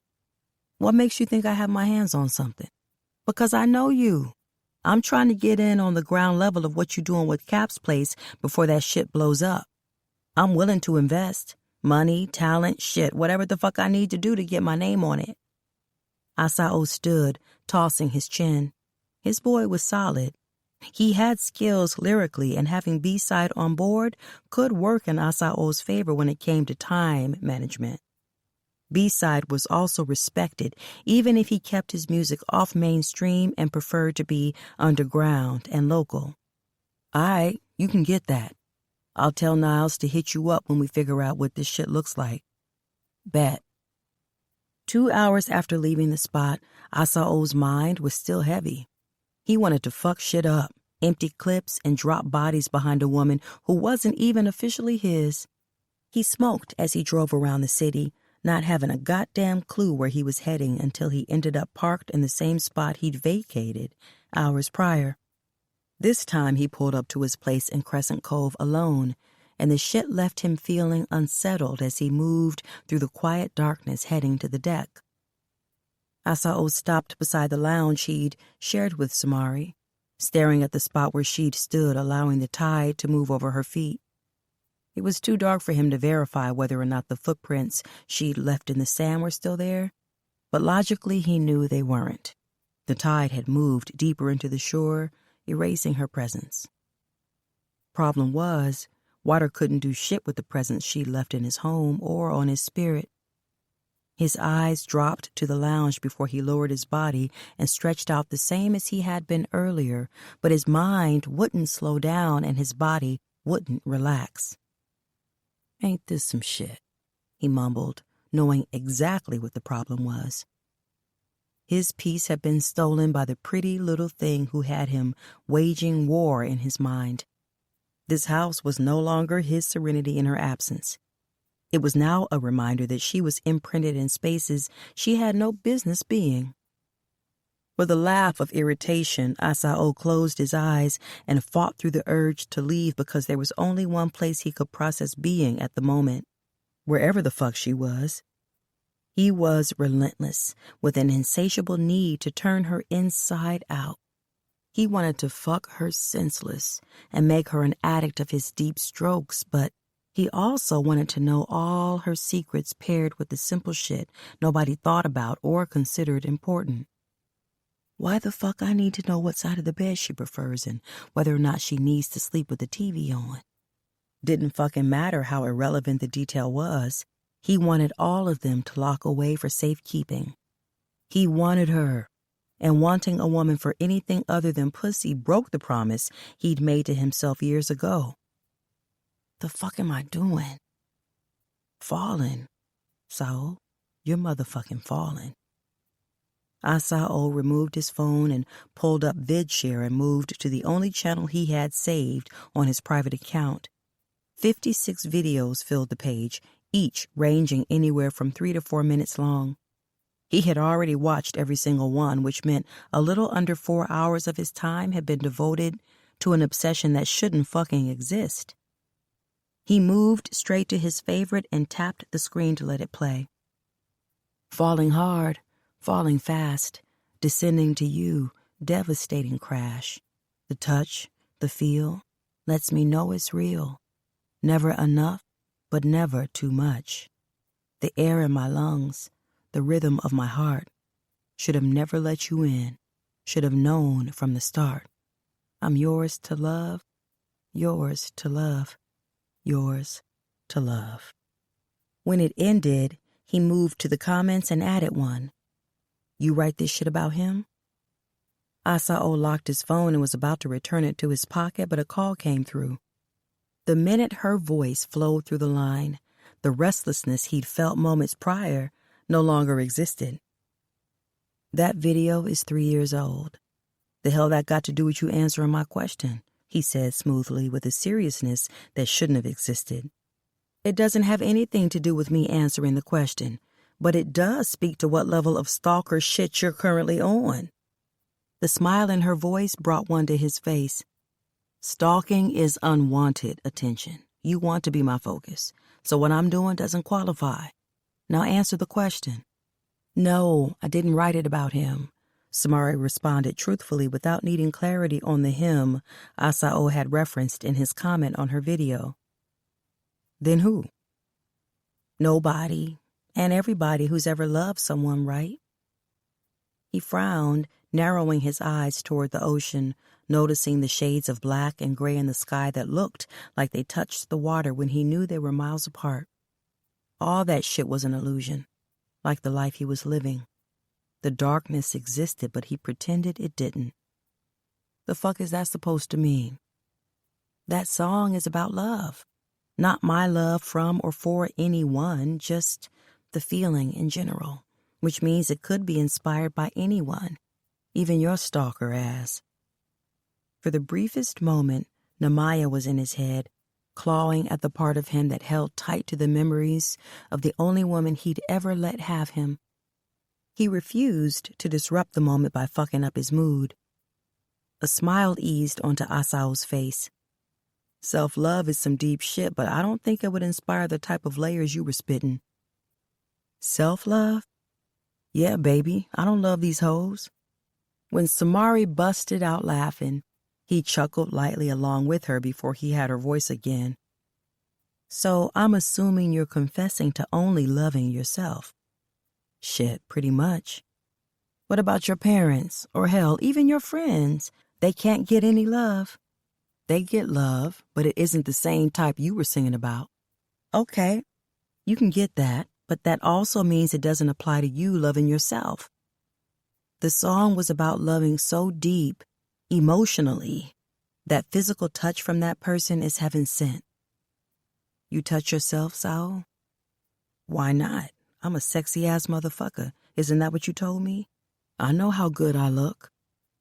You're never getting another compliment from me ever again. Don't make yourself a liar, Mari. So was the business you had to handle watching my videos in private?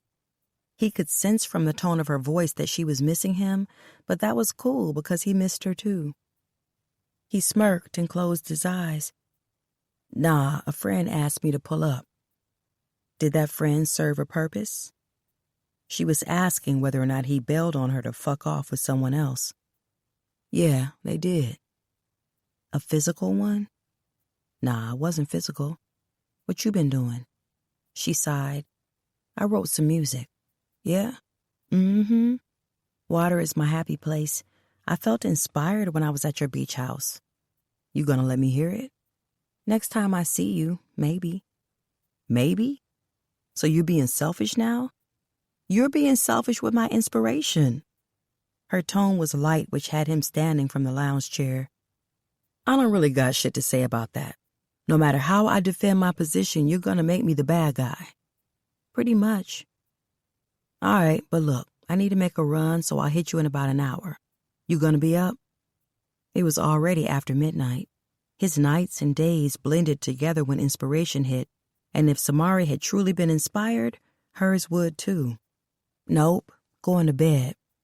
All right, then I'll get at you tomorrow. Okay.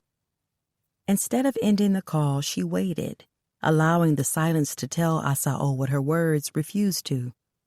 She wanted his time. Good night, Mari. Good night, she said quietly seconds before he ended the call on a mission to keep his promise. Everything she needed. The sound of someone knocking on her door had Samari slowly peeling her eyes open. She frowned and flexed her wrist to soothe the ache that existed from having it bent under the throw pillow that cradled her head. After the call from Asao, she finished what was left of her wine and dozed off, fighting the urge to call and text, requesting his presence. She winced after shoving her hand between the cushions to retrieve her phone, noticing it was just after 1 a.m. The heavy sleep she fell under was encouraged by the wine and had only existed for a little over an hour. When the knock happened again, her eyes darted toward the door and a frown marred her pretty face.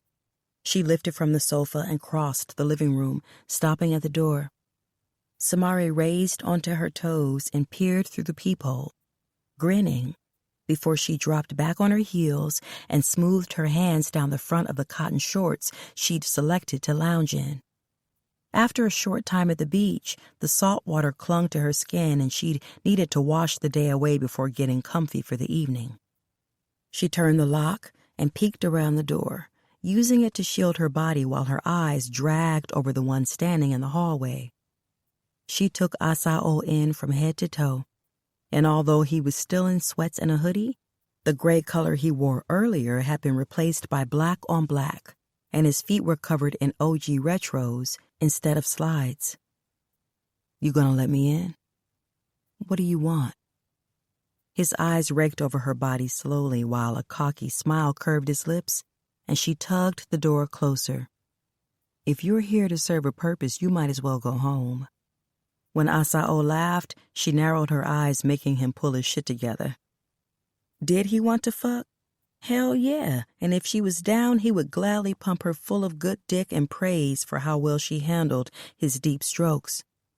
Regardless, that wasn't what had him leaving Crescent Cove, then heading to his spot to shower and grab a few things, hopeful she wouldn't turn his ass away. "That isn't the kind of purpose I need from you right now, Mari. I want to hear them songs, and you was being selfish by not singing to me when I hit your line. So I pulled up." "At 1:30 in the morning?" she questioned while slowly raising a brow. "I'm impatient. You gonna let me in or not?" When her teeth sank into her lip, Asao's eyes followed the motion. He was distracted seconds later when she stepped back, bringing the door with her. He was granted a full visual of her bare legs and the curve of her ass peeking from under the hem of tiny little shorts she wore. One socked foot lifted and came down softly over the other in an anxious expression of her nerves. He smirked with the knowledge that his presence had a hold on her just as profoundly as she had him locked in. Asao entered her space and locked them inside. She watched him remove the backpack from his shoulder and toss it on the floor near the sofa before crossing her arms over her chest. "What's in there?" She nodded at the backpack. "My shit. I know when you run them lyrics, mine are gonna flow, so I'm chilling while I get them out of my head."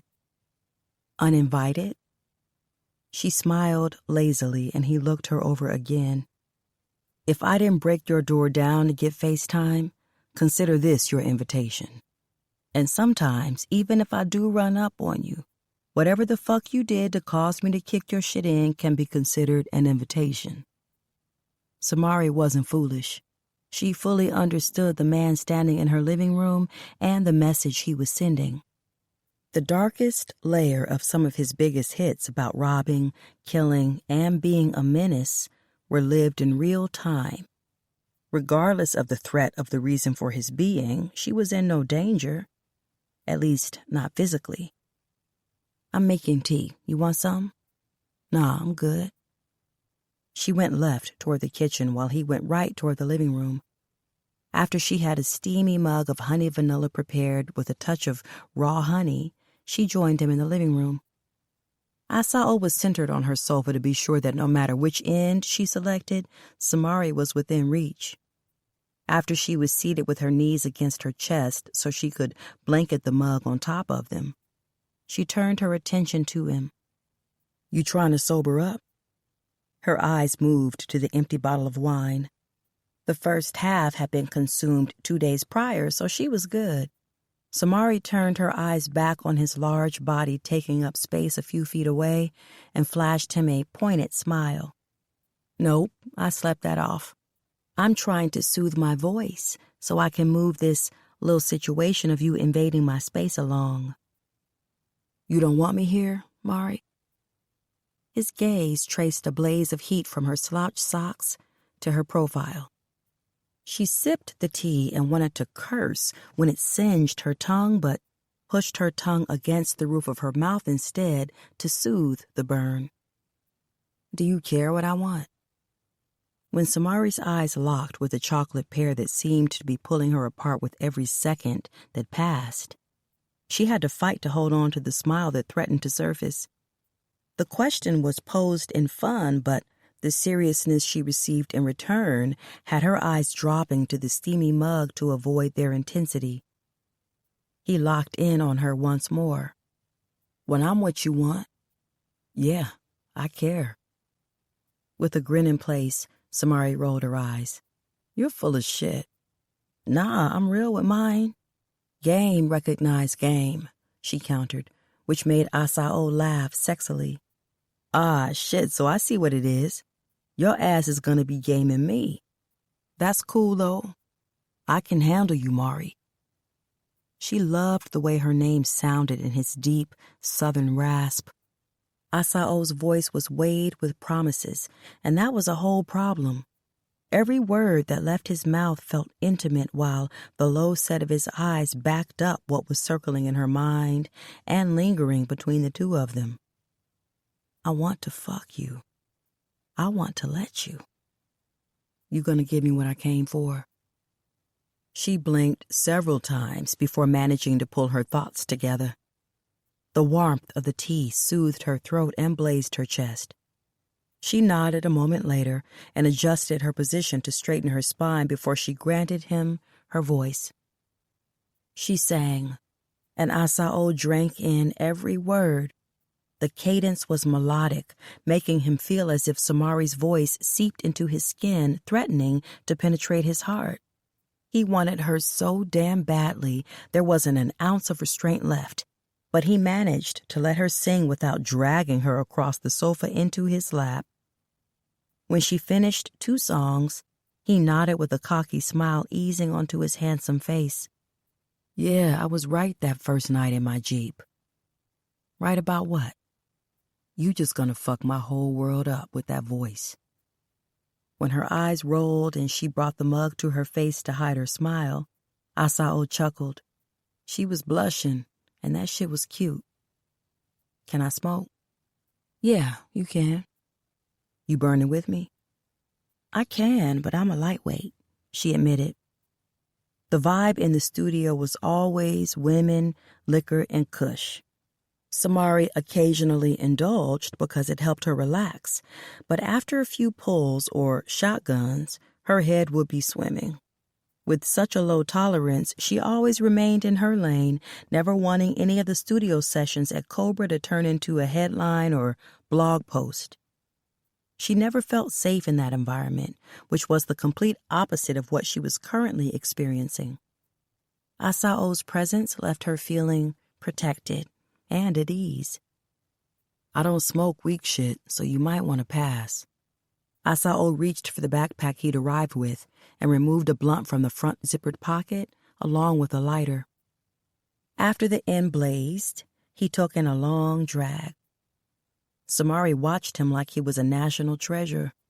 When his head tilted back, exposing his Adam's apple while a cloud of smoke seeped through his lips, her pulse picked up.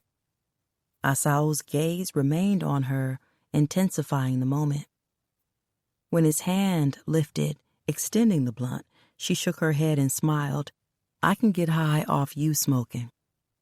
He chuckled and moved the blunt back to his lips, not responding until the smoke pushed through his lips after another deep drag. I told you this shit was strong. It's not a contact high. It's you. When her thoughts sounded louder than they should have, she realized she'd spoken them aloud. The sexy smile that eased onto his face was further confirmation. Come here. Her left brow slowly crept up, and Asao grinned. You scared? Yes. She didn't hesitate, and he laughed lightly. Man, come here. I'm chilling. You said you were gonna smoke with me. There was that smooth, deep cadence doing terrible things to her will. Samari stared for a minute longer before she turned her body enough to place the half-empty mug on the end table. Her eyes slid over Asao before she climbed across the sofa where she ended up on his lap. She squirmed a bit to get situated and immediately regretted the motion because it allowed a preview of what he was holding. The thick, long mass positioned beneath her was proof of what she'd assumed. Asao had a big dick to match that big ego. Now that she was close, the warmth of his body and the smell of his cologne was making her dizzy. When the hand holding securely to the blunt moved to his lips, the other found its way to her ass. The touch was just enough to let her know he was making contact, but not enough to be intrusive. She could easily assume he wasn't aware of where his hand landed. When his lungs were full, she lost the warmth of his hand on her ass, but seconds after, his palm made contact with the back of her neck, followed by his fingers applying light pressure against her skin. The first thing she noticed when the fog from the intimacy of his touch lightened was how large his hands were. His fingers reached the front of her neck. The second thing that registered was the weight of his stare seconds before her face was moving closer to his. Without thought, she lifted her arms and allowed her fingers to dig into his shoulders to brace herself. Asao's tall, lengthy frame was lean, but solid. She felt the flex of his muscles beneath her palm and fingers, but was immediately distracted when his mouth brushed hers. The softness and warmth of his lips made her lean in closer, but when his tongue pushed into her mouth, she arched her back a little more than necessary, accepting the smoke that transferred from his mouth to hers. Samari allowed his tongue to explore and scooted closer, needing more of him. They kissed, and for the first time in years, she felt a connection to something other than lingering disappointment from no longer having access to the one thing she loved: music. As much as she hated to separate, she was grateful when he pulled back and brought the blunt to his lips. Instead of sharing, he tilted his head back and expelled the smoke above their heads. She watched the way his throat moved from the action. When his eyes were on hers again, they were intense. "Tell me a secret, Mari." "I don't have any worth sharing," she said with a slight smile that had him grin lazily before he pulled from the blunt again and brought her mouth to his.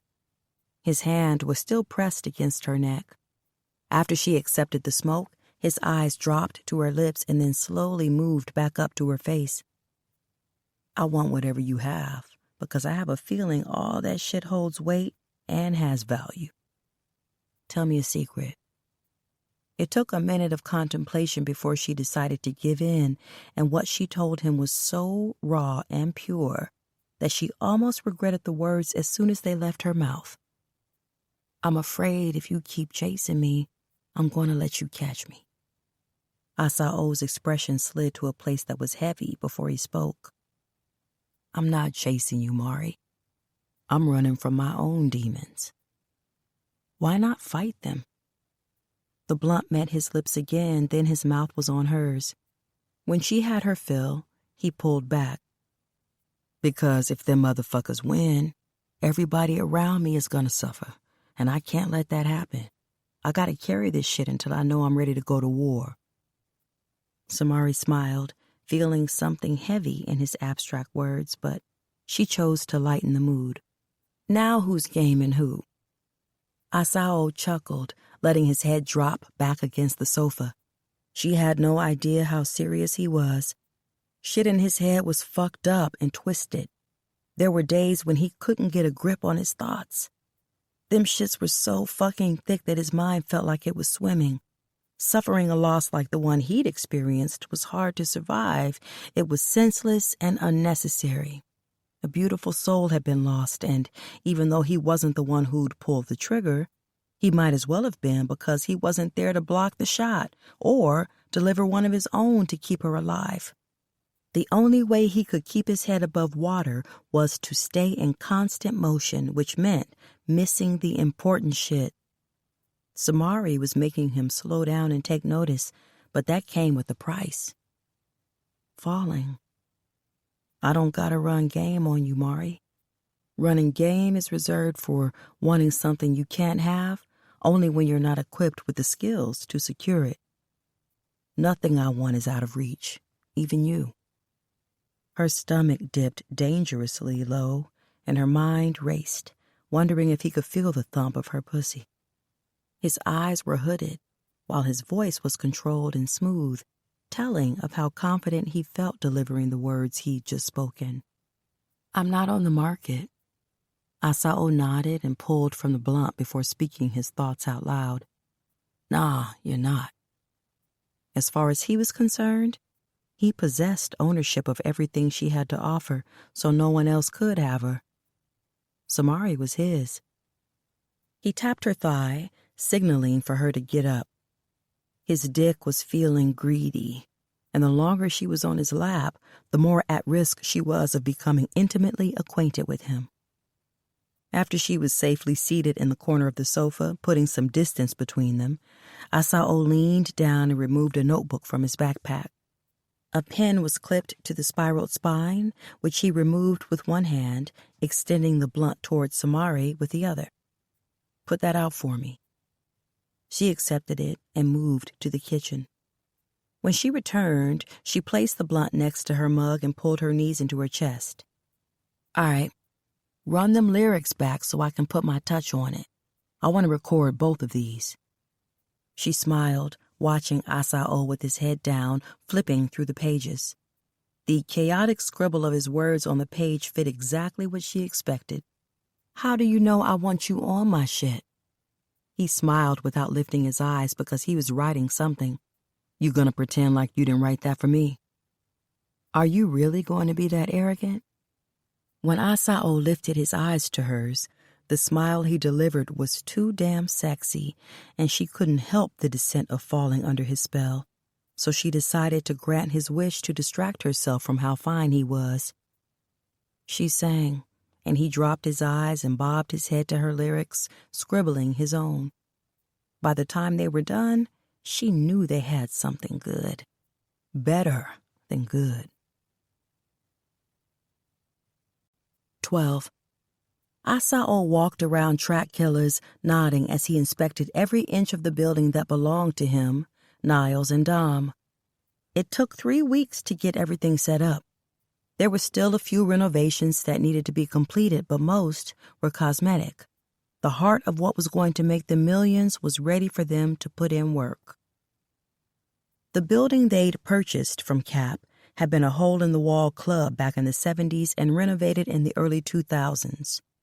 Cap had it set up to be a low-budget way for street warriors to spit lyrics and record their mixtapes, but his setup hadn't been much more of an upgrade than recording in project bathrooms. Back then, Asao had been in Cap's makeshift booths dropping classics. Now that his name was on the lease to the building, he planned on offering the same opportunity Cap had over the years, with a few upgrades. "Shit is sweet, right?" Dom said, slamming a fist into his palm. They'd dropped $50,000 on equipment he needed and another $20,000 to build out 2 recording booths and have them soundproofed. Everything else could be handled over time, but for now, they were ready to open the door. Track Killers was official. The name was a combination of their past and future, from the streets to the studio. "Yeah, it's tight. We're gonna do some shit." "Yes, the fuck we are. Big egos, big shit." Dom turned in the rolling chair when Asao sat on the arm of the leather sofa that had been delivered that morning, along with the 2 extra-long twin beds that were set up in what would be the bedroom for overnight production. Niles chilled in the studio but left the overnight sessions for Dom and Asao. They all had their roles. While Dom and Asao handled the music and production, Niles was in charge of distribution. "We good to record?" Asao motioned to the soundboard and booth behind Dom. "Yeah, we're good. You about to get in here?" Asao nodded. "I have some shit on deck. We're in this now, might as well christen this bitch." He smiled arrogantly. Initially, Asao hadn't been feeling the idea of opening a studio or starting a label. But in the past couple weeks, watching it all come together while kicking it with the artists they had on deck, he was down to walk into the next chapter of his career. The goal was to keep things small so he and Dom could be hands-on with the talent. They both understood their pockets would take a hit because success wasn't guaranteed regardless of their skills or the fact that Asao's brand would be stamped on the roster of hopefuls. The hustle and grind mindset was ingrained in their being. The commitment and time invested would get them where they needed to be. Killing the game while making sure Asao wasn't the only name making waves while repping their city. Asao wasn't selfish and didn't mind sharing the spotlight. All right, I'm down. What time you want to work? I have a session set up, but if you need me to move some stuff around, nah, do your thing. We're probably going to fall through later tonight. We? Dom said with amusement laced in his expression. Over the past couple weeks, his boy had been preoccupied with the songbird who had his head in the clouds. Dom and Niles were cool with Samari because she seemed solid, and for now she was keeping Asao level. The fear was his past would get the best of him if shit went left, and neither of them wanted to see a repeat of the past. They liked Samari, but that like would never compete with the loyalty they had for Asao. Yeah, we. You need me? Nah, I'm good. She wrote some shit to the tracks you sent. I'm gonna let her run them in the booth so you can get them mixed. Dom nodded. You on them? I might drop a line or two, but she's holding it down on her own. She is, Dom admitted with a nod. I'm out, though. Hit my line when you done here. I bet. You about to hit that meeting with Niles? Yeah, about to see how this plays out. Do you even care what that motherfucker has to say? Asao's arrogance was exposed through the cocky grin he delivered as a response, which had Dom nodding as he shared a similar one. That's what the fuck I thought. After the paperwork was finalized for the purchase of Track Killers, Niles hired a marketing team to push word about the music festival. Without listing anyone but Asao as the headliner and the promise of more artists to come, the VIP tickets sold out in less than an hour. Asao was their hometown favorite, and the city always showed love. Word spread fast, and sponsorships rolled in. Soundbeats signed on as one of their top sponsors, and as soon as their name was attached, multiple other offers landed in their email. Cobra wasted no time tracking Asao down with a request for a meeting. Niles put Cobra on ice and took his time working him into Asao's schedule just to make Cobra sweat. Talk about the festival pushing through the city guaranteed Cobra would be more than willing to hand over whatever they asked for.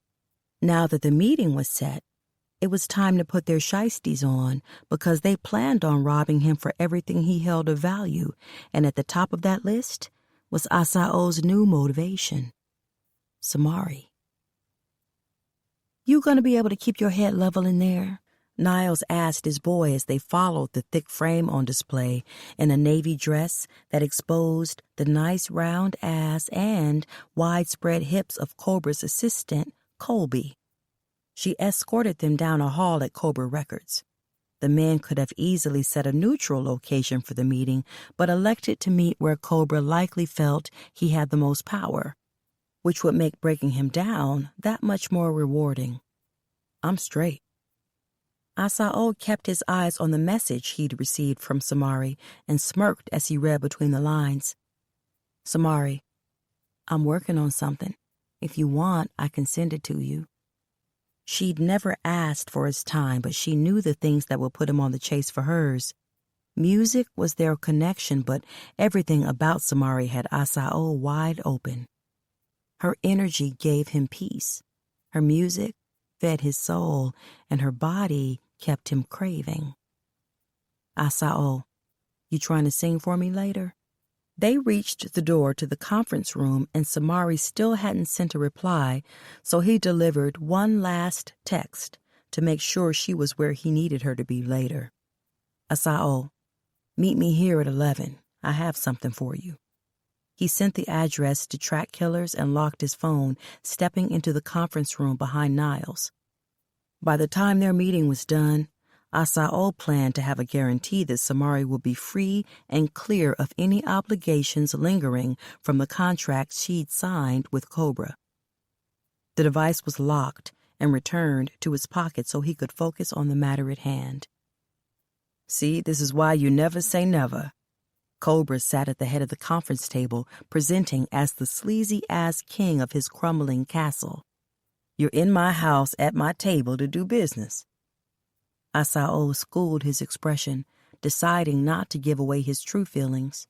In reality, he could have easily laughed in Cobra's face, because when he and his team were done handling business, Cobra would be exposed and left with what he deserved. Not a damn thing.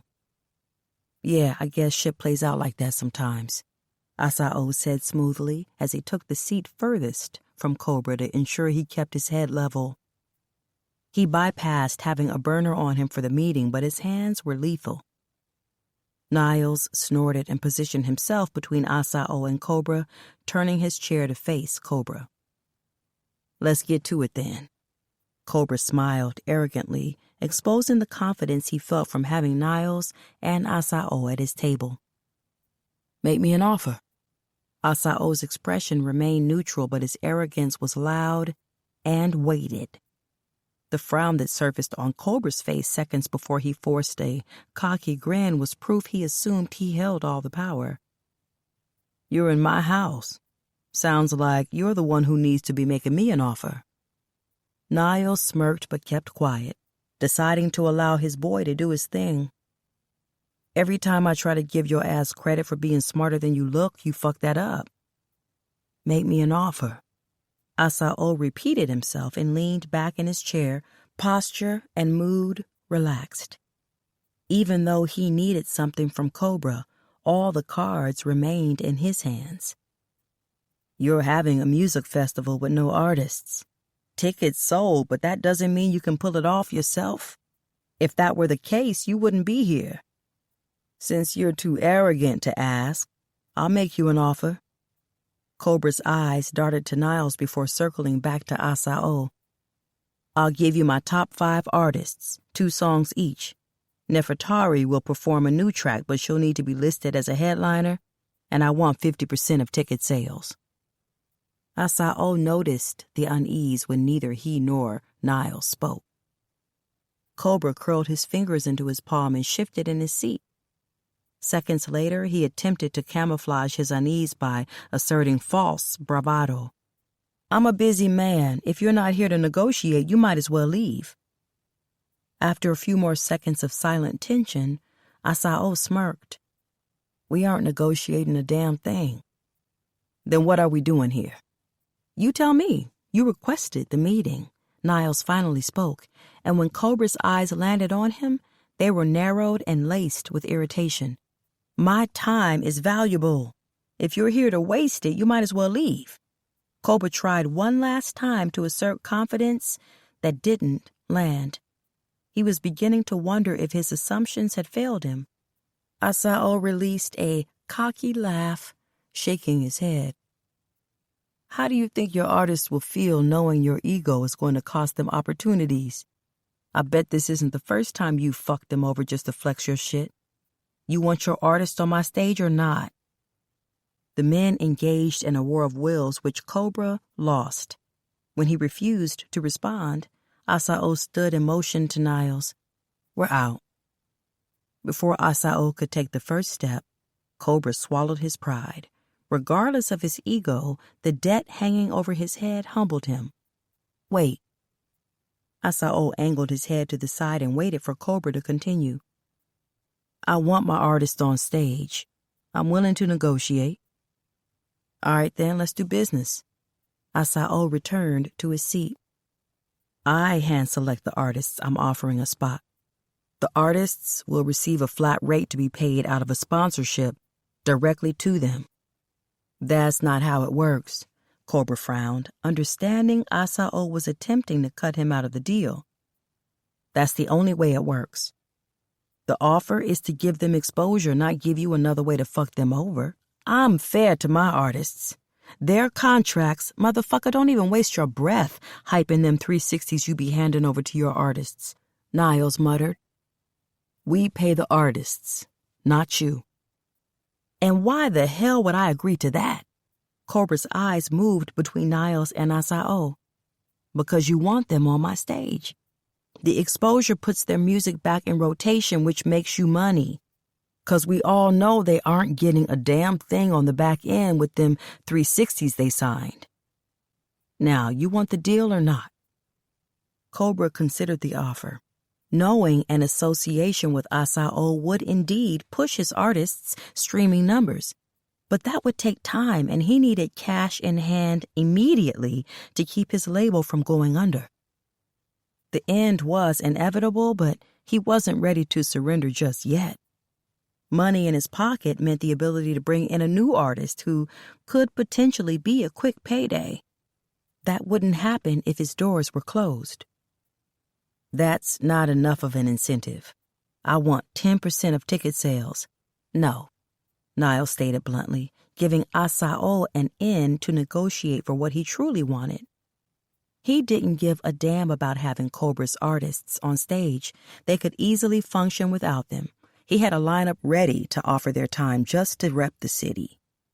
Yara and Soul had already signed on for whatever he needed.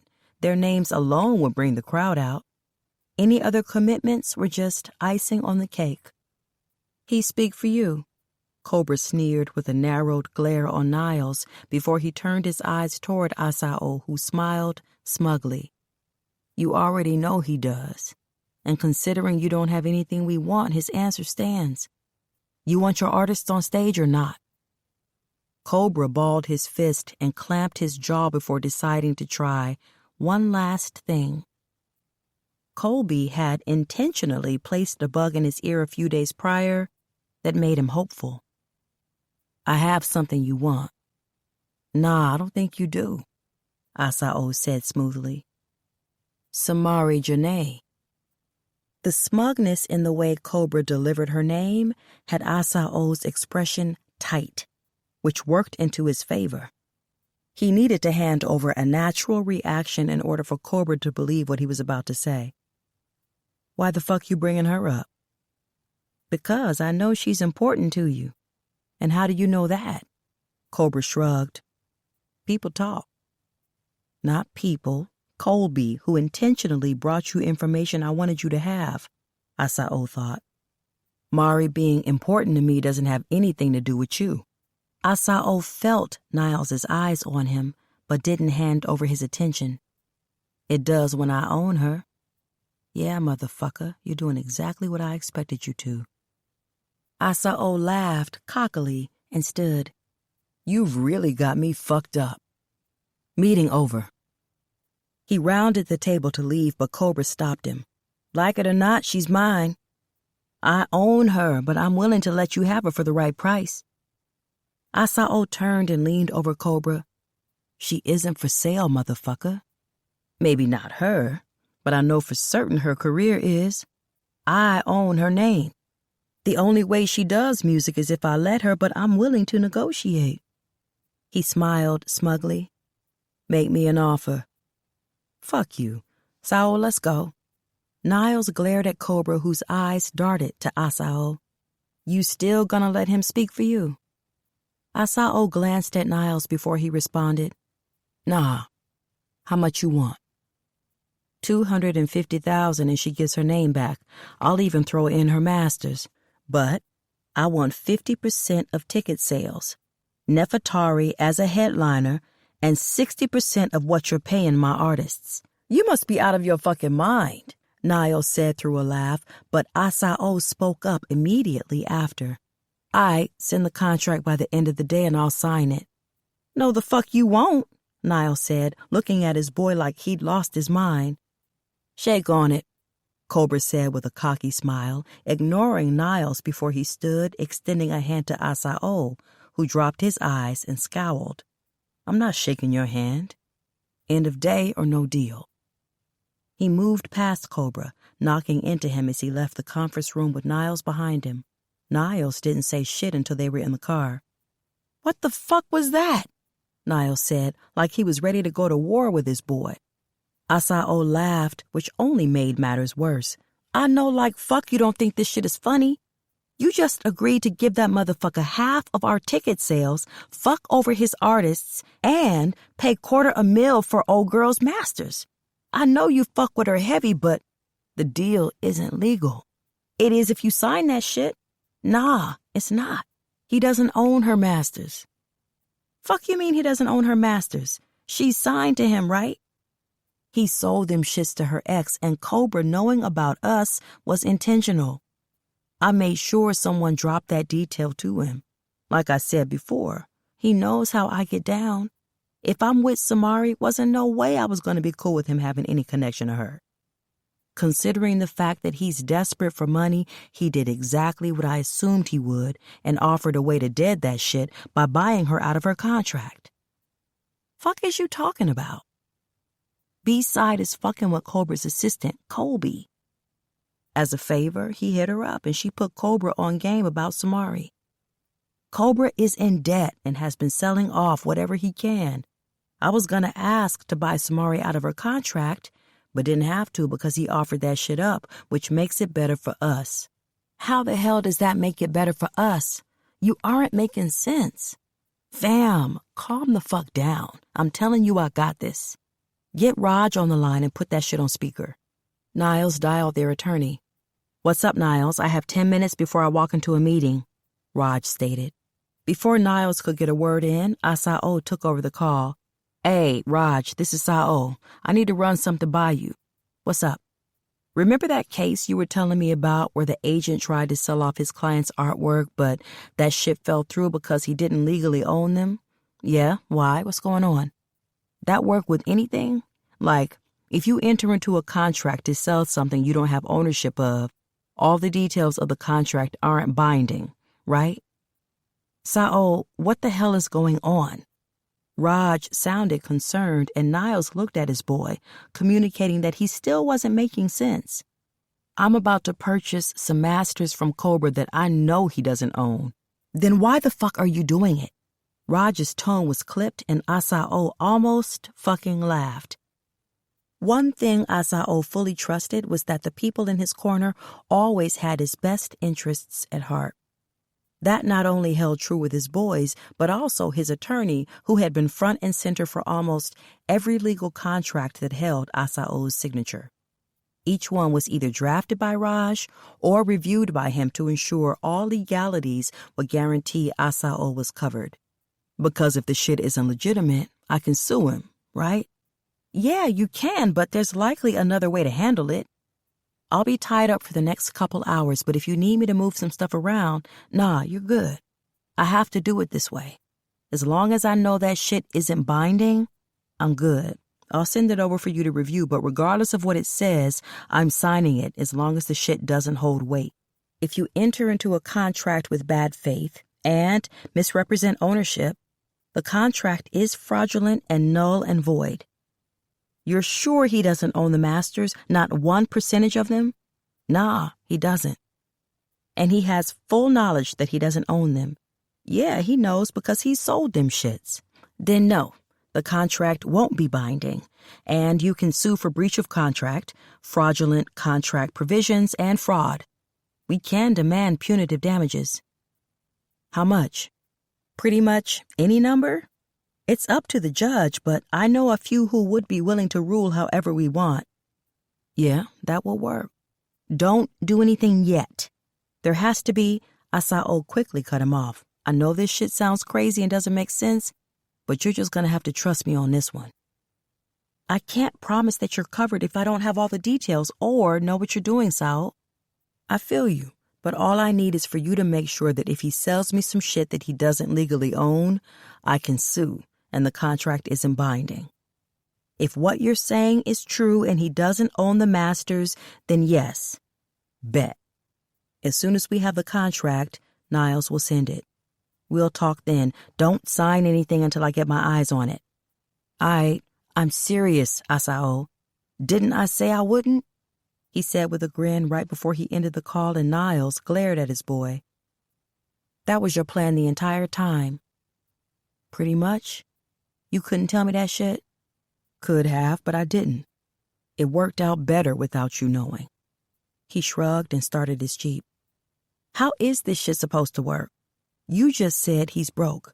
What's the point of suing him for money you know he doesn't have? He can't fight me. That means whatever we want, we get. It's not about the money. Samari gets her career back, we get his artists, and that motherfucker gets to keep breathing because this shit is happening one way or another. Asao smirked, communicating what he meant, and Niles shook his head. You love playing with fire. That shit could have gone hella wrong. Doesn't matter. I'll always bet on myself. You said we get his artists. That mean you're signing up? Niles smiled smugly, knowing his boy wasn't trying to actually run a label, but now was talking about taking on Cobra's artists. If they're worth something, we might. But the goal is making sure they're not tied to that motherfucker. You're damn sure doing a lot of label shit for somebody who said they didn't want one. You put that on my shoulders, now let me carry it. Niles chuckled. Do what you do. I don't have no complaints. You just better hope this works. It's gonna work. There's no falling when you're on the come up. 13. Samari missed her girl and wanted to make up for her absence. It had been 3 weeks since that night Asao spent at her apartment, and since that day, every free second either of them had was spent together while Cherie was busy being a wife and mother. Today, Samari and Cherie were kicking it, so when she noticed the Navy SUV easing into the driveway and pulling to a stop next to her car, a smile blossomed on Samari's face as she hurried out of the driver's seat prepared to hug her favorite people. As much as she'd missed her girl, she'd missed the miniature version of Cherie even more. So the bubbly 10-month-old was her first stop. She's growing so fast. How are you so big? Samari moved to the rear of Cherie's SUV and lifted her goddaughter from the car seat. A slight pout found its way onto her face. She felt as if she had missed so much in the little beauty's life. You don't have time for us anymore, so you're missing everything. Cherie's hip bumped Samari's before she reached around her girl to grab Jomi's diaper bag. Don't do that. I always have time. Samari kissed the toddler's fat cheeks, then focused on Cherie. You want me to be the bad guy when you're the one who, not so gently, pushed me toward the person who's been taking up all my time. Cherie's eyes rolled heavy, but she donned a smile. I know, but that doesn't mean I can't be petty and give you shit. I brought goodies. Will that make it right? Samari smiled at her friend and motioned toward her vehicle. Depends on what you brought. Cherie moved around the rear of her girl's BMW and yanked the passenger door open. A goofy smile spread across her face when she noticed the bags of their favorite things: Chicago mixed popcorn, 2 bottles of Sweet Red from Divine Vines, and cake pops from Seasonal Sweets. This is a start, but we're not cool until I get all the details on your new man, starting with what that dick do. Samari dropped her mouth open and pressed a hand to the side of Jomi's face, bringing her tiny head to her chest, pretending to dramatically shield her tender ears from her mother's foul mouth. Why are you trying to taint my baby? She doesn't need to know that her godmommy is a hoe. Cherie cut in with a smirk in place before she grabbed everything from the passenger seat and bumped the door closed with her hip. Because that better be what you were going to say, considering the only thing that should have kept you from us was good dick. Samari followed Cherie to the door and narrowed her eyes when her girl glanced over her shoulder and stuck her tongue out right before keying the code to grant them entry. After they were inside and Jomi was occupied close by with toys, Cherie began removing what she needed to make dinner. She'd marinated chicken in a butter, rosemary, and garlic blend that morning. When Samari realized what her friend was doing, she smiled widely. "Aw, friend, you love me real bad, don't you?" "Bitch, no, I love my man. You're not the only one who loves my butter chicken and curry rice." "But he has to work overnight. You act like he's not coming home, ho." Cherie playfully rolled her eyes while she moved through the kitchen preparing dinner for her girl. While she cooked, Samari kept her company between keeping Jomi out of trouble. With wobbly steps and a curious mind, Jomi moved around the kitchen and living room, finding interest in everything other than her toys. Yet another reminder of how much had changed in Samari's absence. The 10-month-old was now mobile and learning to be independent. The friends talked shit and chatted while dinner was prepared. Samari fed Jomi baked chicken and rice her mother prepared on the side, knowing the butter chicken and curry rice would be too rich and spicy. While Cherie put the final touches on their dinner, Samari bathed her goddaughter and got her in bed, moving through 2 short books before the toddler was out cold. By the time she made it back into the living room, a plate was waiting along with a glass of wine. The friends sat on the floor with the massive leather ottoman centered between them while they devoured their food. "You done talked your ass all the way around the one thing I want to know." Samari smiled smugly at her girl before she slowly chewed the mouthful of food, swallowed, then lifted her wine. After a large gulp, she shifted her expression to one of mock offense.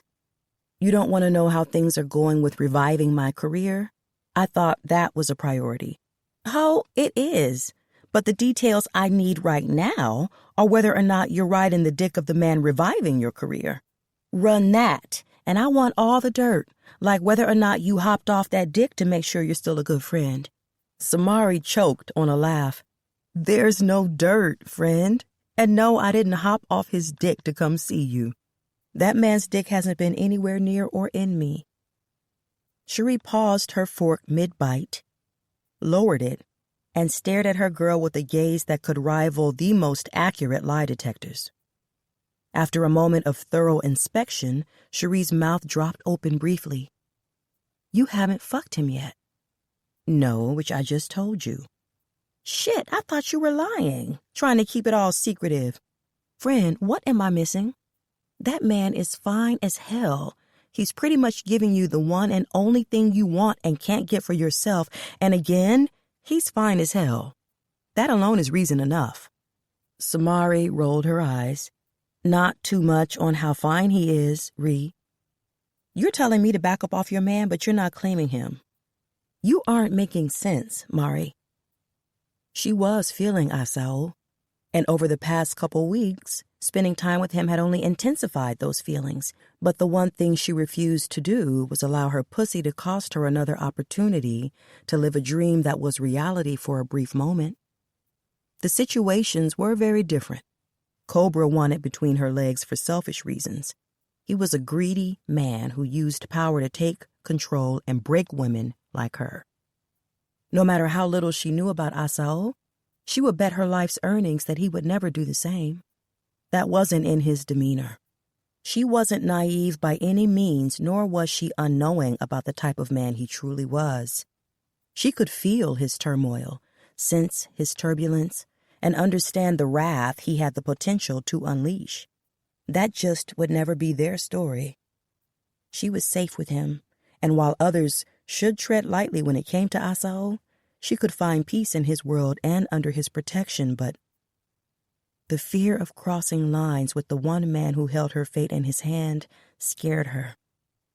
If things went wrong, there was still a chance, even if very small, that he could snatch back all the promises he'd made, and she refused to allow that to be her reality. Sex complicated things. Emotions blurred lines and caused the most loyal men to betray when they felt backed into a corner. A man's heart was complicated enough, but a man like Asao, who was rooted in the struggle he'd had to navigate to stay alive, was damn near an abyss of danger. "I don't want to mess this up." "What do you mean?" Sitting across from her girl gave Cherie full access to all Samari's inner turmoil and conflict. "I want this bad, Ree. Sex is just sex, but sex attached to a future I never thought I would have access to again is scary as hell." "You don't trust him?" Cherie asked, needing to know exactly where her girl's head was before she voiced her opinion. "No, I do, which is crazy, because I don't know shit about him." She huffed, speaking her feelings out loud. Since the day they'd met, Samari had felt a pull to Asao that she didn't understand. He had her head and heart at war, because nothing about the way she wanted to be wrapped in his world proved to be logical. She trusted him, would follow his lead, and felt that whatever path they navigated together would bring a happiness she couldn't even process at the moment. But that meant betting with her lifeline. With Cherie's patient but concerned eyes on Samari, she sighed. "I lost my career because I wouldn't sleep with Cobra. I don't want to risk losing it if I sleep with Asao. Cherie understood but knew it was deeper than that. Is it just losing your career that you're fearful about? When Samari didn't respond right away, Cherie added for clarity, I know you've got this thing about men always letting you down, Mari, but there are good ones too. I married one. Cherie smiled, thinking about her husband, and Samari grinned too. What if Cantor's the only exception? What if he's not?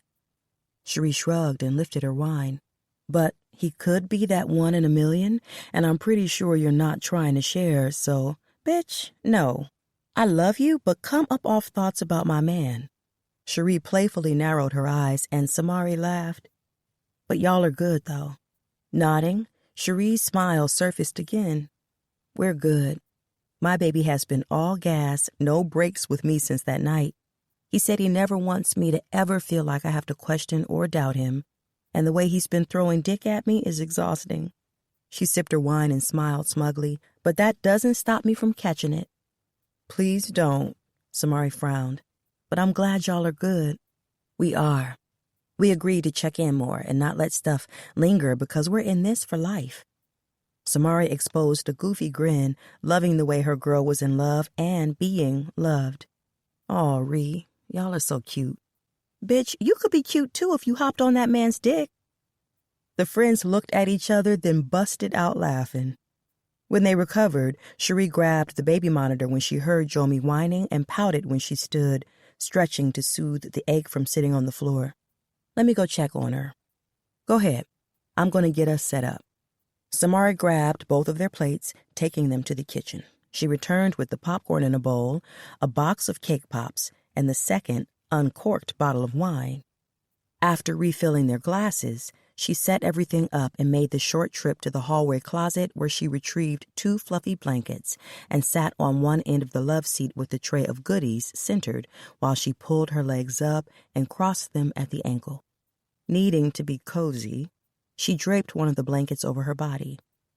To keep busy while she waited for Cherie, Samari grabbed her phone and opened Scroll, casually swiping until a text that had her smiling filled the top of her screen. Asao, I need your time later.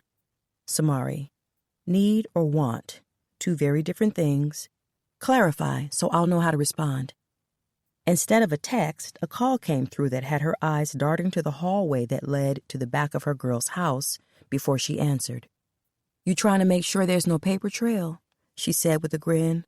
Nah, I'm a man about mine. If I tell you something, I'll stand on that shit.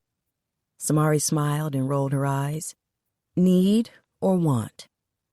Both. But I have some shit I need to do first, so it'll be late. You gonna be up? Depends on what you need and what you want. She was playing with fire but couldn't help herself. I want to get you in the studio. I have something I want to try, but if you're busy... Samari's head snapped up when her phone slipped from her hand. She's with me, and whether or not I'm willing to let you have my time depends on what you plan on doing with it, Cherie said after putting the call on speaker and grinning at her girl. She loved Samari and valued their time, but Cherie also wasn't selfish and would be willing to share if it meant Samari was one step closer to the 2 things she wanted the most. Cherie was no fool, and she could read her girl like one of her favorite books. Samari didn't just want her career back. She wanted Asao. Who's this? He said smoothly, his tone easy and unbothered. The sexy drawl had Samari missing him. Her girl. What up, friend? He stated. We're not friends, sir. And are you at a club? Asao chuckled. He wasn't feeling Samari's friend questioning his moves, but he remembered her from the night they'd met and decided to give her grace. I pulled up for a minute to holler at my boy, but I'm not going to be here long. And calling you friend was just a reference because I can't remember your name. Strike 1. It's Cherie. Commit that to memory. If you don't know anything else in life, you need to know the name of the one who doesn't play about Samari Janae.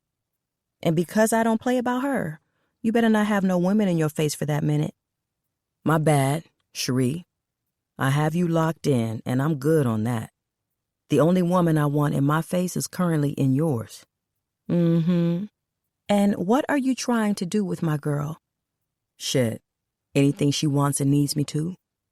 I meant for tonight with your smooth ass, but I see you. Cherie grinned and dropped her eyes to Samari, who let Cherie have her moment.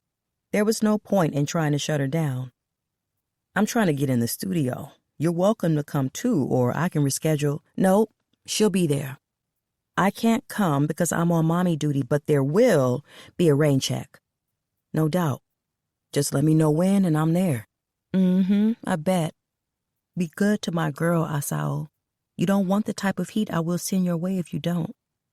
I got you. She grinned and handed Samari the phone before Cherie filled the spot across from Samari and turned her body to lift the glass of wine behind her on the end table. Samari took the phone off speaker and placed it to her ear. Sorry about that. I don't know why Reed turned into Gangster Barbie. He chuckled. It's cool. I respect that she's gonna step behind you. That's how it should be. I'll let you do your thing, though. Kick it with your girl and hit my line when you're done. Okay. It might be late. That's cool. After Samari ended the call, Cherie was grinning like a fool. Why are you still here, friend? Were you not just crying about me not spending time with you? I was, but that right there is enough for me to give you a pass. She pointed to Samari's face before she leaned forward enough to grab a cake pop from the box. Plus, if you bail, this makes up for it. Cherie held up the red velvet cake pop right before her teeth sank into the cream cheese icing-covered treat. These shits are so damn good. Are you really going to compare the value of my time with a sugar rush? No, I'm valuing your time against that goofy-ass grin all over your face when that man was on your line. You want that man something serious, Mari, and I'm willing to take a hit for the greater good of our future. Samari laughed. Our futures? Yes, ho, I told you my baby needs a best friend. You need to be pregnant before her first birthday. Ree, that's in 2 months. I pushed her big-headed ass out. You don't think I know when she was born? Samari rolled her eyes. You're gonna stop playing my baby like that. Her head is big as fuck, but my baby is still pretty as hell. She gets that from her daddy. You're giving me 2 more hours, then you can go. You want me to leave? Samari fake pouted and Cherie rolled her eyes and surveyed the cake pops, lifting a double chocolate one. Bitch, no. But I also don't want you feeling like you have to choose between me and him. I'm making the decision for you because I'm selfless. Cherie bit down on the cake pop and grinned. And I also only have about 2 hours left by the time I finish this wine. Jomi has been kicking my ass lately and Mama is tired. So basically, it's not about me. Ho, a win is a win. Take that shit and hold it close to the chest. Samari grabbed a handful of popcorn and shoved it into her mouth, shaking her head. Having Cherie in her life was definitely a win. Either way she flipped it. She would forever be grateful. Tori's stomach was in knots after listening to the phone call Asao engaged in, feeling slighted by how he'd not only ignored her, but was also giving his time to someone else. She could decipher from the small part of the conversation she had been privy to that he was speaking to a woman, one he was familiar with and who Tori assumed he had been or wanted to be intimate with. Since their last encounter, every text she'd sent had been left on read. When she called, he didn't answer, and she had yet to catch him at his apartment. Multiple pop-ups left her aggravated, trying to figure out how to get his attention. Not once had he promised her anything, and during the entire time she had access to him, he'd remained guarded. However, she was hopeful that she could attach herself to everything he'd built. Although they hadn't met until his exit plan had been executed, she was Crescent Falls born and raised, so she knew the man he was in the streets prior to him putting down roots in the studio. She fumbled the opportunity and seriously regretted how much it hurt, but also refused to accept that she couldn't work her way back into his good graces. Like most delusional women, she felt that all she had to do was get him between her thighs to change his mind about granting her access to the world she'd bragged to her friends about being a VIP card holder too. Tori was cool with Asao. His dick game was unparalleled, his pockets were deep, and he had a generous heart. Her issue was a selfish mother who'd measured her worth by what men were willing to offer for her looks and body, had raised Tori with the lack of understanding it took to appreciate the man he truly was. His dominance, loyalty, and protective nature didn't make her pussy wet, but walking into clubs and being escorted to VIP off the strength of his name or the stacks he laced her with to ensure she matched his fly did. The prospect of another woman gaining what she'd lost was what allowed Tori to push her pride aside and absorb the embarrassment of having to beg for his attention. But she felt it would be worth it in the end. She watched Asao, waiting to see if he would acknowledge her, but the most she got was a nod when he'd enter the section paid for by B-side. Poles and Pastries was the last place she wanted to be. But when she and her girls had gotten turned away from a private event at Black Diamonds after she handed over Asao's name in request for a VIP section, she had to tuck her tail between her legs and either head home for the night or tag along with her girls who were extended an invitation to pregame with B-side at the strip club. Knowing Asao had put word out that she was no longer attached to his name was a slap in the face, and a final line in the sand that he was no longer fucking with her. Seeing him now only made matters worse. Asao was a fine man, always kept a fresh cut. His cinnamon brown skin made his jet black beard look shiny like oil as it coated the lower half of his face. The hang time that dropped his beard a few inches below his chin was sexy. Hooded eyes that would rip a woman's heart from her chest and lips that promised the most intense orgasms unfairly teased every woman within range. He wasn't a flashy man, but even his laid-back appearance turned heads. Dark jeans and a hoodie covered his body while retro OG ones were on his feet. The shit was basic as hell, but on Asao needed a spotlight because he was just that damn fine. I don't know how you messed that up. I would have fucked and sucked his ass on demand to keep my spot.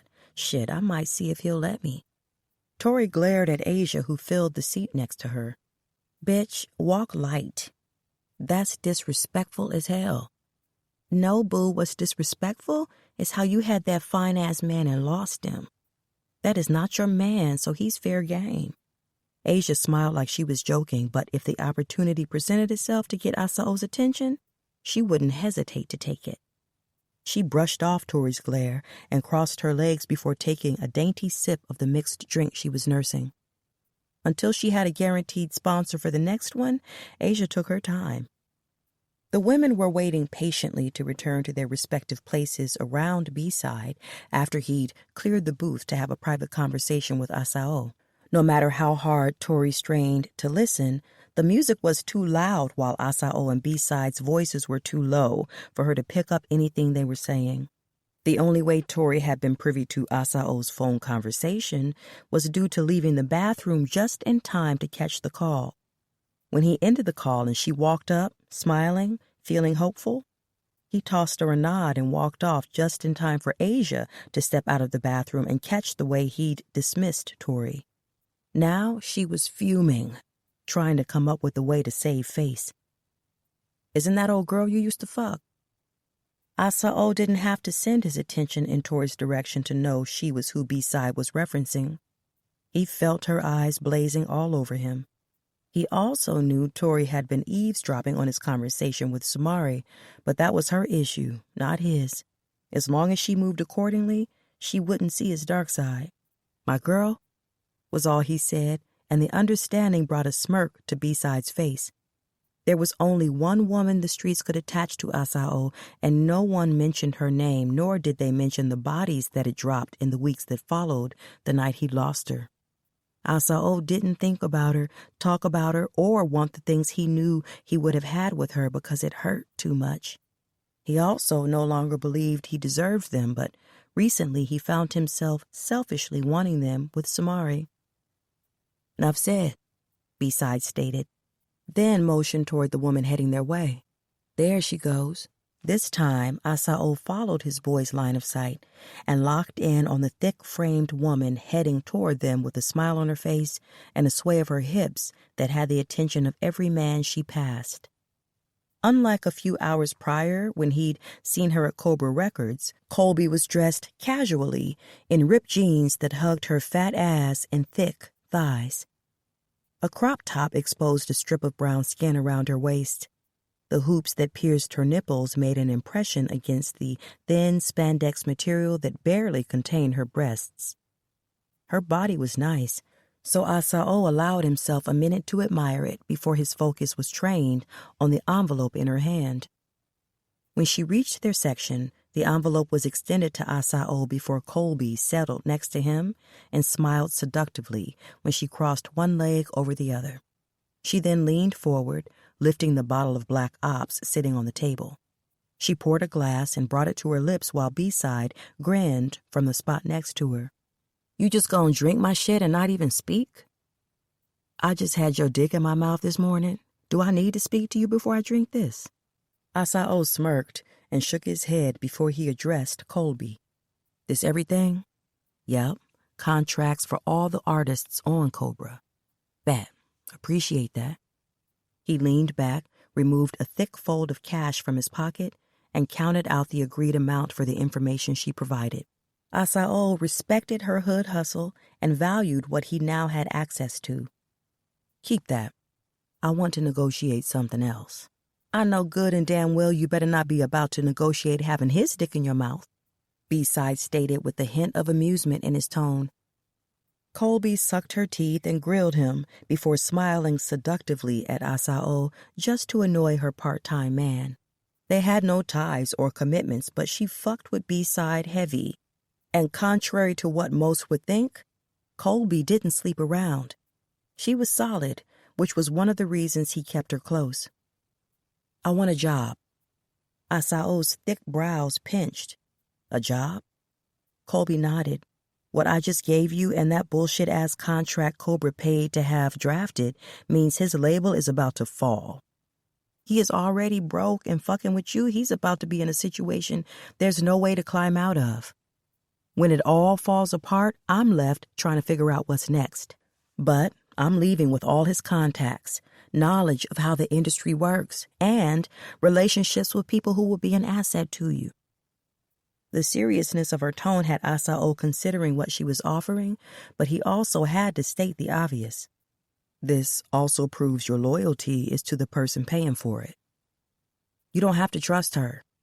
I'm putting my name on the line." "She's solid, fam.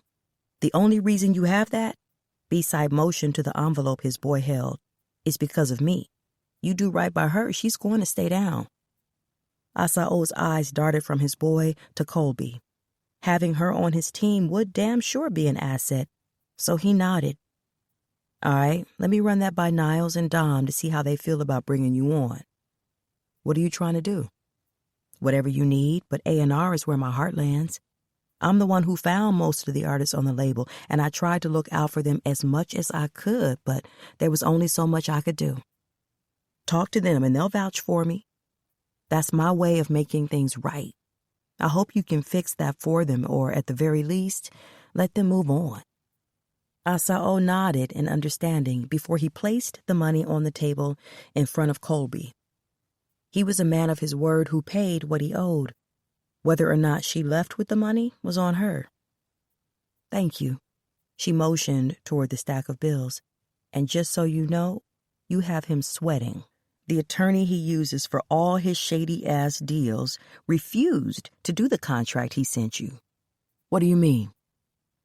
"Mitchell and Drew were who handled the deal when he sold her masters.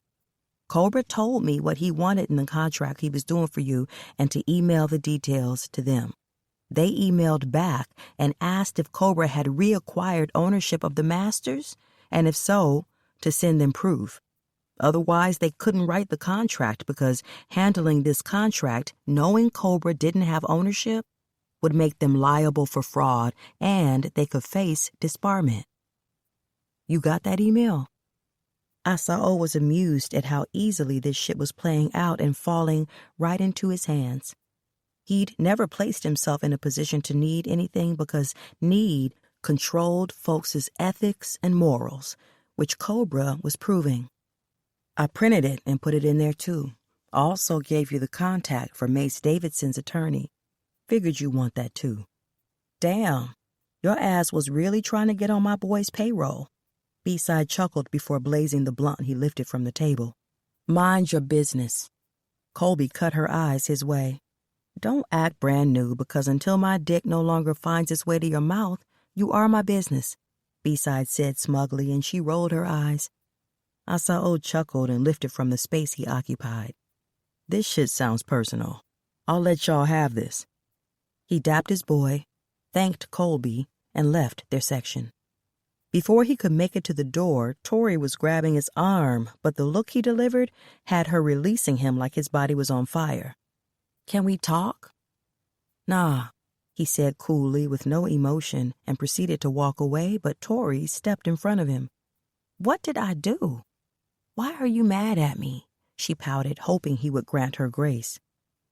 Don't mistake me not fucking with you with being mad. The fuck I need to be mad about? She tensed at how emotionless he delivered the response. There was no care or empath. Regardless, she kept pushing. But I don't understand why. You at least owe me that. He smirked and looked her up and down. I don't owe you shit. But let's be real. You know exactly why this didn't work. Own that and move around. The warning glare paired with his words was enough to make Tori fall back. She watched him leave, and with every step he took, her heart dropped a few more inches. She pulled herself together and zoned in on her next target. Tori made her way back to the section B-side occupied, rolling her eyes at Asia, who was damn near sitting in his lap. She settled next to the thick, chocolate beauty who'd had Asao's attention and looked her up and down. What were you talking to Asao about? Colby smirked and took her time removing her eyes from the device in her hand before she focused on Tori. She had no clue who Tori was, but assumed the unwarranted conversation was fueled by jealousy based on the exchange she'd just witnessed. And who are you? His girlfriend? The lie barely survived the transfer from her mouth, but Tori held firm to it. Colby didn't know much about Asao because he wasn't her business to focus on, but what she did know from B-side was Asao was in pursuit of someone other than Tori. You really think you need to be asking me questions that your man should be giving you answers to? Bitch, I'm asking you, Tori hissed. But the threat didn't deliver as intended because Colby laughed in her face, finished what was left in her glass, then lifted the money Asao had left on the table. Baby, if you have to check another woman behind your man, he isn't your man. Colby smirked and walked away. When B-side noticed Tori was about to react, he delivered a lazy warning. Bruh, chill with that before you get your feelings hurt. After suffering enough embarrassment for one night, Tori decided to let it go, grabbed the bottle of Black Ops, and poured a glass. She damn sure planned on revisiting the issue. 14. Asao, I'm pulling up. Samari was waiting in the lobby of her building as instructed by Asao. He'd called and told her to head home, and he would come get her because it was late. She bypassed the argument, knowing that he would win. She hurried to her apartment when she arrived, took a quick shower, and threw on comfy clothes, knowing they would be recording. Her smooth brown skin was moisturized, leaving a lingering scent of mandarin that blended nicely with the few sprays of pineapple she'd added right before she left her bedroom. With a stampede of nerves fluttering in her stomach, she walked into the night air and ducked her head to hide her smile as she made her way to his Jeep. The door pushed open from the inside before she reached it, and she eased into the passenger seat. Asao's sexy smile greeted her first before his eyes did a survey, and he commented on her fit for the night. We about to get our hands dirty? You look like you trying to be my rider instead of my songbird. She blushed at the prospect of being anything of his. I can't be both? Samari was in black, baggy sweats that sat low on her hips, and a matching hoodie she'd cut the bottom off as soon as she removed the tags after bringing it home. The baseball cap on her head sat low, shielding her face and adding to the reason for Asao's comment. Her tiny feet were covered in slides and socks because, as far as she was concerned, they were chilling, and comfort was best for long hours in the studio. His low-set eyes gave the answer before his deep, raspy voice gave verbal confirmation. You can be whatever you want, as long as mine is attached to that. Yeah, I bet. She brushed off the affirmation, trying to avoid the pull from his amused eyes and handsome face. Asao didn't push. When he navigated from the curb, Samari watched him like a creep. She caught a glimpse of his cinnamon-hued skin as they moved through the city and warmed each time his beautiful brown eyes made their way to her. He didn't speak or make her feel uncomfortable for enjoying the view, so she didn't shy away. Handsome did little to express what Asao had to offer. She had no clue where they were going, nor did she ask. Not even when they pulled up to a freestanding building not far from Crescent Manor she knew was utilized by hood hopefuls as a catalyst to realize their musical aspirations. She had been there a handful of times and had even recorded in the makeshift booths. "You're cool with Cap?" she finally asked when he retrieved a key that led them through a side entrance.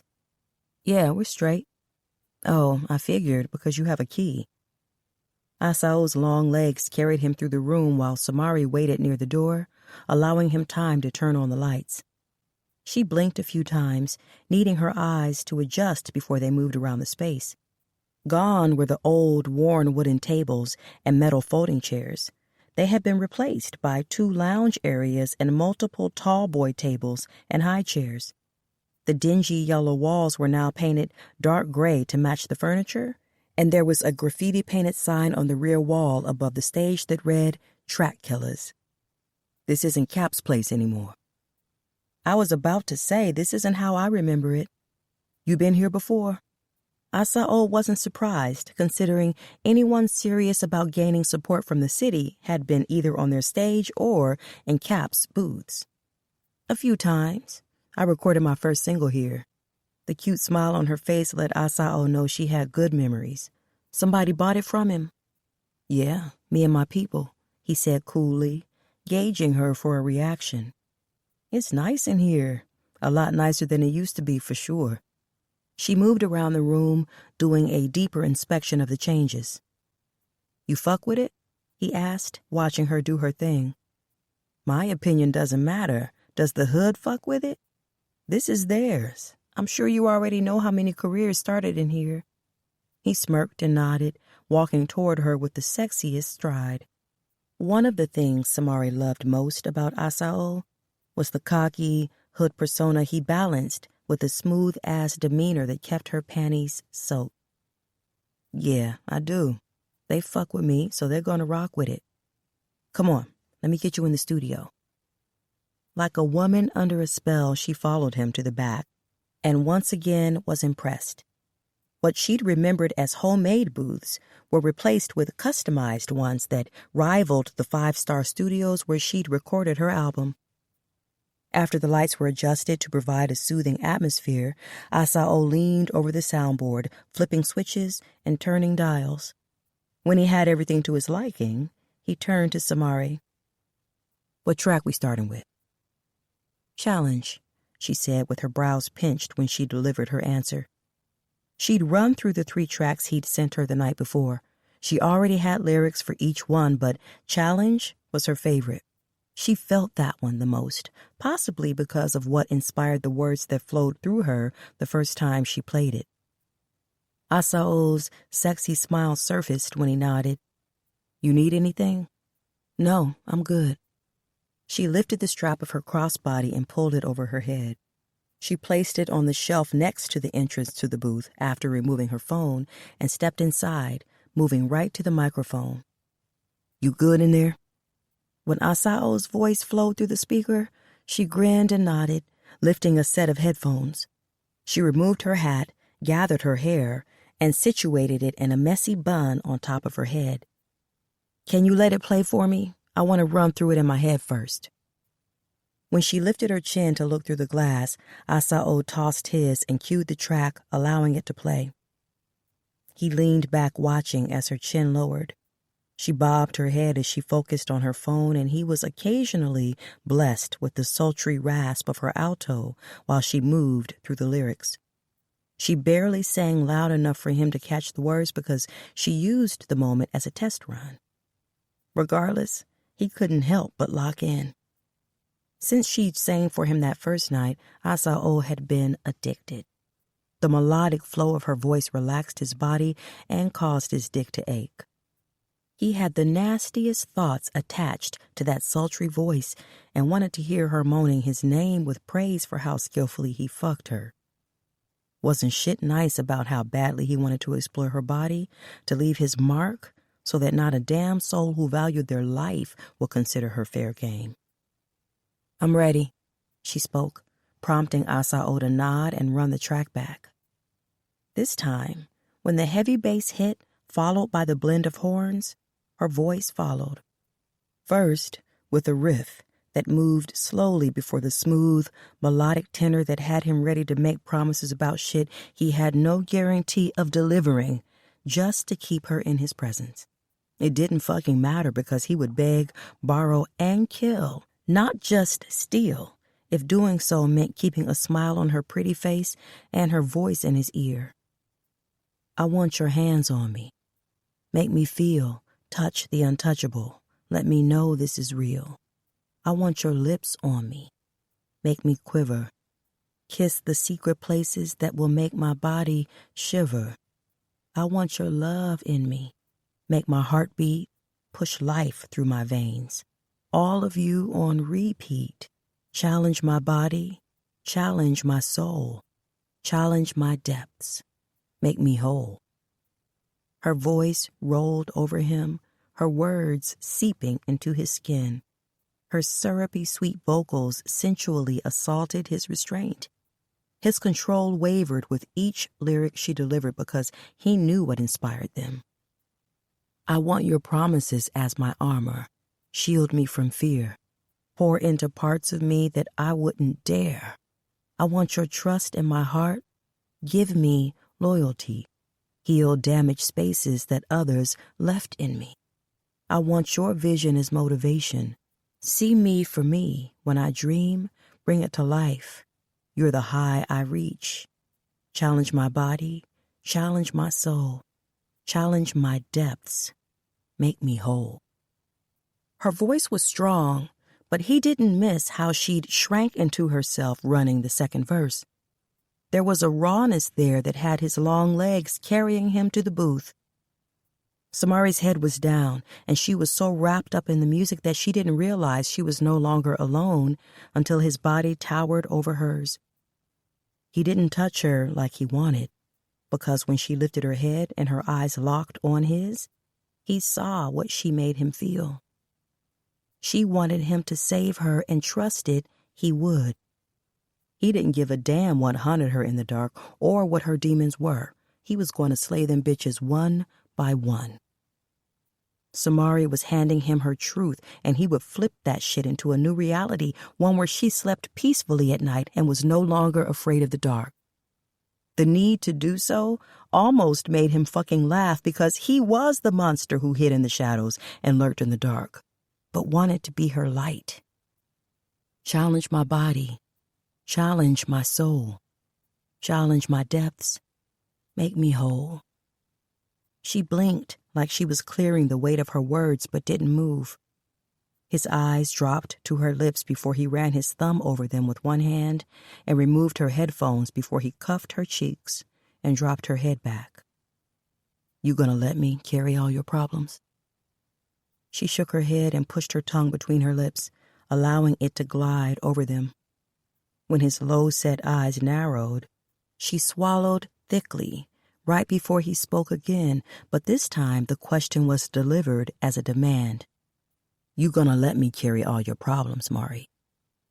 She wasn't allowed to respond because his lips pressed against hers, softly at first, before he pushed his tongue into her mouth while she fisted the sides of his hoodie, leaning into his lengthy frame.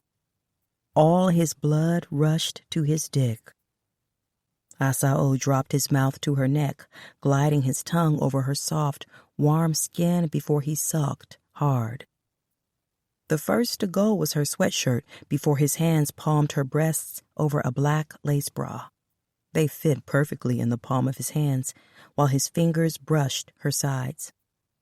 Her nipples were already hard before his thumbs roughly grazed them, and Asao smirked when she arched her back, leaning deeper into his touch. "You didn't answer me." He moved his right hand and lowered his head to replace his thumb with his mouth. He sucked her nipple and tugged hard enough to have her back arching once more. "You didn't give me a chance," she released in a breathy tone. He grinned sexily before he bit her nipple roughly, causing pain he soothed with his tongue.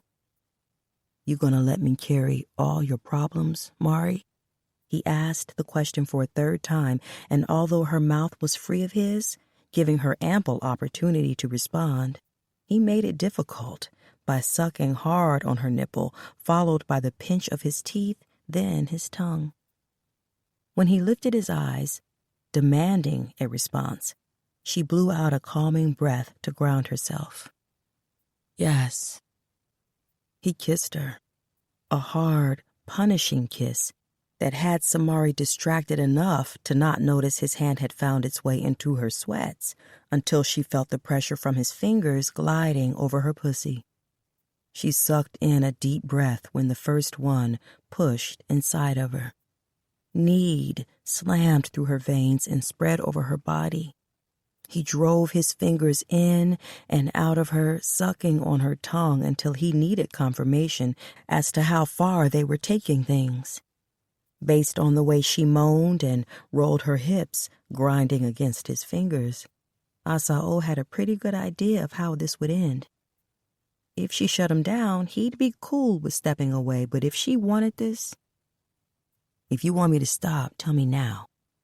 "I don't," she rushed out when her eyes shot up to his, blazing with anger because when he took his mouth away, his fingers left too. Every inch of her felt the absence of his touch. Asao smirked. "You want me to fuck you, Mari? Because that's about all I can offer right now. With the way I'm feeling, I can't take it slow." "Yes." He chuckled and brought his mouth to hers at the same time he lifted her from the stool and pulled her into his chest to make sure she had full access. His dick was long, thick, and hard when it pressed against her stomach. He made sure she felt the weight of him because she needed to know what she was agreeing to. "You sure you want this?" His tongue glided over her lips before he worked it into her mouth with a kiss that had her leaning deeper into his body. His fingers pushed into her pussy again while his thumb circled her clit in rough, lazy circles. Heat blazed through her stomach and traveled over her skin as her back arched. Instead of saying yes, Samari hooked her fingers into the sides of her sweats and worked them over her hips. Her panties went with them, and when the pants dropped from her thighs to the floor, she stepped out of her slides. Asao offered up another kiss while Samari moved her hands between them and clumsily worked to unfasten his jeans to get her hand on his dick. He was temporarily lost in the vice grip of her fingers around him while her palm firmly jerked him from the base to the head. "Fuck," rushed out of his mouth before her back was to the wall and his hand was on her cheek. His thumb moved over her skin and his eyes narrowed on her pretty face. "One last chance." She smiled devilishly. "For me or for you?" He chuckled and pushed a hand into his pocket to retrieve a condom. When he held it up, she removed it from his fingers, ripped it open, and stroked his dick a few more times before she covered him. His mouth was on her at the same time his hands moved to her waist. She was lifted from the floor, and Samari moved her hands between them. She guided him in, groaning lowly when his thickness stretched her until the depth challenged her ability to breathe without effort. Asao's fingers dug into the softness of her ass, and Samari's head dropped back against the wall. Her lips parted, and she blinked several times before a smile curved her lips. That dropped as soon as he dipped, then drove back in, bottoming out. Her mind crashed and her body spasmed. He was thick. Fuck, so thick. Asao gave himself a moment to simply enjoy the heat wrapped around him. The flexing of her walls from the intrusion had his dick pulsing and her pussy gripping him tighter. Every nerve in his body was overly aware of the pineapple and mandarin scent on her skin, the feel of her holding him hostage, and the rhythm of her labored breaths. He laughed because he was totally fucked. He didn't stand a chance. She'd caught him slipping, and that was a first. You're laughing? 'Cause that's all I can do. There's no way I'm coming up out of this pussy, Mari. Ever. No fucking way.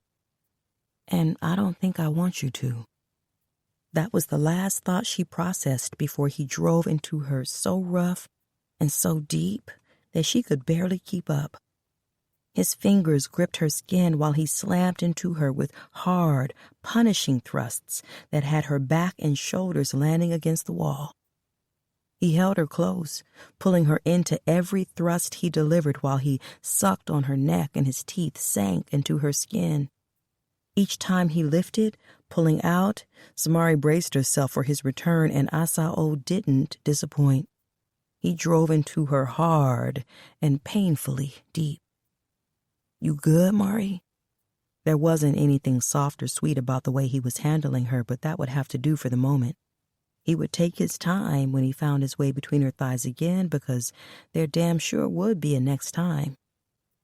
She swallowed and nodded, and his next couple of thrusts granted him low moans and harsh breaths between deep inhales to fill her lungs while he fucked her with the intention of making sure she couldn't feel anything but him.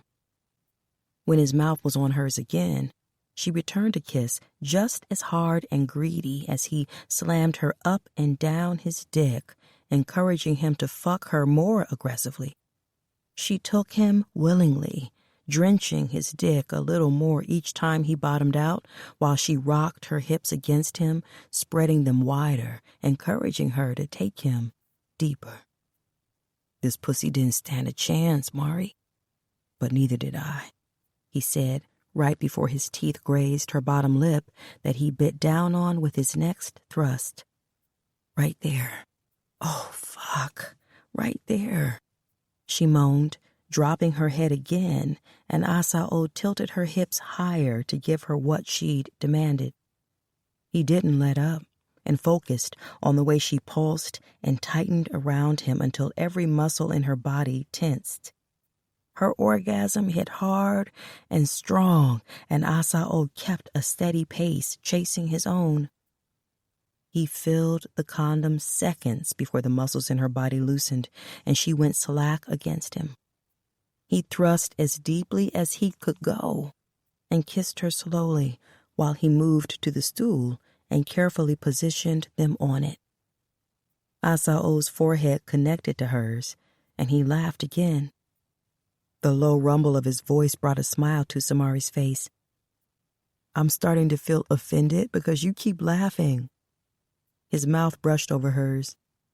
I told you there isn't shit else I can do but laugh at myself because I just got caught slipping. I'm not coming up off you, Mari, not even a little bit. I hope you can handle that. Asao pulled back and his eyes met hers at the same time a smile curled her lips. I can definitely handle it. You're really not going to share with me? Didn't I tell you to order what you wanted? Asao smirked, watching Samari while she eyed the last few bites of his chili cheese fries. I didn't want to waste a whole order just because I wanted to taste them, she pouted, licking queso off her fingers. He finished the last of his fries and closed the containers that held the double cheese bacon burger he'd smashed before he even opened his fries. You must be an only child. He smiled, crossed the room to dump his trash, then dropped back into the computer chair to play around with the 2 verses Samari had recorded. Why do you say that? An only child doesn't like to share. That means your ass is an only child, too. She grinned, arching a brow. What makes you think I'm an only child? I was willing to share my food. An only child feels like they can have whatever they want because in their minds, everything belongs to them, she stated with a hint of amusement. When he glanced over his shoulder and his eyes dropped between her crossed legs, she felt her pussy pulse at the insinuation being made. She could still feel him. He'd fucked her so hard and good. Samari came so many times that even the slightest shift of her body delivered a reminder of how she would be his until the soreness was no longer there. She felt his thoughts claiming her, and she wouldn't dare say he was wrong. He made her come in the booth and twice more in the shower before they dressed, and he let her go ham in his Munchies app, ordering food to replenish the energy he'd drained. She had tacos from Taco Express, which was more than enough food, but the minute he opened his chili cheese fries, her stomach was in knots craving them. Samari smiled at the sound of her voice flowing around them until she got the second verse, and Asao turned with his eyes on her. He remained quiet until she finished the chorus, then pressed the button to stop the track. You gonna tell me what this song was about? Samari finished the last of her tacos and brushed her hands over her thighs. She kept her head down but couldn't ignore the weight of Asao's eyes on her while she busied herself collecting the empty food containers. She organized them, giving herself time to decide if she would hand over the truth. Mari, stop pretending you don't hear me and let me get your pretty face. She blushed and her lips curled before she lifted her eyes.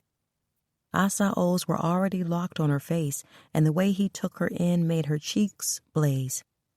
She lifted the soda and hollowed her cheeks, finishing what was left, then moving everything to the side before she crossed the room and stepped between his long legs.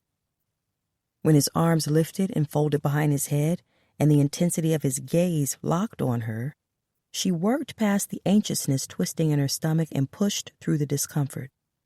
She was well aware of what he wanted to know, but elected to lighten the moment. Samari didn't think she could share the details of that night with anyone.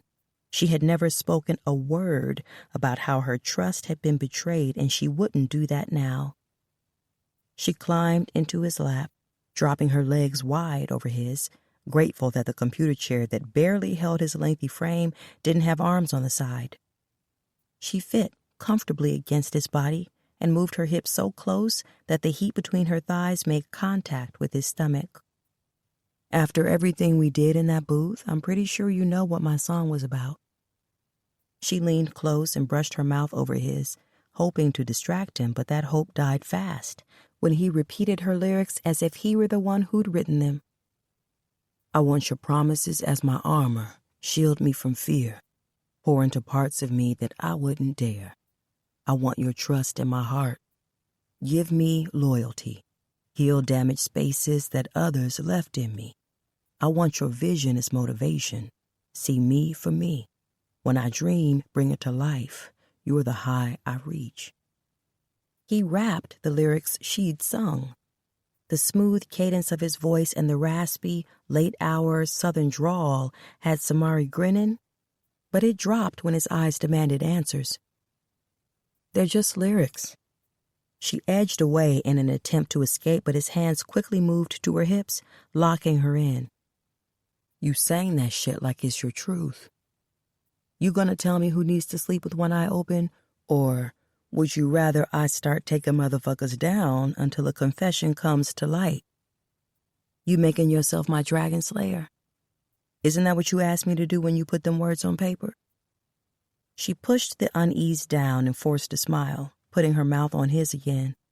Samari was already addicted to the soft warmth and possessive claim his lips had on hers. You don't need to slay my dragons. This. She paused, allowing her eyes to move around the studio before they were on him again, is enough. This isn't shit, but it's a start, because it's all you're allowing yourself to want from me. I'm not going to blow your mind with what I'm willing and capable of being in your life because you aren't ready for all that just yet. His large, tattooed hand moved to the back of her neck, gripping firmly enough to bring her close. He pushed his tongue into her mouth, demanding a connection with hers, and when he pulled back, Asao let their foreheads touch. Tell me when you're ready, and until you are, I'm gonna be your armor, Mari. Not a damn thing's touching you, not even the shit you're conflicted with in here. His finger pressed against her heart, then tapped her temple. He understood keeping shit close to the chest, but that wasn't going to fly when it came to the two of them. He had to know her doubts and fears in order to cover her. If she needed time to be open, she could get that, but he wasn't a patient man. That time would be limited. Instead of pressing, he shifted the conversation. How do you feel about Colby? Asao watched her reaction, picking up on the confusion from the question. Why? I want to hire her, but I need to know if that's a good move or not. She frowned. Why are you asking me? Because you know things about her that I don't. He kept his expression neutral, wanting Samari to speak her truth and not just say what she assumed he wanted to hear. His gut told him that Colby was solid. She didn't have loyalty to Cobra, but that was to be expected based on how he moved. Asao determined Colby's decisions weren't a character flaw, but more about giving what was received. He fucked her over, so she returned the favor. You should hire her. Why? She fought for me when she didn't have to, and even though she didn't have the power to fix the fucked up situation I put myself in, she still fought. I didn't have a lot of people willing to put themselves in the line of fire for me, so I appreciated that. It's not always about the win. Sometimes it's just enough to know someone's willing to fight. He nodded with understanding. You cool with Niles managing you until you figure out who you want on your team? The question had Samari's thoughts stumbling in her head. I don't need anyone managing me. Asao's head bobbed while he dropped his hands to her thighs and gripped them firmly.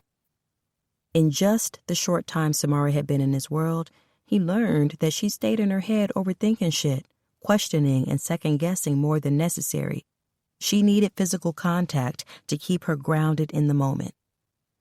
You can do that shit on your own, but it's a lot. I want your focus to be on the music. We have less than 2 weeks before the festival, which means press and... Press? I can't... Hey, listen. I get that you don't have a lot of faith in people because the ones you trusted didn't deliver what they promised. I'm trying to give you space and time to trust that I'm not them. Shit is moving fast, and I get that, but if you don't trust me, this isn't gonna work. I really want to, but nah, fuck them butts. Tell me what you want. If I give you my word that it's gonna happen, nothing is stopping it. I'm not scared of a motherfucking thing, Mari. Especially not owning the truth. So I'm not gonna lie to you ever. Tell me what you want. She stared into his eyes, accepting the permission he gave her to bring those walls down and expose the things she didn't want to say out loud because it hurt too much. I want my career back. Done, he said with a confidence that made her believe him. And I don't want my career attached to whatever we're doing or provisional on how things play out between us. His expression remained calm, but Asao's eyes blazed with offense at what she was implying. Pussy didn't move him. He could get bitches to suck and fuck on just by looking their way. The thought that he would hang sex over her head as a condition of anything was fucked up. He was gonna let her make it, though, because she didn't know shit about the man he was or the values he stood on. Samari had been ruined by little boys, so having a man in her life was a new experience that she would have to ease into. You think I'm the type of man who's gonna put terms and conditions on anything I do for you? As your man. She read between the lines and felt the intensity of his words. In all honesty, she knew better. But Asao was hard to wrap her brain around, so she chose humor as a diversion. You claiming something I didn't offer? He chuckled arrogantly, and she added, You're not my man. Instead of addressing the bullshit lie she was hustling, he circled back to the question she had yet to answer. You cool letting Niall step in until you decide who you want on your team? If you trust him, I trust him. I bet. I'll let him know you're in. Her mind was spinning again, and based on the frown that eased onto her pretty face, Asao knew she was overthinking again. What's up, Mari? If you get me out of my contract with Cobra. There's no if. It's done. She wanted to ask how, but decided to leave that for another day. She quickly learned Asao demanding her trust meant that was important. For now, she would give him that. No contract means no label. I can try to do this myself, but you have a label if you want one. And if you don't, you have me for whatever you need. What label do I have? Mine. His sexy smile had her frowning more. You have a label. Track killers. Wait, you're turning this into a label? Yeah, Niall's got that shit in his head and wouldn't let it go. It's a good look, though. We're going to keep it homegrown, and I'm not offering you $1 million advance, but you get complete control over what you want to do with your music. I know that's important to you. If you want a label, you have one. I'll think about it. Thank you. She cuffed his face and kissed him. You're welcome. Now, let's get these songs recorded so Niles can get them in rotation before you hit the stage. I want them singing that shit with you next week. Wait, you want me to release those? She panicked. No matter how many times he'd demanded her trust, she still couldn't process that this was really happening. Yeah, man, the fuck you thought we were doing? He smirked and his hand was at the base of her neck again, bringing her mouth to his. Asao understood he had work to do when it came to Samari, but when he said not a motherfucking thing scared him, he meant not a damn thing. Not even the time he would have to invest to convince her she was now his. 15. Samari pulled the covers over her head and frowned when she heard someone pounding on the door. A week passed since her first session at Track Killers, and multiple followed. The one last night had her in need of sleep. She wasn't expecting company and had spent her night with Asao. He'd safely delivered her to her apartment at 4 a.m. with the promise of seeing her later tonight after demanding she get some sleep. She stripped out of her clothes and climbed into bed with lingering reminders of their night, present in his scent on her skin and the ache between her thighs. She smiled and snuggled deeper into her mattress until the pounding disrupted her peaceful state yet again. Oh, God, please go away, she muttered into the pillow. After staying incredibly still, like the lack of movement would somehow solve the problem, she gave up when the knocking persisted. With anger pushing through her veins, she threw the covers back and grabbed a t-shirt before leaving her bedroom, yanking it over her head when she lifted onto her toes to squint through the peephole. The large body that obscured her view had Samari swinging her head from side to side, trying to locate something she could use to defend herself until she heard the rumble of a deep voice creeping through her door. Saul, wake your ass up. I told you I have shit to do and you told me she was going to be ready.